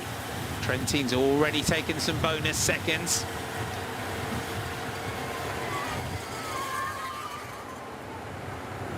So swinging through the villages, 53. We'll watch that gap. It is not coming back though, Danny. And as you said, we're getting towards that point where we start to turn towards Skegness, where we'll start to get that sort of cross tailwind. Yeah, cross tailwind, sort of crosswind, and then a tailwind into the finish with around 9 kilometres to go. When we go through Wainfleet, St Mary, it becomes quite technical for around 2.5 kilometres. So that's where, if any riders from that front group who don't have a sprinter in the team, I'm thinking the likes of the team from UAE, they could try something there, because it is such a strong tailwind in the finish. If they do manage to create a gap, they might have the confidence that they could hold off. Or there might just be that full commitment to try and open up the gap as far as they possibly can to Filippo Ganna, for Tim Wellens, of course, who started the day only 2 seconds behind Ganna. So he is going to be ahead of him by a considerable margin, I think, by the end of today, with how the race is panning out. And this for the sprinters like Olaf Koy, this is, again, for them, we're going to have a much, looks like at the moment, we've still got just over 20k to go, but a much more reduced bunch sprint, which makes that kind of easier to manage for them in terms of the sprint. Yeah, it's a pretty straightforward sprint. I actually drove, as I said, the last couple of kilometres this morning. There's a little bit of a pinch point, which comes with around 1 kilometre to go. So the team will be aware of that. But yeah, it's a little bit easier with a reduced group, definitely, to manage, because rather than having 100 rider peloton coming into the finish, you've got less than half of that to kind of keep that control, keep that momentum, and keep your positioning on the road and be able to hold the front. Versus sometimes with what happens with a non-technical finish, actually it can be harder to keep the head of the race, because you get that sort of washing machine effect with multiple teams with the strength and depth of their lead outs coming to the front. So yeah, you're right, it will be easier for Decathlon, who have sat back now. You can't see any Decathlon riders here at the front of the group. You can see them positioned quite far towards the back of this group, so maybe very confident now, really looking after Olaf Koy.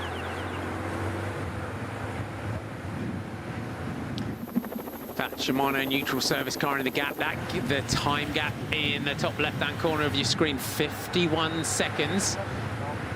This is Timothy Dupont for Tartaletto Easter X. He is their fast finisher as well, and these for sort of days as well for a sprinter like Timothy Dupont. He will also fancy his chances of getting up here and getting into the mix today. He's that sort of, he's had some good wins in his career, but will fancy as well trying to get up there and get in the mix on today's stage. But 19.6 to go, 52 seconds is the gap.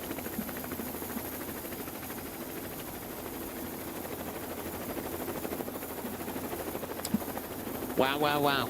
This was not perhaps what we were expecting today. Just watching what Sam Welsford does here. Yeah, he's just come off the gas a little bit. So coming toward the front, he's not putting the brakes on, but he's also not pushing forward here. He knows it's easier for him to roll through, but obviously he doesn't want to create a situation where he's adding to the sort of impetus that's already on the front. Ethan Vernon as well coming through, so even the sprinters know that it's actually somewhat easier just to be kind of part of the sort of changing of men at the front with the wind than sort of trying to control the gaps behind.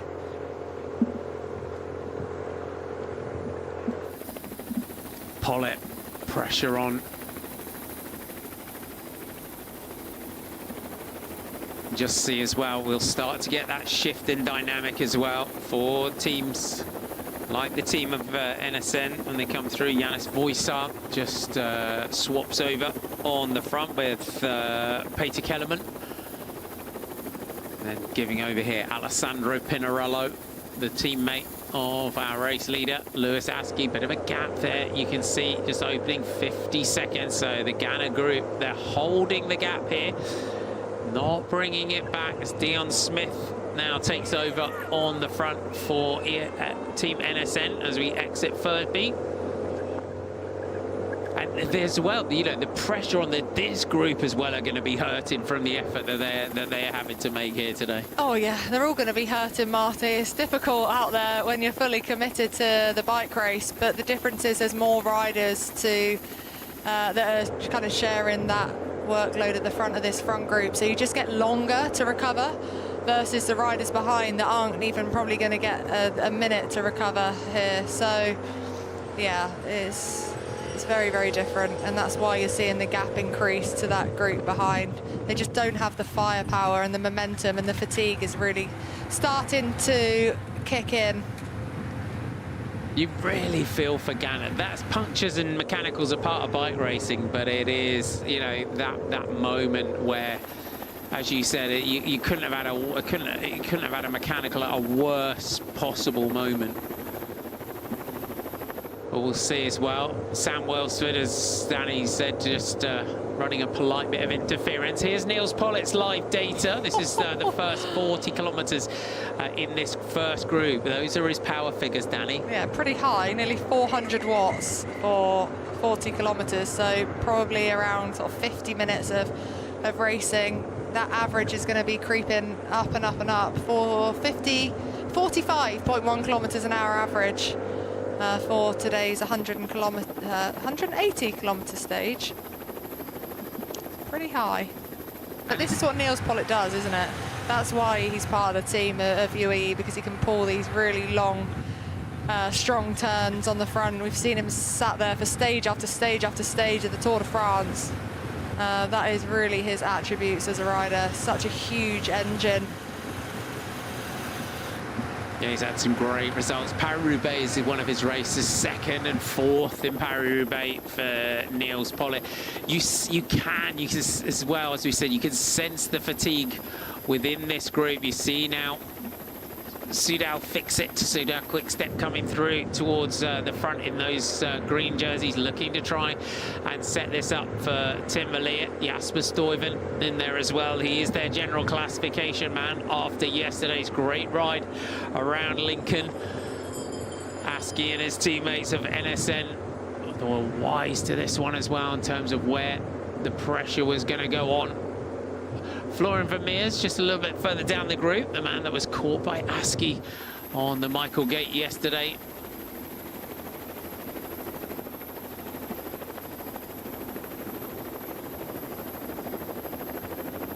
Coy and teammates also starting to get into formation. We're now seeing, Danny, as you said, the decathlon team just sort of moved out of keeping the pressure on. They knew that the gap was there. They'll now start to switch into Coy mode here in terms of leading out for Olaf Coy. Yeah, they will, and they'll know the finish, and they'll know there's going to be a technical section coming up, so they'll keep him out of trouble.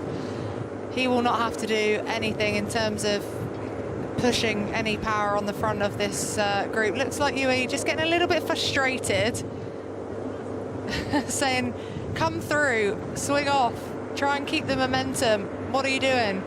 Obviously, for UAE, they want to keep this one going as long as they possibly can. They've got Wellens, who's virtually overtaken Filippo Ganna.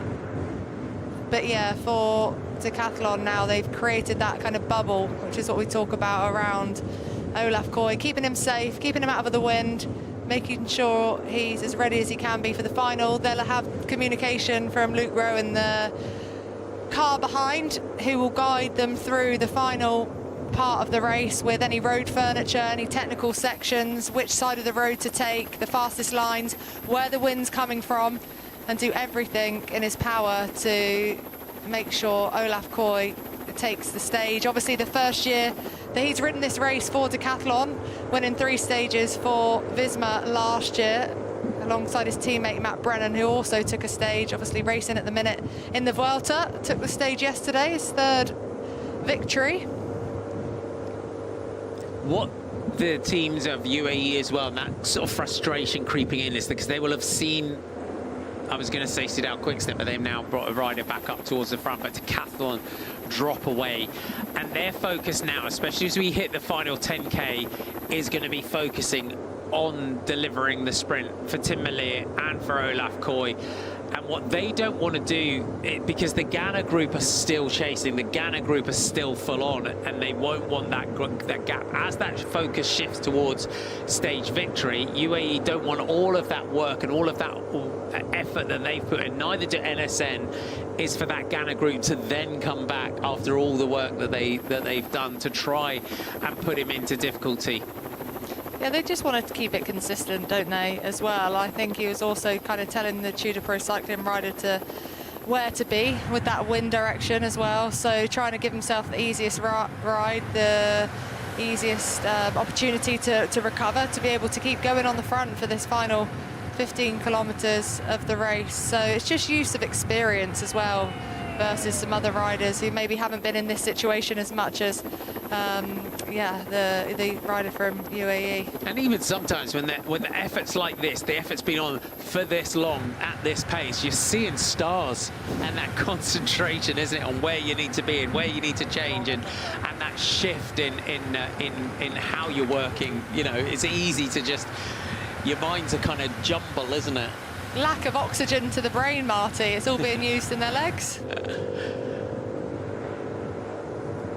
55 seconds. It's holding here for this group to the Ganna group. If you're just joining us as we head towards the back end of today's stage and we head towards Skegness, Filippo Ganna, a mechanical at the worst possible moment, and the man who started today in 2nd on general classification, just 9 seconds down on Lewis Askey, with just a 2-second advantage over Tim Wellens in 3rd place on the back foot and chasing with his net company Ineos teammates. The gap is sitting here at almost a minute, and it's holding at that point at the moment as the teams now, for Tim Merlier of Soudal Quickstep, just trying to also keep this one away. He is poised and ready, is Merlier, and this is this again, looking at this finish, this is a mouth-watering prospect, a sprint between Olaf Koy and Tim Merlier here.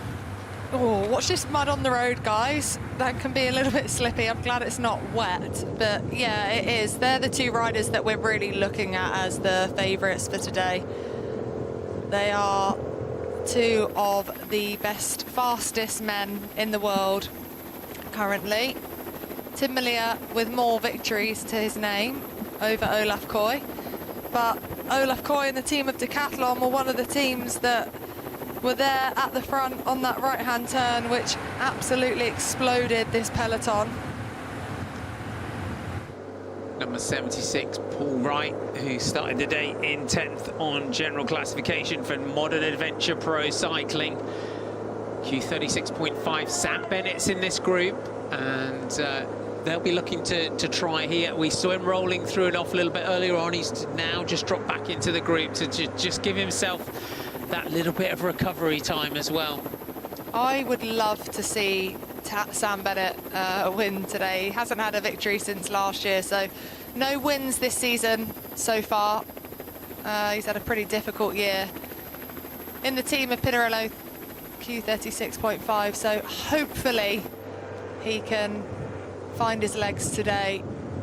2013 Tour of Britain, that was his first ever pro win.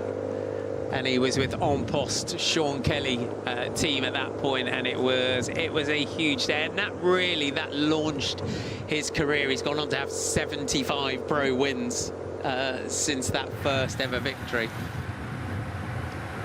There wouldn't be a dry eye in the house, would there, if Sam Bennett managed to get this one? 10 kilometers to go point, and the race is very much on here on stage 2 of the Tour of Britain. Man, 1 minute and 3 seconds from the green jersey group here of Lewis Askey. He also leads in the red jersey classification, but that jersey is being worn today by Filippo Ganna, that mechanical for the Italian from net company Ineos, and the gap is growing as the front group here look to try and set up for the sprint finish. This is that little technical section that I was talking about. They'll then come out and have pretty much block tailwind, Wainfleet, All Saints. Just seeing if I've got any little notes on there. No, I don't, unfortunately, but we're heading to Skegness. Do you have any interesting facts about Skegness before we get there, Danny? I mean, there's pressure being put on here by UAE, so I don't want to miss this race in action, but it's been a welcoming holiday makers for more than 150 years. The Pleasure Beach looks fantastic. Some of the rides look a little bit scary, but look at the pressure that UAE are putting on this front group. A couple of little gaps. It's a little bit scary in this front group, but the speed there, taking this this final 10K here, the pressure is really on, and the gap to the Ganna group is just going in one direction here. The team of UAE are looking to try and move Tim Wellens up in that general classification. You can also see Decathlon coming up on the inside as well, just before that left-hander. So Decathlon looking to move themselves further towards the front of the race. They're happy now, slotted on the back of the lead out of Tim Melier for Soudal Quickstep. And what are UAE going to do? Will they try something in the final, or will they be happy just to commit to this, to open up the gap as much as they can to Filippo Ganna? Tim Wellens is going to be in second at the end of the day on GC. We've got another open section here. This is going to be full commitment from the team of UAE. UAE are going to try once again to split this one. The pressure goes right on. 7.9 kilometers to go as they look to try and split this group. The sprinters have got to be attentive. Tim Melier doesn't want to let this one split yet again, but the green jersey of Lewis Askey, super attentive of this one. You can see him just there, fourth wheel as UAE. What a ride they have done. Decathlon moving up, got to keep Olaf Koy in the right position, but UAE just shaking this group once again to see if they can eliminate anyone else in this one. And the gap now going out to 1 minute and 14 seconds to Ganna as Florian Vermeers makes a move. Florian Vermeers goes off the front. Yeah, UAE don't have a big sprinter, so I expected this was going to happen. We saw Florian Vermeers doing the similar in yesterday's stage. He was caught, of course, by Lewis Askey. It's going to be quite difficult. We've got that tailwind all the way into Skegness, but he's opened up the gap, and it's going to be harder to close into a tailwind versus a headwind. So there is that opportunity now. UAE are now going to sit back, of course. Are we going to see NSN come into the front? 7th place on general classification at 24 seconds. This is the sort of ride where Florian Vermeers really comes into his own, takes a glance back over his shoulder for the first time. The UAE Team Emirates XRG rider is putting the Soudal Quickstep riders under pressure, who are trying to set this one up for Tim Melier. They've played it perfectly so far, and they do not want to let the UAE rider ride clear.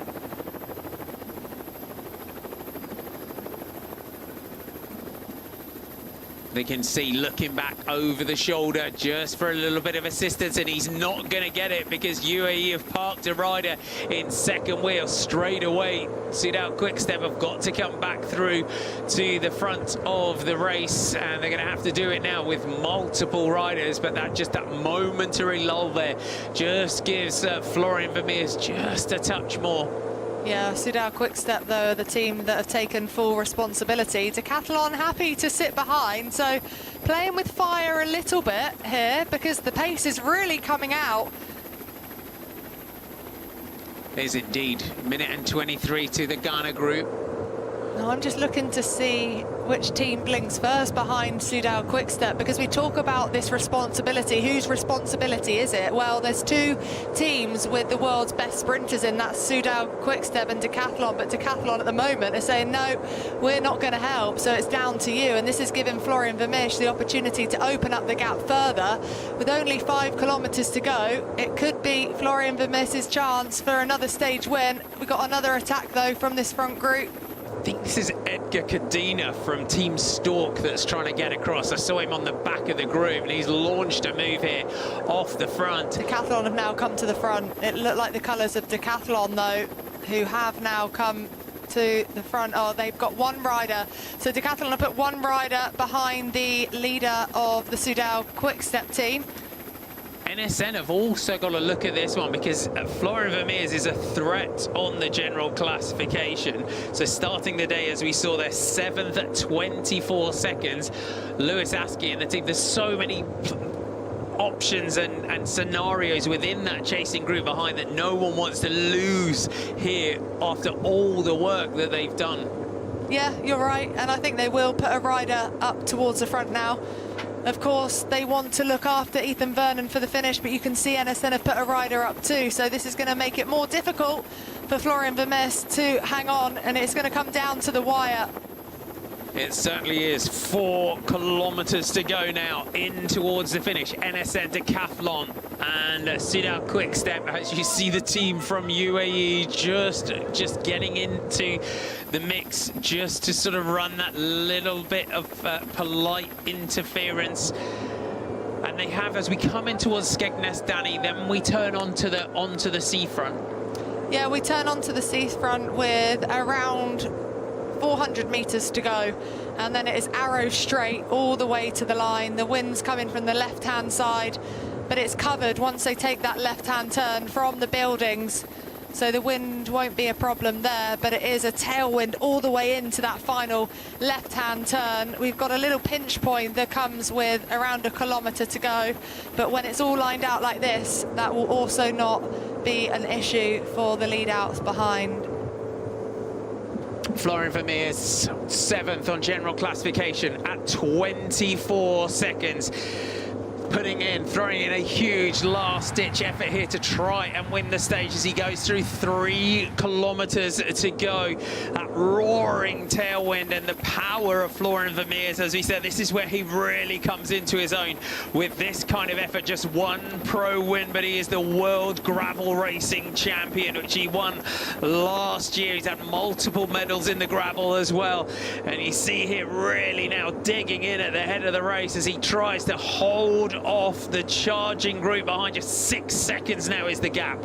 Yeah, he's going to do absolutely everything in his power to hold off, and if he does get caught, if there's an opportunity for one of the other UAE riders to launch an attack, they will do just that.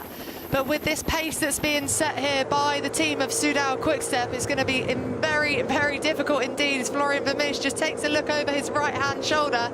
He knows his day is about to be over. They're going to see 2K to go, and it is pressure on here, and you can see the teammates of Florian Vermeers just getting up here in the mix. It just runs, as we said, that little bit of polite interference, and you can see the way that group just momentarily stalls as the pressure goes off and Florian Vermeers is caught, and now the lead out will start. And it is Decathlon that are trying to set this one up now for OMODA KoM as Askey gets himself up there, gets onto the wheel now of Mark Stewart. The green jersey just wants to keep himself in a strong position here at the front, and NSN, they've also got Ethan Vernon, but Askey is just going to keep himself up here and out of trouble. He is indeed. He's just looking behind him. Where are his teammates? Mark Stewart is the rider on the front. The GB team really tried to push their way forward, but this is really starting to get a little bit messy at the front.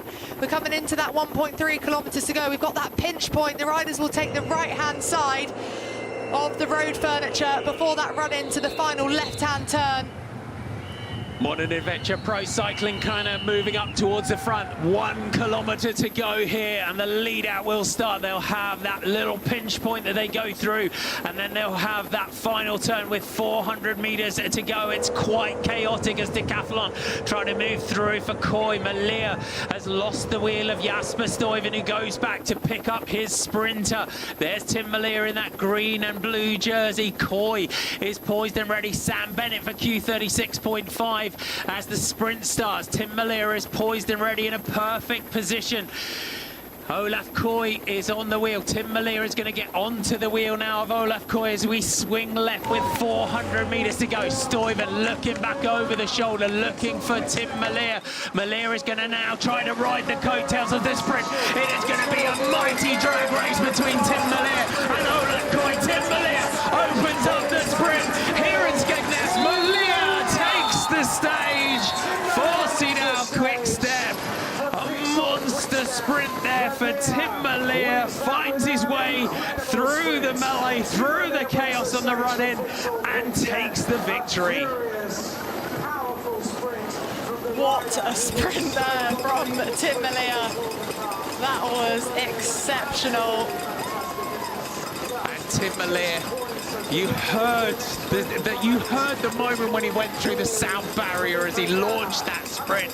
Huge power from Tim Malia to launch that one. We saw Danny, and we'll see on the replay of that sprint, it was quite chaotic for Malia on that run in. Yeah, it was really chaotic. It was that little pinch point that I talked about with just under a kilometre to go that really caused that carnage, because Jasper Stuyven didn't know where he was in the final. You could see him constantly looking around his shoulder. But Tim Malia managed to find the wheel of Olaf Koy, stick to that left-hand side of the road, and when he opened up the gas, there was no looking back, and he just proved that he's the fastest man in this race. But what a race we had on our hands. We said about it being a nailed-on sprint day, and kind of it was anything but, really, with the wind and the carnage that caused, obviously with Filippo Ganna having the mechanical at the worst possible moment. And you can see for the team of Net Company Ineos, Connor Swift is bringing this second group in, but really heartbreak for the team today. Yeah, you really felt for them, and Filippo Ganna starting the day in second at 9 seconds after that big ride of yesterday. And you can see the group comes in at just around a minute 41 to that front group, and you really have to feel for Ganna after that ride he did yesterday. Yeah, it's heartbreaking, but unfortunately that's bike racing, and it was just a puncher at the worst possible moment. But we got our mighty sprint battle that we wanted as well, and I think as well that it shows where this race is, and that's Tim Malia's 11th victory of the season. Danny, take us through the sprint. Yeah, so you can see it's Jasper Stuyven who's going around this left-hander first, and you can see Olaf Koy sat in 3rd position behind his teammate, and Tim Malia's had to try and find the wheel of Koy, looking for the left-hand side of the road, opens it up on the left, and actually Koy almost gets stuck there behind or between his teammate and Jasper Stuyven on the right. But look at the power of Tim Malia. When he opened up the gas and he got out of the saddle, he was opening up bike lengths actually to Olaf Koy, who is sprinted behind and took 2nd place. I mean, that was poetry in motion, wasn't it? The way Malia, the way the gap just opened up and he found his way through it. Went barrier side really tight to the barriers, and as you said, Koy almost stalled in that sprint there, and it's just that fraction of a second, isn't it, that can make such a huge difference. Yeah, he almost had to re-accelerate, didn't he, in the final.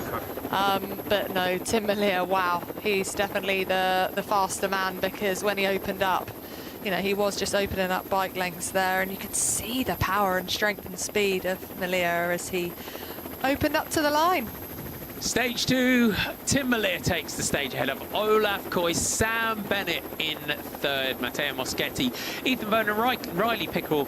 We've got Rick Plowmers, Matteo Trentin, Jake Stewart and Brodie McDonald, our top 10. Really strong finish from Sam Bennett there, Marty. I'm really, really happy for him because he's had a tough season. To finish third behind Malia and Olaf Koy, I think he'll be happy with that. Yeah, definitely. It's great to see Sam Bennett up there and making it on to the podium in third spot. But what a stage. Great day out. But the general classification has been turned on its head here. Lewis Askey now leads Tim Wellens by 12 seconds. Matteo Trentino up to third. Dan Hula in fourth at 21 with Jasper Stuyven. Florian Vermeers there still at 25 seconds. Rick Plowers, Elliot Rowe, Paul Wright and Mark Donovan, our top 10. Brilliant day for Lewis Askey. Started the day with a 9-second lead, now a 12-second lead as we look back at this sprint again. But also you look at the way Lewis Askey managed that run in towards the finish. That huge respect for the green jersey and the way Lewis was just ducking and diving his way in towards the finish. Yeah, I think he was obviously told just to kind of look after himself because he hasn't got any teammates on the wheel. We thought he might be looking after Ethan Vernon. Ethan Vernon's a little bit too far back as we come into this pinch point, which really kind of made the difference here in the final. You can see for Jasper Stuyven, this was where he moved on the right-hand side and where Tim Malia got a little bit caught out. And then you can see Olaf Koy coming up on the left-hand side. Look at the power as well of Stuyven as he really committed. I think before the start of the day, it was obviously his objective to have Tim Malia on his wheel as they went through that 400 metres to go point. And that's what he does best. That's what he's been doing all season. Such an outstanding bike rider. But yeah, here's where Tim Malia came through in 5th position, looking for the wheel of Olaf Koy. But look at Olaf Koy, he really had to kind of come off the gas there. He almost came off the pedals, free-wheeled for a split second, and that gave Tim Malia the opportunity to open up that momentum that he got, and Olaf Koy kind of never came back from that. It was watching the way Tim Malia found his way out there, because coming in towards that final corner was just that melee, and that's what that is a top sprinter, isn't it? The way you could see the way he's almost, his bars are just compacting and expanding again as he was going through the gaps.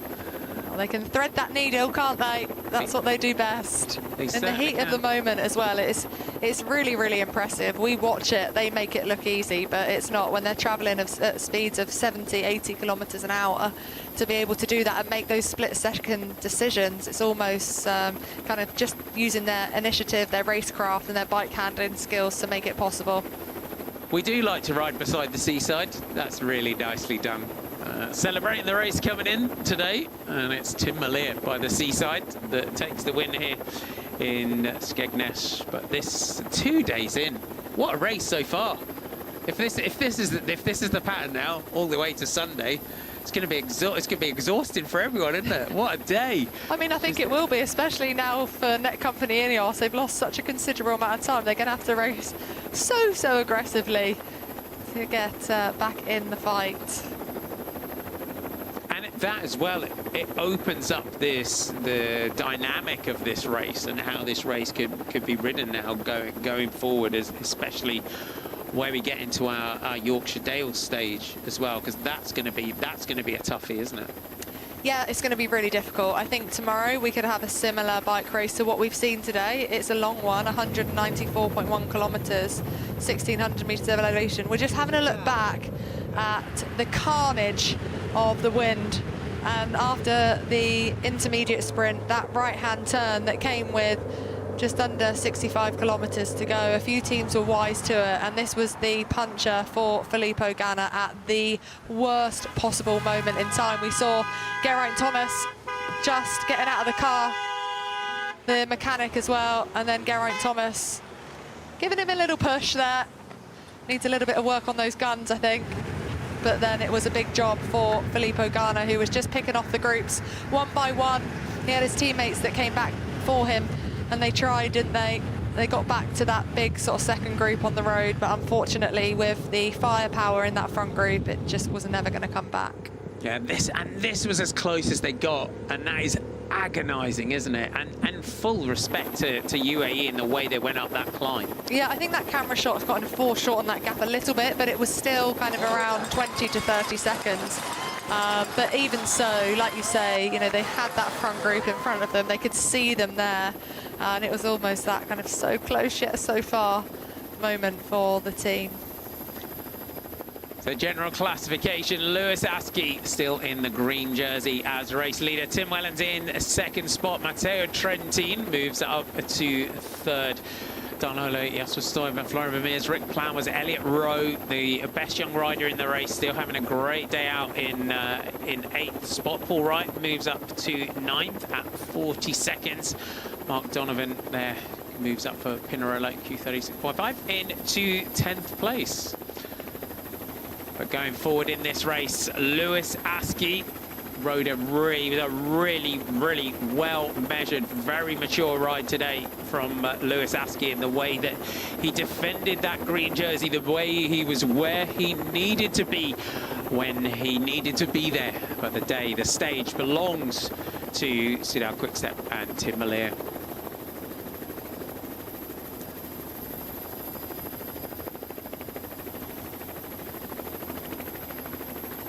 What a great venue for a bike race. The sun has shined upon us in Skegness today. It has. I went for a lovely run this morning along the seafront. I know you did too, Marty. And it's the first time I've been here, and it was really lovely. And as you said, the sun has shone for us and for the riders. And we had a very exciting bike race to commentate on. So it's delivered again. But also for the race, you know, to have the likes of Tim Merlier coming here as well. As you said, it's always been a race that, you know, that sprinters come to and sprinters love. You know, we've had the biggest names in world sprinting over the years that have come here, but you know, it does respect as well to the race that when you've got the likes of Tim Merlier battling it out with Olaf Koy for these finishes, and here's his power. Look at that average for 13 seconds. 1,260 watts. That's more impressive to me than that max power that he's hit. I mean, obviously it's still an incredibly high max power at 1,530 watts, but to hold 1,260 for 13 seconds is, yeah, very impressive. At 71 kilometers an hour, here's a sprint, but and it's just that difference as well between, just to explain that max power and that sustained power, and why it's impressive for him to be able to hold that 1360 for that length of time. Yeah, I mean, that's what the sprinters are so good at. You know, the max power is impressive, but compared to some of the track sprinters that will hit over 2,000 watts, it's the average power that they can hold to over 1,000 watts, way over 1,300 watts for over 10 seconds is really impressive, especially at the end of 180 kilometers, tough day. Yeah, and there it is, Tim Merlier. You can see that the space between him and the next rider there, Olaf Koy. That comes home to take the victory, delivers on that one. Danny, just your final thoughts. You're gonna head off to the podium, but your final thoughts on today. What a stage! I mean, what a first 2 days.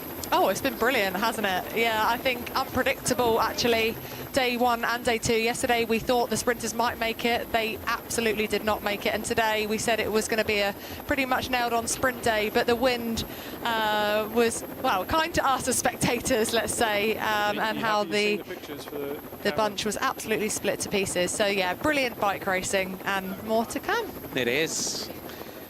Plenty more to come over the rest of the race. 1, 2, 3, 4, 5, 6, 7, 8, 9, 10. So some great views around our finish here in Skegness. Tomorrow we head from Hull to Beverley, so 194.1 kilometers tomorrow. It is a long day for the riders for tomorrow's stage. So it should be another day for the sprinters. But this race, it is not following the usual pattern and the usual scenarios that we're expecting. Yes, we had a sprint day, but we had a big general classification day, but it took, sadly, that misfortune for Filippo Ganna to give us that drama that we had on today's stage.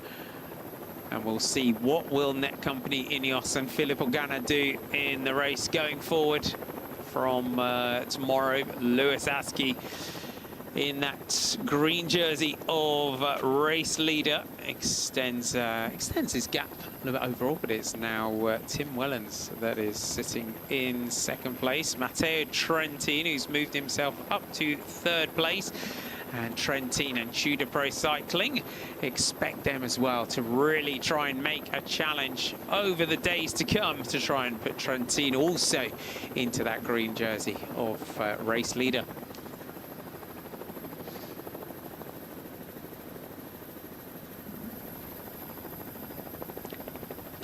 Tim Malia, the impressive power of the big man today, delivering his stage victory. Let's have a look back. It was an absolute drama-filled day, that early breakaway group. Jonah Kili, Lucas Beneteau, Janos Pelikan and Axel Kalberg. And this was the moment, the crosswinds, where everyone knew it could potentially split. And it did. This was the disaster moment for Filippo Ganna today in that red jersey. Quick bike change. He was up and on his way. But that chase and the power that the Italian was putting out to try and come back to the front group was impressive. But when you look at the way this front group rode it, multiple teams just combining at the front. Ganna, look at the way he goes past these riders that have been dropped from that group. He was just picking off group after group until he made it to his teammates. Jonah Kili was looking to try and be the last rider standing from the breakaway group. Janos Pelikan just dropping back into the group. Ganna being brought back up here by Kim Heiduk and Connor Swift. The team would also drop Ben Swift out of that front group. They had the teammates up there. Matteo Trentin taking the intermediate sprint. And these were the 3 bonus seconds ahead of Jasper Stuyven. And Lewis Askey taking the 1 bonus second on that one. Expect the days to come here. Hard-fought sprints between these riders that are challenging for the general classification. Askey and his NSN teammates combining here with UAE Emirates XRG. Ganna and Net Company Ineos were getting close. This was the uncategorized climb. UAE put the hammer down yet again. At this point, you may have thought Ganna might have thought that he was getting back into the mix. Florian Vermeers making his move. A danger, a threat in the general classification. Soudal Quickstep, but not having any of it, along with Decathlon, bringing that back. That run in, a little bit chaotic. Tim Malia losing the wheel of Jasper Stuyven, but he found his way through. And you'll see as we go into the final turn with 400 meters to go, was just surfing the wheels. This is his sprint, the big numbers from Tim Malia. 71 km/h maximum speed, 1530 watts max, but holding that average power there of 1260 watts in that sprint.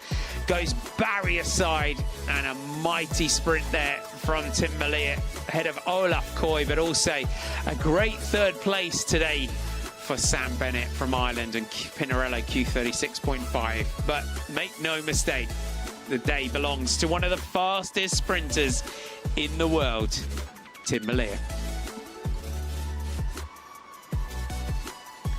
Filippo Ganna crossing the line. Time lost today, sadly, by the Net Company Ineos rider. Drops down that general classification.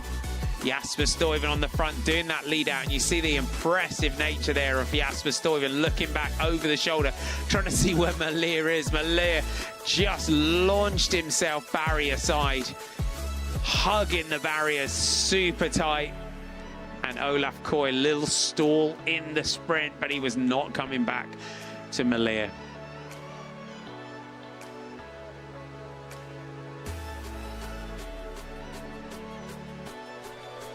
Daylight you can see there between him and Koy. Checks back, lets the team know that he's got it.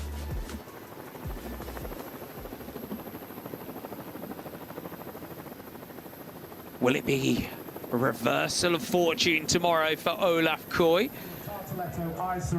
Or will it be one of the breakaway riders, Tim Malia once again? Our combativity award today. Jonah Killy takes that. We're going to have a quick word with him. What was it like out there in that breakaway today? Just how tough were the roads? Yeah, well, we thought at the beginning it might be really tricky with the crosswinds, but in the end they let us go quite easy, and then it was just a wearing down process, I guess. And when the smaller group caught us, that's when it really started getting hard, to be honest. Then it was just staying in there and helping Timothy and Arne to the finish. And it looked like it was quite a furious race today. You were well ahead of the best schedule of the day. Were there crosswinds, side winds, tailwinds? What did you have to endure out there today? Yeah, well, it's just 4 of you. It feels like headwind all day. But yeah, it was crosswind the whole day, which makes everyone a bit nervous, and yeah, always hard racing in crosswinds. And you're enjoying the Lloyds Tour of Britain? Yeah, absolutely. It's wonderful. Thank you very much. We'll see you later. Thank you very much to one of our breakaway riders of the day, Jonah Killy of the Tartaletto Isorex team, who is going to feature in this presentation as we get ready in just a few moments for the presentation of today's stage. Well, we're ready now for this presentation, the presentation of Stage 2 of the Lloyds Tour of Britain. We're going to present to you the winner of the stage and also all of the leaders' jerseys of today's second stage. Our first presentation is for the stage winner into Skegness, this 180.2 kilometre stage. I'd like to welcome for the presentation the leader of East Lindsey District Council, Councillor Craig Leyland.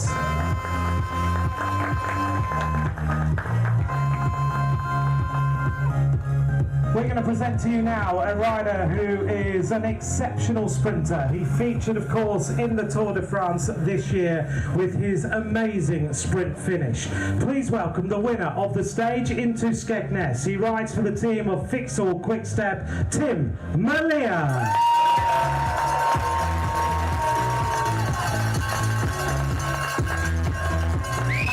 Councillor Craig Leyland to present the trophy first of all, and secondly, Tim, come and stand alongside, because today's presentation is sponsored by Nye Timber, the English sparkling wine, and Councillor Craig Leyland is going to present you with the Magnum of Nye Timber this afternoon.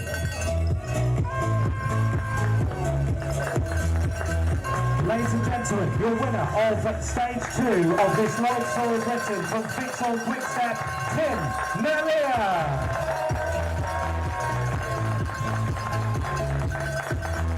Thank you very much to Councillor Craig Leyland. Thank you to Tim Malia. What a sprint this afternoon. He is, without doubt, an exceptional sprinter. We're going to get rid of our little plinth, our Nye Timber plinth, as we move on now to our most combative rider of today's stage.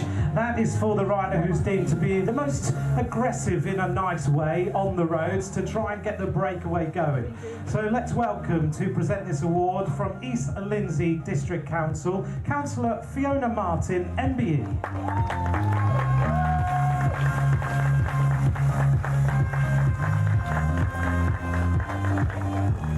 We present to you now the most combative rider of today's stage. We saw him just a few moments ago. He rides for the Tartaletto Isorex team. Please welcome back Jonah Killy. We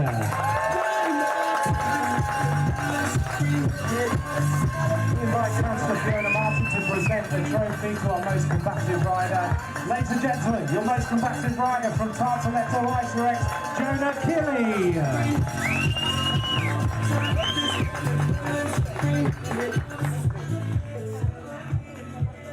We're ready now to present our jerseys. Our jerseys each day, there are 4 of them, and they're for the leaders of the different classifications.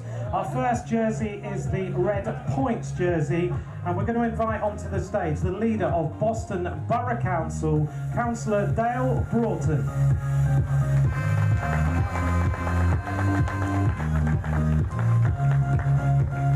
We now now going to present the winner of the points classification, or the leader of the points classification after 2 stages. He rides for the team of NSN. He's a British rider. Please show your appreciation and welcome Lloyds Askey.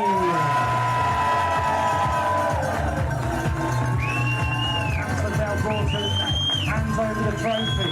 Ladies and gentlemen, the leader of the points classification from NSN cycling team, Lloyds Askey.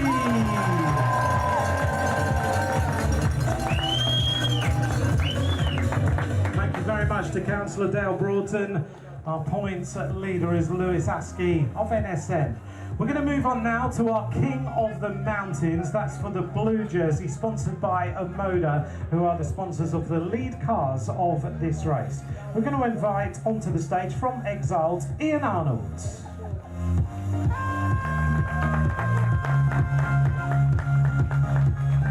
The King of the Mountains, the rider who scores the most points at the top of the mountain classification each day. Let's welcome the leader of that classification from Team United Shipping, Michael Shuran.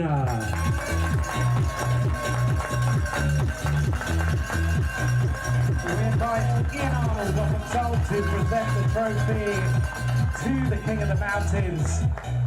Ladies and gentlemen, your King of the Mountains after 2 stages from Team United Shipping, Michael Shuran.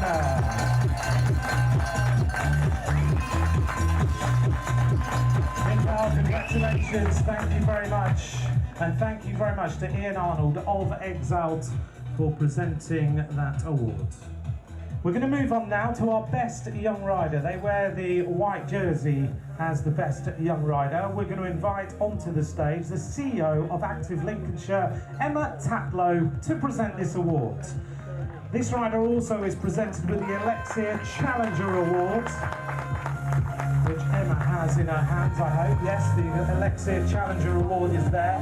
Please welcome the best young rider in the Lloyds Tour of Britain after 2 stages. He rides for the Great Britain cycling team. Show your appreciation for Elliot Rowe.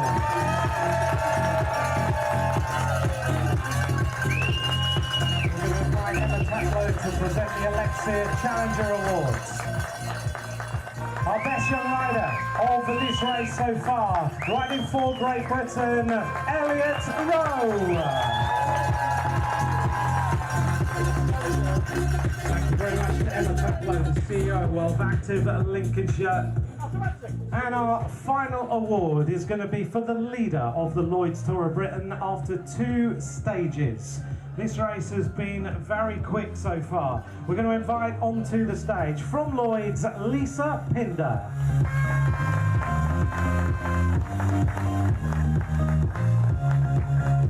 We're going to welcome now our leader of the Lloyds Tour of Britain after 2 stages. Skegness, thank you for your appreciation. We can see the crowd all the way back past the tent. You look wonderful this afternoon. Please give a big warm welcome to the leader of this race after 2 stages. He rides for the NSN cycling team. He is a British rider. Please welcome Lloyds Askey.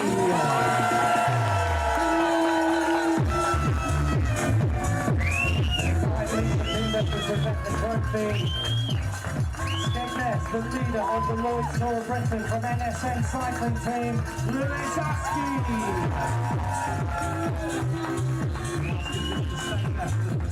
Just 1 second, Lloyds, just so they can get their shots. And I'm going to step in because Skegness wants to hear all about today.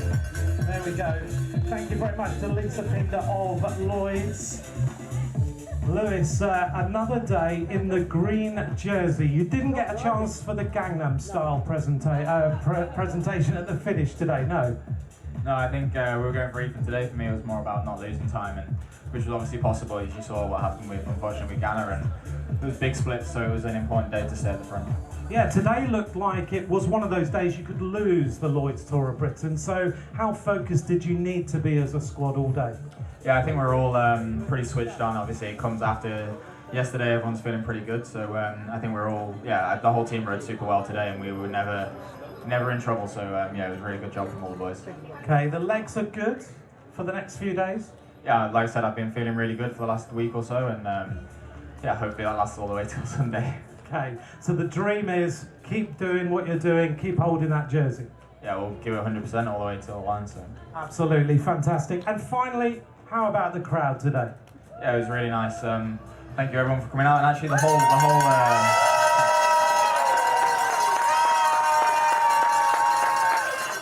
whole way through the stage, to be honest. All the towns we came through, there was quite a lot of people out on the side of the road, so it was really nice to see. Great stuff. Your leader of the Lloyds Tour of Britain, Lewis Askey. Great to hear from Lewis Askey, popular leader here in the Lloyds Tour of Britain. And it's 12 seconds that he will take into tomorrow's stage. Did a great job defending himself on the run-in towards the finish. 12 seconds to Tim Welland.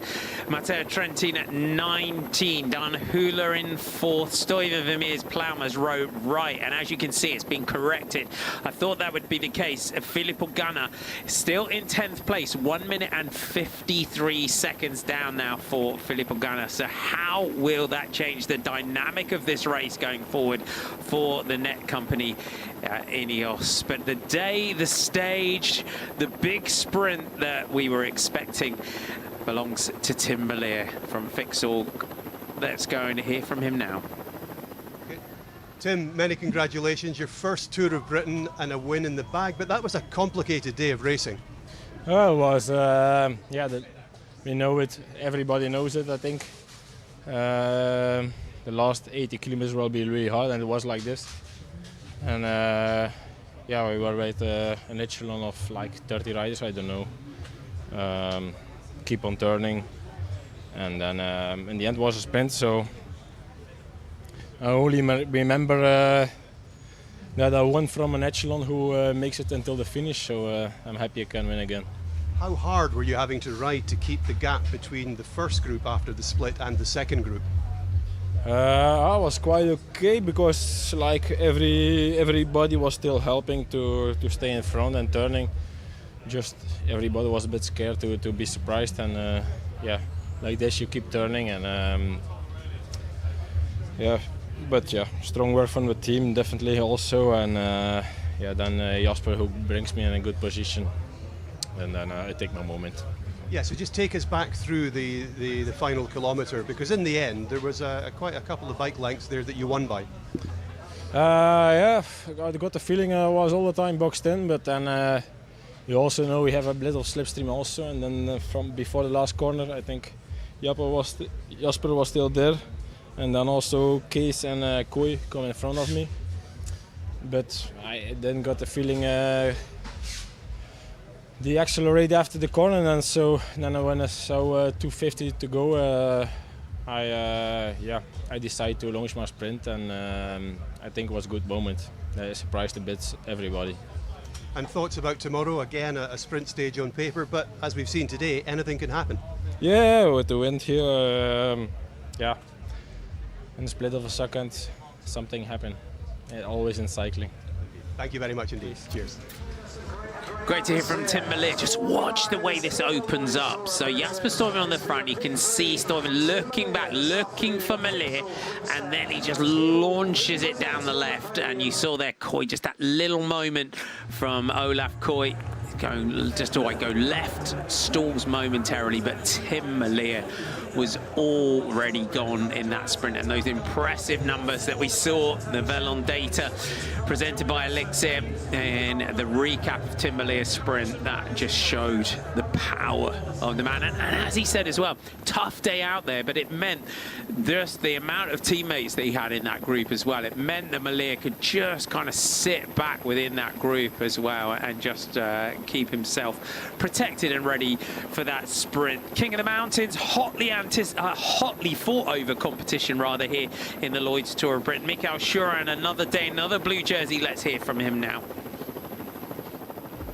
Mikael, you've held on to the KOM jersey at the end of stage 2. How do you feel about that? Yeah, I wanted to take a bit of rest today, so my teammate went into the breakaway. So the first 100k I was really relaxed in the bunch, but last 80k it was full gas on the echelon, so not much rest for me. But let's see tomorrow. I will try again to go into the breakaway, thanks some points. And what does it mean for you and for your team to be wearing one of the race jerseys? Definitely, it means a lot. It's two pro race, and for us, for Continental team, it's amazing. So we are really, really happy about it. And how are you enjoying riding in Britain? Yeah, I like it. On the training day, to go on the left side, it's quite sketchy, but in the racing, it's okay. Many thanks indeed. Thank you. Thank you. Good to hear from our OMODA King of the Mountains leader, Michael Schuran. And as he said there, putting his teammate Janos Pellegrini in that breakaway just keeps that jersey protected. And when we're playing our breakaway bingo for tomorrow, you can bet that Michael Schuran will also be up there as well in that breakaway tomorrow. Our race leader, Lewis Askey, did a great job in defending his jersey today. I think we can go and hear from him now. Lewis, today turned out to be anything but just a sprint day, which is what people thought it was going to be. It had GC consequences. Yeah, I think we expected it to be stressful. I didn't expect anyone to miss it. I don't know whether that was because of, well, from what I hear, it was mechanical rather than him, like Ganna, not being in the right position, which is a shame. But yeah, I think it ended up being stressful. We didn't know when it was going to go. I think we all kind of thought it was going to go. I just had to be in the right position at the right time, and I think I was pretty on it all day today, so I'm quite happy with how he rode. And then, yeah, we went for Ethan in the final. I think he did an okay result. Yeah, when the race split at about 64 to go into two groups, after that it looked like you were riding very hard to capitalise on that group and to keep the gap back to Ganna. Yeah, I mean, I think UAE were pretty motivated to keep it away. Maybe Tudor as well. I think we were...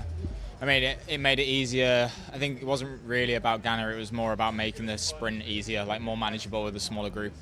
For us, we just wanted to stay out of trouble, and we had all our main guys there, so yeah, it was more, it's always easier to roll through in the crosswinds than sit on the back, especially when it's a real crosswind, so that's why we would have all been rolling through at the front. You've kept the race leader's jersey. I imagine you're very, very motivated to keep it again after tomorrow as well. Yeah, I think tomorrow should be a simpler day, and then the big day on stage 4. Thank you very much indeed. Thank you. Great to hear from Lewis Askey. And it was a less than straightforward day for anyone today.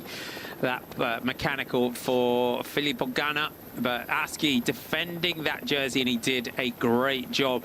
Tomorrow, it should be another day for the sprinters. Let's have a look at what we have ahead of us on stage 3.